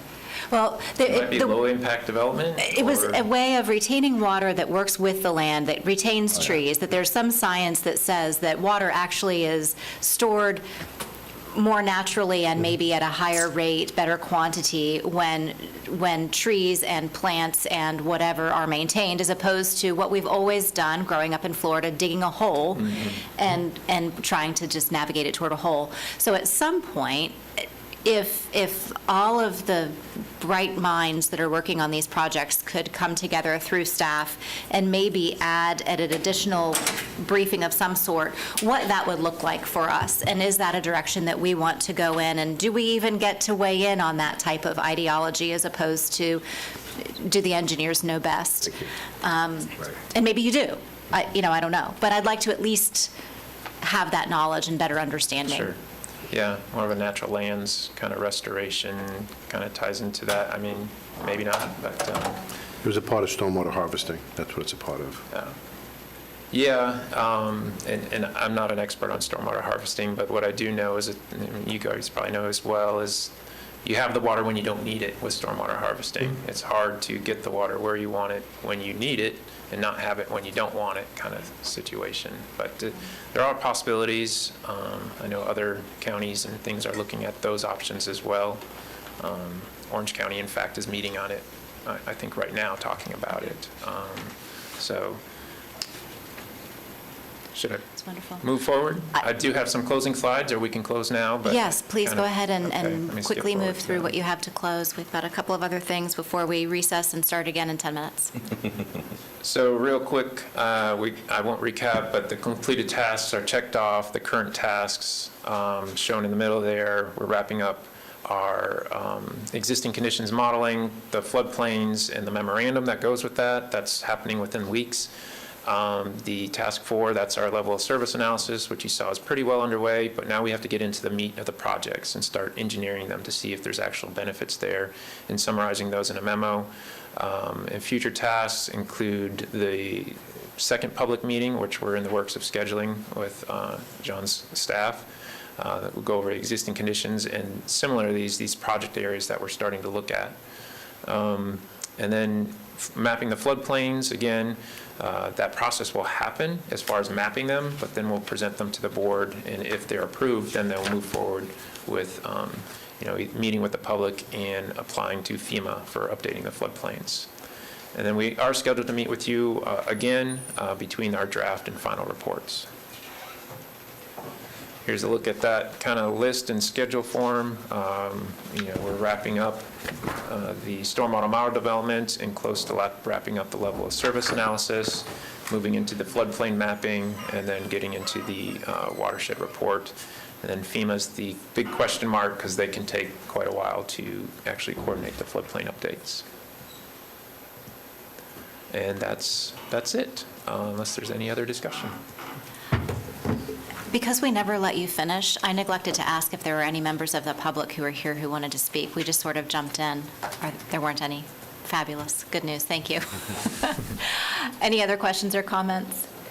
All right. Thank you for your time. I'm sure we'll be interested in hearing what comes next. You bet. Thank you.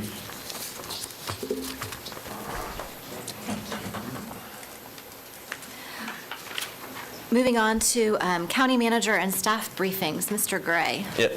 Thank you, Madam Chairman and Commissioners. Only one item that I have, and if you remember at the last board meeting, we had a Boy Scout in the audience and who wanted to actually address the board during the last meeting, but couldn't with all the public comment that we had at the end. And so Mr. Watts is here today, so if you would indulge, he just wants to come and present to the board just an idea for his, Eagle badge, I believe. And I'll turn it over to Mr. Watts. Hi, good afternoon, and thank you for the sandwich. My name is William Watts, and I'm a freshman at Lake Brantley High School. I'm also a Life Scout with Troop 854. I'm here today to propose a project for my Eagle rank that would honor 2 American heroes. I earned my life rank back in December of 2021, around the same time that Sergeant First Class Alan Cash was awarded the Congressional Medal of Honor. I've been interested in history and in the military for a few years, so my dad was telling me about Sergeant First Class Cash's actions that led to this recognition as well as his death. After I learned that Sergeant First Class Cash had ties to Seminole County, specifically Oviedo, I began to think about a way to honor him. I learned that he was buried in Restlawn Cemetery in Sanford, which is one of the cemeteries where my troop places flags every Memorial Day. I learned that in 2005, Sergeant First Class Cash was in Iraq with the 3rd Infantry Division, and its Bradley fighting vehicle was attacked with an explosive device and gunfire.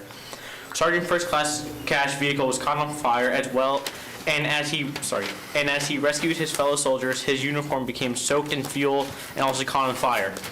Sergeant First Class Cash continued to rescue his teammates until everyone was accounted for. Sergeant First Class Cash made sure everyone else was evacuated before he himself was evacuated. Sergeant First Class Cash died less than a month later from his injuries. While researching about Sergeant First Class Cash's story, I learned about another soldier attributed to Seminole County who also earned the Congressional Medal of Honor. In 2008, Staff Sergeant Robert Miller was in Afghanistan with the 3rd Special Forces Group. His squad was attacked when he fought the enemy ambush, covering his team while they moved to cover. Even though he was wounded, Staff Sergeant Miller continued to fight to protect his team until they could get to safety, and eventually becoming mortally wounded. Staff Sergeant Miller saved the lives of his team and Afghan soldiers by his actions. Staff Sergeant Miller is buried in All Faiths Memorial Park in Castleberry. In January, I went to the American Bronze Foundry in Sanford to get some ideas. And then I went to the courthouse because my dad knew the memorial area in the front, which is listed as Seminole County's Heroes Memorial. In February, I contacted Commissioner Constantine's office about honoring these 2 heroes. While their names are on the wall in front of the courthouse, I think their actions and lives should be recognized. I'd like to work with the county and create some kind of memorial project for what they did to earn the Congressional Medal of Honor. As I work through this project and raise funds, I will consult and coordinate with the county through the county manager so everyone agrees with what I will do and make sure I follow the laws and guidance of the county attorney. The Congressional Medal of Honor is the highest honor and award given by the United States. I'd like to point out that since the Vietnam War, only 30 Congressional Medal of Honors have been awarded, and 2 of them are attributed to Seminole County. Thank you for your consideration. Thank you so much for being here, and thank you for enduring 2 different meetings to come and finally present what it is you would like to do. I know some board members have some comments they'd like to make and maybe some questions. Commissioner Herr. I'll be glad to start. You probably should have redone that speech to include, and not only did they endure all of that, but I endured all of you for as long as I've endured all of you, because it had to be painful. And I'm going to give a shout out. Are you the dad? Same to you, because, you know, God bless you for being such a parent that would sit through 2 county commission meetings. I would tell you that I think this is a fantastic idea, and I think the great news is that we now have a county manager on the team and county attorneys that have the bandwidth to actually do good work with you and get it done in a much shorter period of time than we would have when we were short-staffed and Bryant was holding up multiple balls in the air. So I'm glad to jump on board with this. Commissioner DeLaury. Thank you, Madam Chair. It's true that we have the Heroes Memorial, but when an individual receives the Medal of Honor, I think there needs to be additional recognition, as you just stated. I think it is fitting that that recognition be put at the Heroes Memorial. I don't think anyone ever would disagree.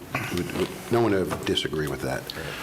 I think we need to put not just the weight of this board, but the weight of the county to do what is fitting to those individuals who have received the Medal of Honor. And I don't see any issue with it as long as it meets the wishes of the family members. So thank you for doing this, sir. Commissioner Zembauer.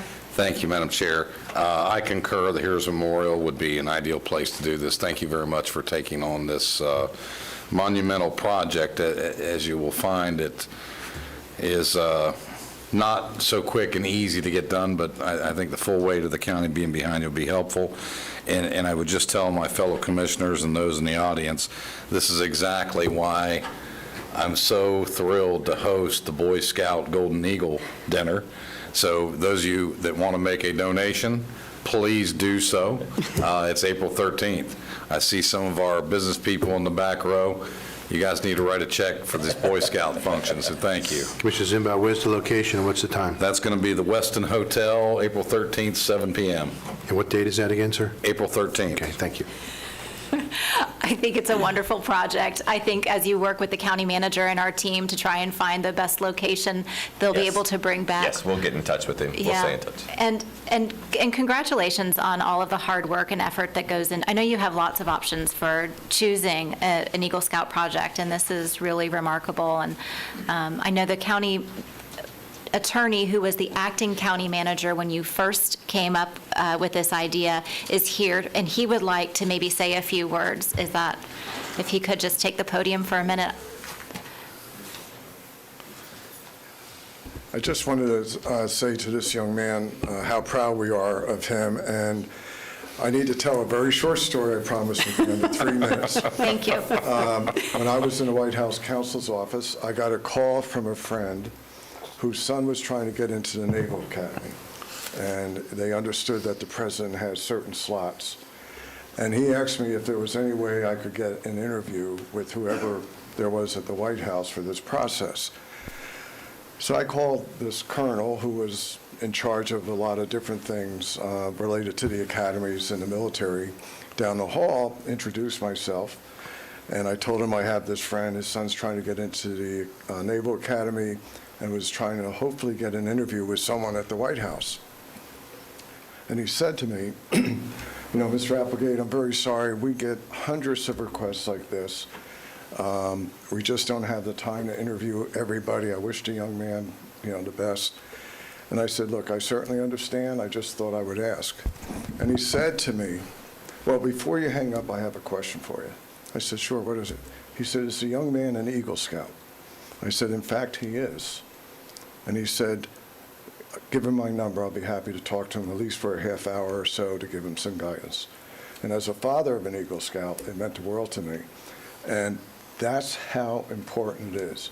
And the type of project you're doing, I promise you, the county attorney's office and all of us, county manager, will work with you to see it gets done. So best of luck to you. Thank you, Mr. Yep. Applegate. Madam Chairman, I would like to ask the young man, as you see fit, if you can keep us an update and through the county chairman's office, we would all greatly appreciate it. I will. And we can put you on the morning agenda, the first presentation, just because that sounded like that might not be fun. Absolutely. We won't do it to you. We will not. I'm just talking about an email here and there, just so Okay, an email here and there, yeah. keep informed of what's going on. Thank you so much, Mr. Watts. We appreciate you. Thank you. Thank you, sir. And that's all, Madam Chairman. All right, great, thanks. County Attorney's report. Thank you, Madam Chairman. I just have one item. Desiree? Desiree Elliott, our Assistant County Attorney, is going to be putting up some slides.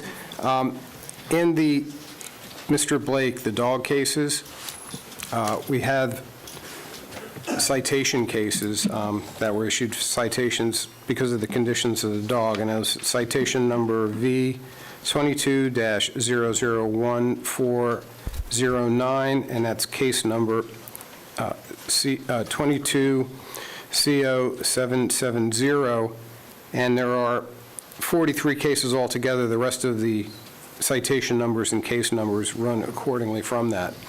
Mr. Chipok, before you move on, I think it's important to share that as a part of your presentation, you're going to be showing some pictures of some of the animals who have been involved. And if you are someone who this might negatively impact, I would recommend that you either step away from the TV or quickly fast forward through YouTube, or if you're in the chambers, that you may, want to just look away, because these are very impactful pictures. And I just want to warn everybody ahead of time, if you're sitting there with your family and you're watching a county commission meeting that you think is going to be boring, and these pictures flash up on the screen, it could be unsettling. So I hope you don't mind my poking my nose That's very in. prudent. Thank you very much. In these cases, these are the citation processes under our civil penalties process, under our animal control ordinances, and a fine of there's a graduated schedule of fines of $50, $100, or $200 for first, second, third offense, up to $500. All told, for the 43 citations, there's a face value of $8,350. These matters are coming forward by Mr. Blake and his attorney, and I believe the hearing date is for May 12th in circuit court. Mr. Blake, through his attorney, has provided us with a settlement offer, of which, as attorney, I'm obligated to report back to this board for your consideration. And Mr. Blake's attorney has offered to pay a fine of $500 and a plea of no contest to all of the citations to wrap up the matter, and I just wanted your direction as to how you wanted us to proceed. Absolutely not.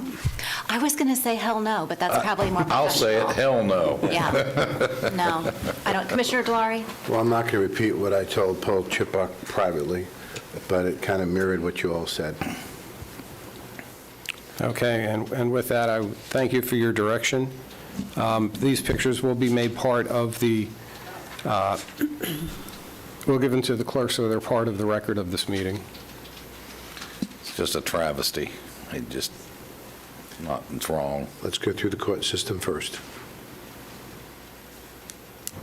And we will proceed on the citations issues with all due diligence.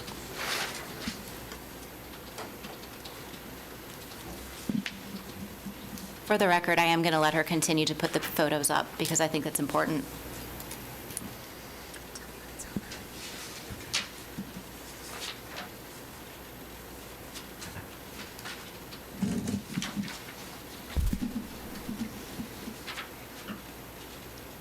Mr. Chipok, could you tell us originally how many animals there were and how many there are now?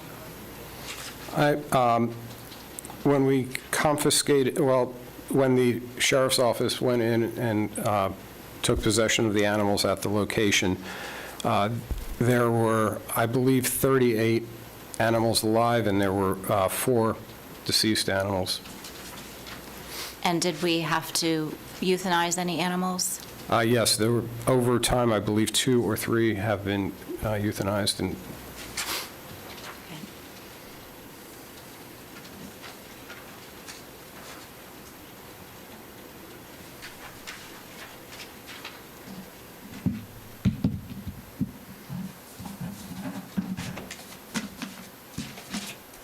All right. Thank you. We appreciate you. Thank you very much. Mhm. Appreciate your direction. Absolutely.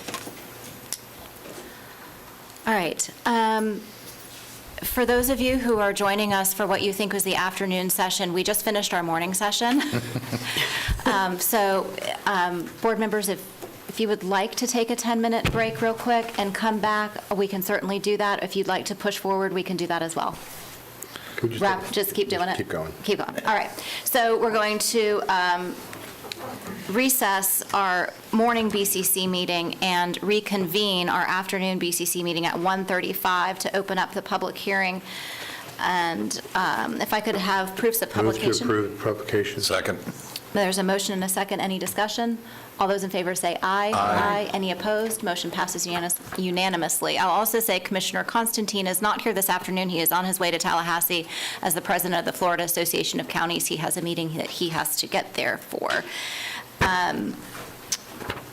For quasi-judicial hearings, I just have a statement to read. While the board welcomes comments from all persons with an interest in this proceeding, Florida law requires that the board's decision in a quasi-judicial action be supported by competent substantial evidence presented to the board during the hearing on the application. Competent substantial evidence is such evidence as a reasonable mind would accept as adequate to support a conclusion. There must be a factual basis in the record to support opinion testimony from both expert and non-expert witnesses. Persons presenting testimony may rely on factual information that they present, that is presented by a county staff, that the applicant presented, or on factual information included in the county staff report to support their testimony. All persons who present written materials to the board for consideration must ensure that a copy of such materials is provided to the clerk for inclusion in the board's record of proceeding and official minutes. Has any commissioner received any oral or written communication regarding the quasi-judicial items? If so, please disclose the substance of the communication and the person making them. Madam Chair, I've had ex parte communication on the quasi-judicial for item number 11, some emails and some staff as well as the applicant, and I'll be submitting that to the clerk as well as an email that we've already sent. Okay, Commissioner Hurd? I actually will not be submitting anything, but I will be abstaining from the vote. I do have a conflict of interest that we identified when the applicant and I met about the issue. We identified that they actually are a client of my firm. I do not have access to the list of clients from the firm, so I only can go by what I know, and we just stumbled onto it in the conversation. All right, and then there were 3. Commissioner Zembauer? I had a sole conversation with the applicant, and that's the extent of my ex parte. I also had ex parte communication with the applicant, and it's been submitted to the clerk's office electronically. So here's how the public hearing will go. Our staff will present the item for consideration with a recommendation. The board will have an opportunity to ask questions of staff when the presentations have finished. The applicant will then have an opportunity to make a presentation, and the board will have a chance to ask questions once the presenter has finished. Members of the public interested in speaking should fill out the yellow card out in the lobby. If you have not already filled one out and wish to speak, please do that now. If you do not want to speak but would like your comments submitted for the record, please fill out the green form and give those to Ms. Beach down in the front if you would. Please indicate on the form whether you are for or against the item. Speakers should state their name and address clearly for the record, and whether they're for or against. They will be given 3 minutes to speak unless they are the official spokesperson for an HOA or a legally organized group, and then they will be given 6 minutes. If a board member has questions regarding the speaker's comments, an opportunity will be given once the speaker's time has expired. In accordance with the operating policies and procedures of Seminole County Board of County Commissioners, Section 2.175, Public Participation Before the Board, speakers shall limit their comments to the subject being considered considered by the board. All public comments shall avoid personal attacks, abusive language, and redundancy. Disrespectful, rude, irrelevant, or slanderous remarks or disruptive behavior may subject the individual to removal from the board chambers. The chairman may curtail repetitious comments. The clerk's office is required to retain any documents, photographs, drawings, etc., that are presented to the Board of County Commissioners. So if you show it to us, please be prepared to leave it with the clerk. Once all of the speakers have been heard, the applicant will have an opportunity for rebuttal if necessary. We will close the public hearing, and the matter will be in the hands of the commission. Following a motion and a second, there will be discussion, and a vote will be taken. Commissioners who do not cast objecting votes are considered to have voted in support of the motion. Ms. Padden. Hi, good afternoon. Hillary Payton, Planning and Development. This is a continuation from the February 14th meeting for a special exception for an alcoholic beverage establishment on 0.81 acres in the C2 zoning district. The applicant is requesting to operate a permanent alcoholic beverage establishment at a food truck venue where there will be beer and wine for sale for on-site consumption. There will be a 1,250 square foot permanent bar and restroom structure with 65 seats and an additional outdoor 39 seats for a total of 104 seats to serve the 6 food truck pads. The hours of operation will be 11 a.m. to 10 p.m. Monday through Saturday and 11 a.m. to 9 p.m. on Sundays. The Land Development Code states that any establishment selling alcoholic beverage, either for on-premise or off-premise consumption, where the sale of alcoholic beverages is not incidental to other products offered for sale, it must be granted a special exception if it maintains separations from churches, schools, and residential properties. The proposed development meets all separation requirements. Although the varying food trucks will provide food for its customers, there's no way to demonstrate that the alcohol sales will be incidental to the variable food truck revenues. With the only permanent structure on the property being the bar, a special exception has been deemed necessary. A letter of opposition was provided for your consideration. On December 1st, the applicant, in compliance with the Land Development Code, conducted a community meeting where 2 area residents attended. The Planning and Zoning Commission met on January 4th, 2023, and voted 4-1 to recommend the Board of County Commissioners approve the special exception. On February 14th, 2023, this item came before this board for consideration, and it was ultimately decided to continue the item to today. Since then, additional restrictions have been added to the proposed development order, which includes limiting the alcohol license to beer and wine only, restricting the serving of alcohol to when there's at least 2 food trucks in operation, closing the establishment 1 hour earlier on Sundays, and requiring that the bar doors on the east side of the building close at sunset each evening or no later than 7 p.m. for sound attenuation. Staff recommends the Board of County Commissioners approve the special exception and associated development order for an alcoholic beverage establishment in the C2 zoning district located on the east side of U.S. Highway 1792, south of South Street. This concludes my presentation. I'm available for any questions. Great, thank you. Any questions for staff? Great. Would the applicant like to make a presentation?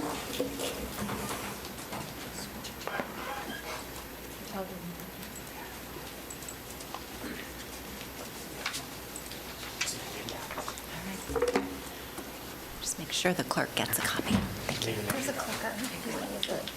You're welcome. Thank you. Click to the right. Yeah.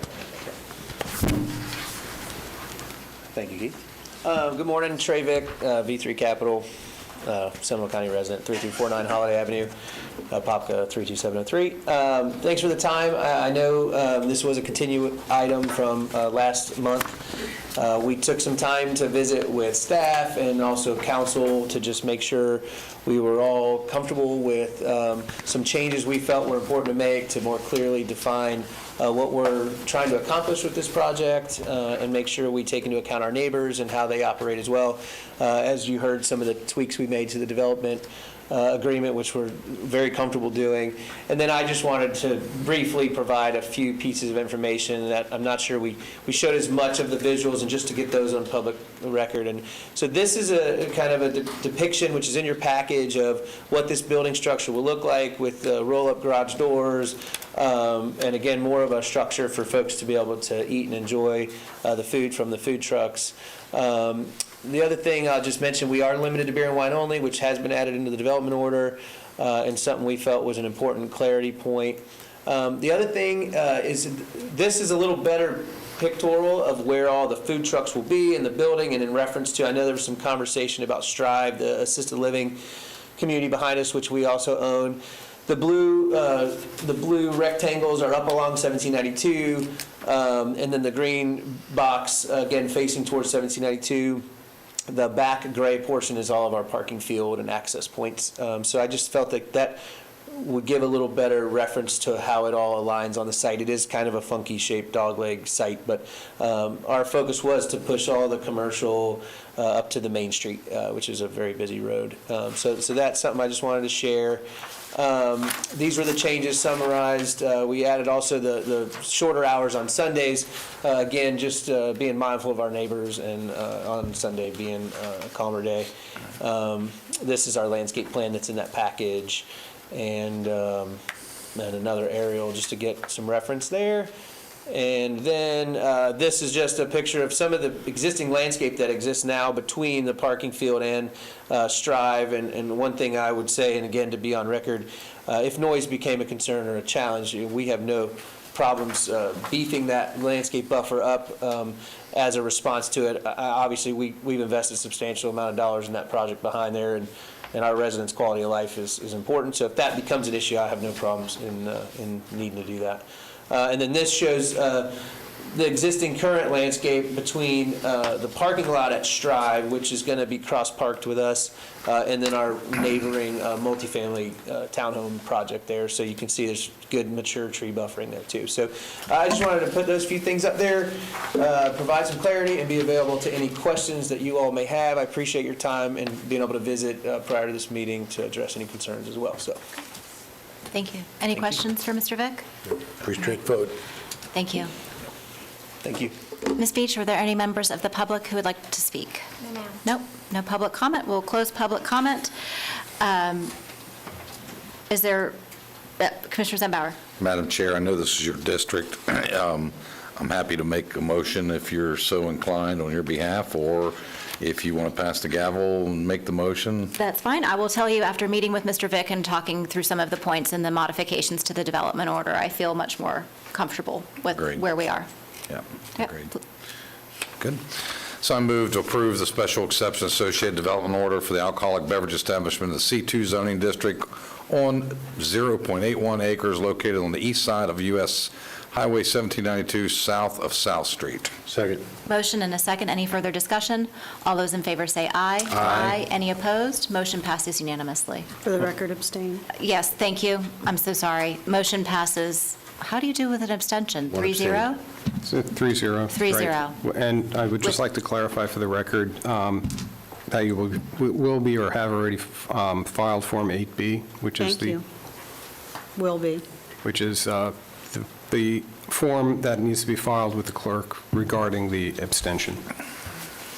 Thank you very much for all of that. We appreciate you being here. Thank you for allowing us to continue the item so we could get better clarification. Thank you. Appreciate it very much. And I referred earlier to the county attorney and county manager reports, but I guess those were briefings and now we have reports. So I'm not sure technically what the difference is, but if you have something, Mr. Attorney or Mr. Manager, that you would like to additionally report on, happy to hear it. Nothing to report. Nothing to report. Okay, fantastic.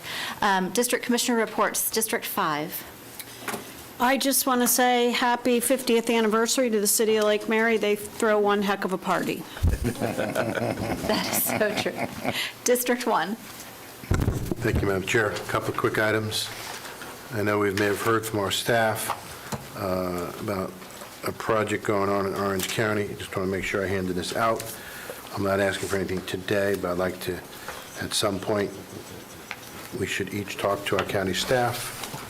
This is a subsidy, to see if there's any issues. Just pass that down, and that way we're all briefed on it. I just want to make sure that we are aware of it. And if staff would update each one of us individually, and once that happens, then I'll talk about it at a further meeting, but I wanted to make sure everybody's aware of it first. Next, Sunrail had a Saturday service day ride. Just on that Saturday, they had 18 trains, and there was a little over 10,000 passengers, so weekends does make sense. Central Florida Commission on the Homeless They have a study that's out. I wanted to hand that out as well, so that everyone is aware of it. I sit on that board. Can we just hand that out? I believe we also emailed that to everyone as well. And then we also have the zoo did a master plan, and I will be emailing that to each one of the board members as well. I also want to thank Mr. Dredge as well as Chief Kinley regarding the 434 roundabouts. We met about a week or so ago to talk about fire engines and ladder trucks and everyone going around roundabouts. I wanted to thank Mr. Dredge for putting all that together. And then this past Sunday, I was honored to actually go to an unveiling of a historical marker. Hedy Lamarr, if you're an old television or movie buff, you may have seen her in a series of movies in the 40s and 30s. And Hedy Lamarr was truly one of those actresses that not only stole the stage, but she captured it in many different ways. The one movie that comes to mind for me is Samson and Delilah. She was Delilah. But more importantly, don't underestimate this woman. This woman was a sheer genius in many different ways. She was friends with Howard Hughes. Howard Hughes back then was racing airplanes, and he was complaining to Miss Lamarr that his planes weren't winning races. So she actually redesigned the airplane wing so that they can win races. This woman had no engineering training, but was well beyond genius level. Since then, during World War II, she was aware that because her husband in the past was an arms dealer, so she was aware that the U.S. Navy was having a problem with their torpedoes in their guidance system. So she redesigned the torpedoes guidance system so it would not only hit their mark, but also be undetected by enemy ships. To say this woman was a genius is you can't even talk about it. That's how smart this woman was. And she turned over all her patents to the United States government for no money. And that's how today they stood on a shelf for many, many years.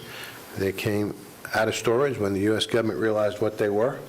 And that's where the basis of Wi-Fi and cell phone technology came from that we use today. The reason why we have a marker for this woman, who is truly remarkable in many different ways, it's at Red Bug Lake Park. She lived her remaining years in a house adjacent to Red Bug Lake Park. Who knew? She did not want to be disturbed. She wanted to go beyond, under the radar, so to speak. And then she died in the year 2000. I only became aware of this recently from the Historic Commission. I was truly amazed and in awe of this woman. I didn't realize the level of genius this woman was. Back in the 30s, she was classified as one of the it girls. And as I was saying today, Sunday, she was definitely it and then some. The markers at Red Bug Lake Park, by the soccer fields and the playground, in sight of Red Bug Elementary, in the hopes that any young lady that goes to the park today can read that marker and realize that if you truly want and you truly have the determination, there truly is no glass ceiling. Ms. Lamarr showed us as the world that there's no such thing as a glass ceiling. And we have so much things to be thankful for. I just wanted to bring that to everyone's attention. I have to take this call. It's my dad for some reason. And All when right. a 93-year-old calls you, You I'm answer. answering it. All right. Thank you, Commissioner Delary. Hey, Dad. What's up? Commissioner Zembauer. Thank you.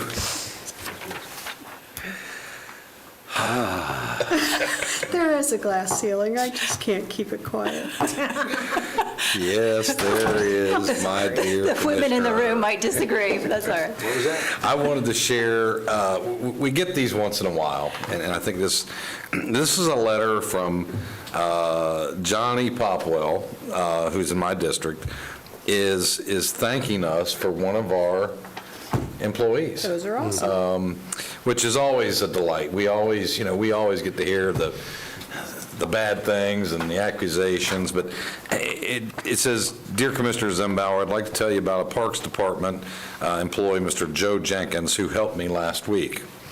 There's a maintenance shed on the old Deer Run Golf Course that you helped in getting and changed a park. Thank you very much. Enclosed by a fence with posted signs on it and locked.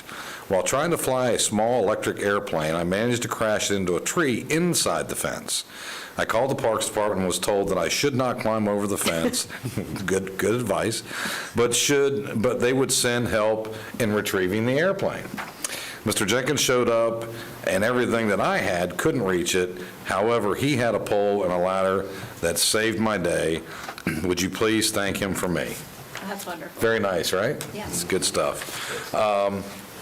I would also like to invite my fellow commissioners and the public out to the Brightwater Estate on April 1st. I'll be helping with a proclamation at 3 p.m. It's 700 South Lost Lake Lane, Castleberry, with the Seminole County Historical Commission and the Society for Historic Preservation of Castleberry and the City of Castleberry for a Brightwater historical marker being placed on the estate. I also, as you all know, you should have received some paperwork from my office a couple weeks ago. This is related to the Historical Society and the Nigrin Buggy Collection. We're going to do that under future agenda items, Perfect. if that's okay. I saw it on there, but I wasn't sure, Yep. I asked it to be prior It's there. It agenda even item. has a number. It's a number 12. Yeah, I'll go through that with you.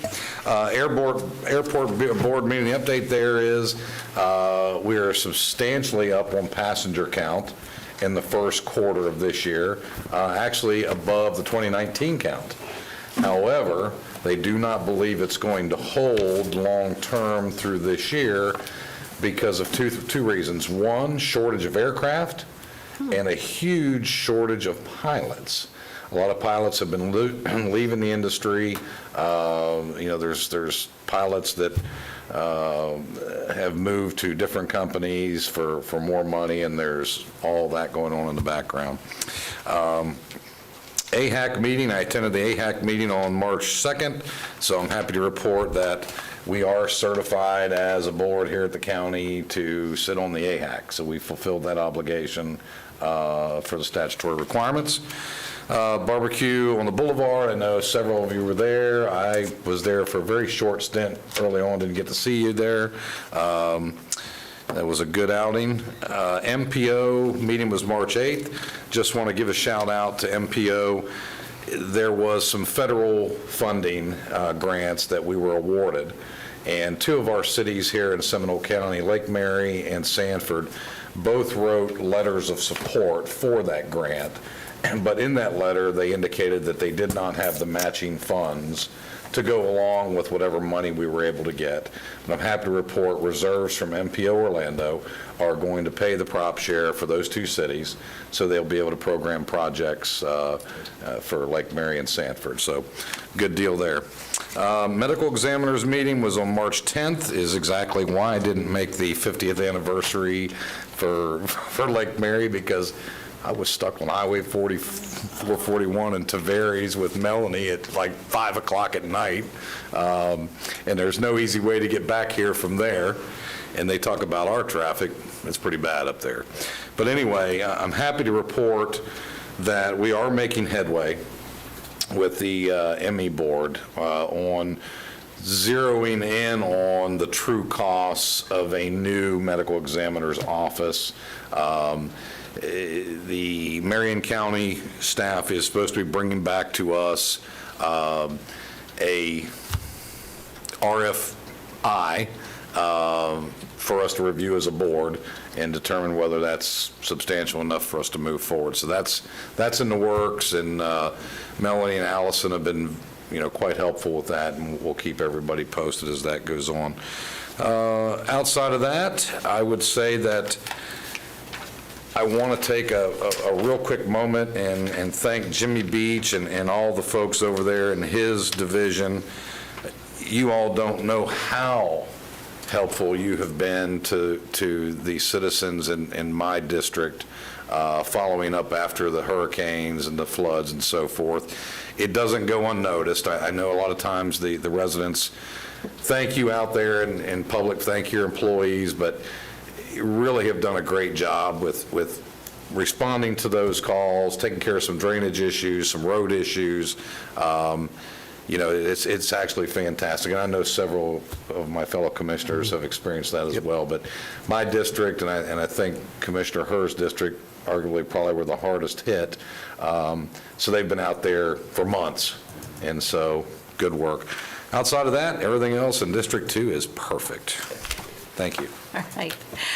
The first thing I have on the chairman's report is to make a motion or ask for a motion to appoint Genevieve Baranook Delgado to the Committee on Aging. That board needs a mental health representative. It would be for a 3-year term expiring December 31st, 2025. So moved.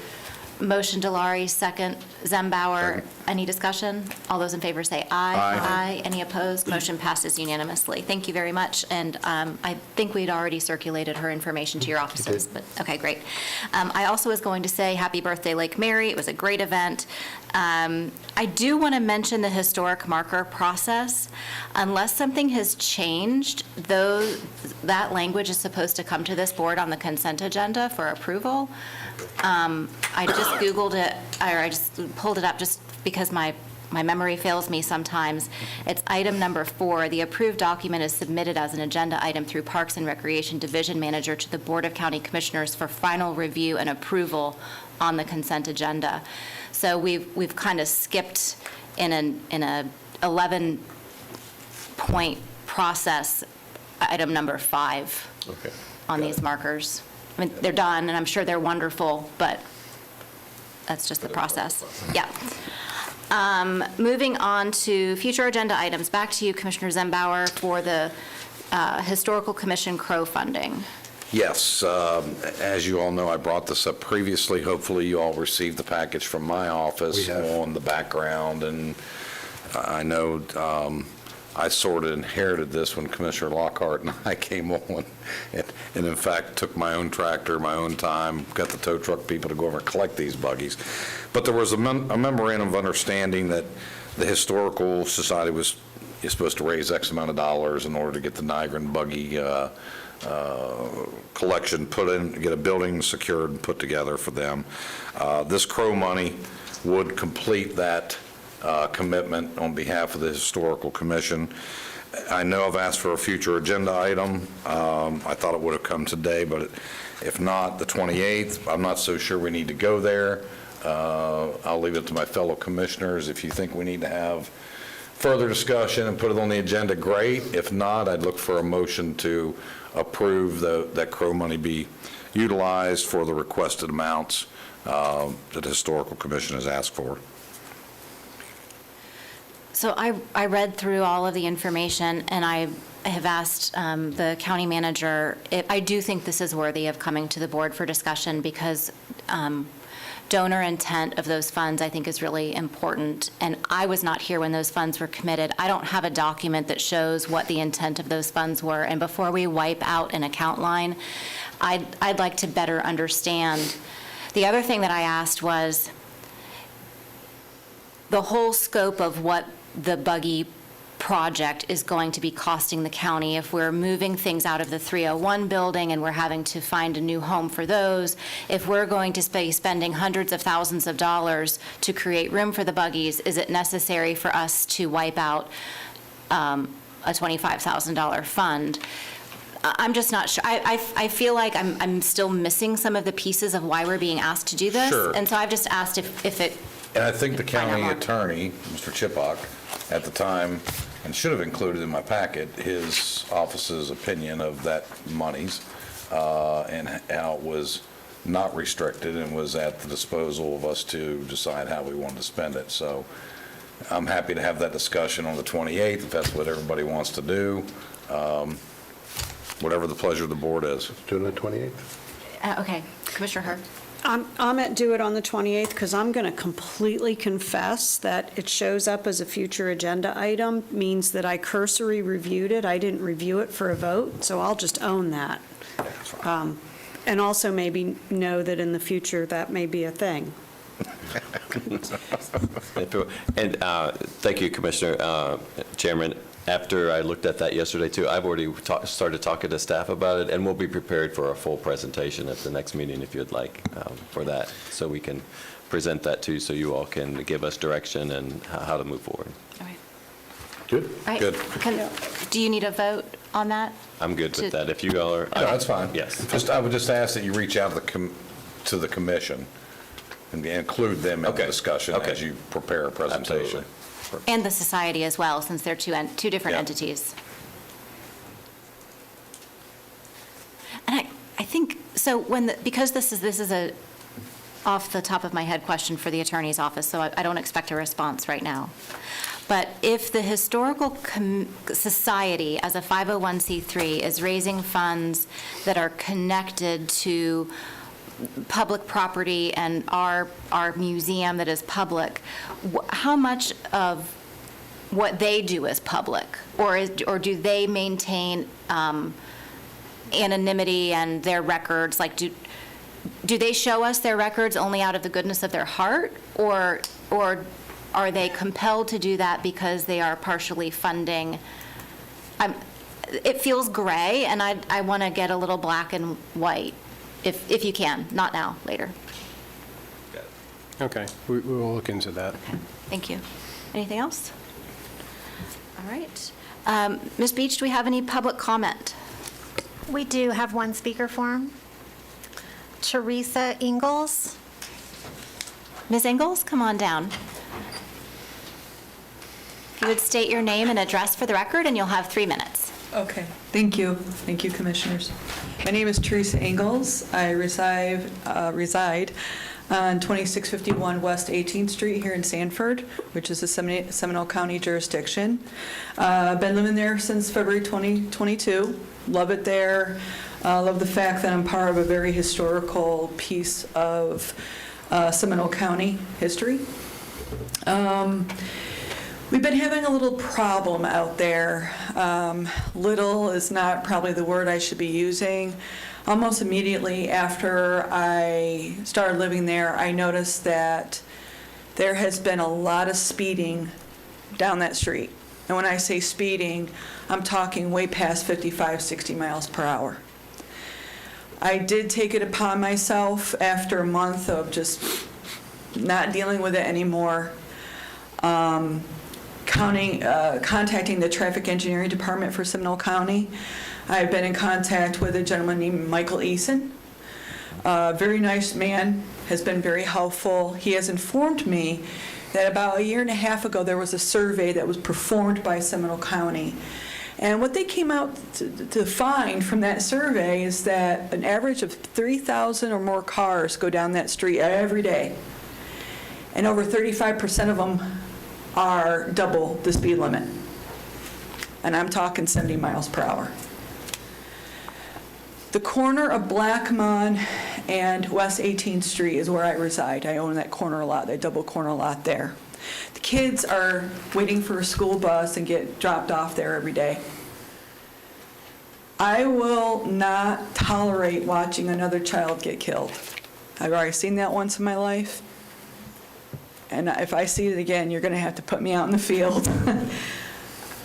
I'm scared of it. I called the Seminole County Sheriff's Department. I won't even tell you what that deputy told me. Basically, I had no business because I wasn't living there that long. I'm not mad at Seminole County Sheriff's Department. I respect our blue and black.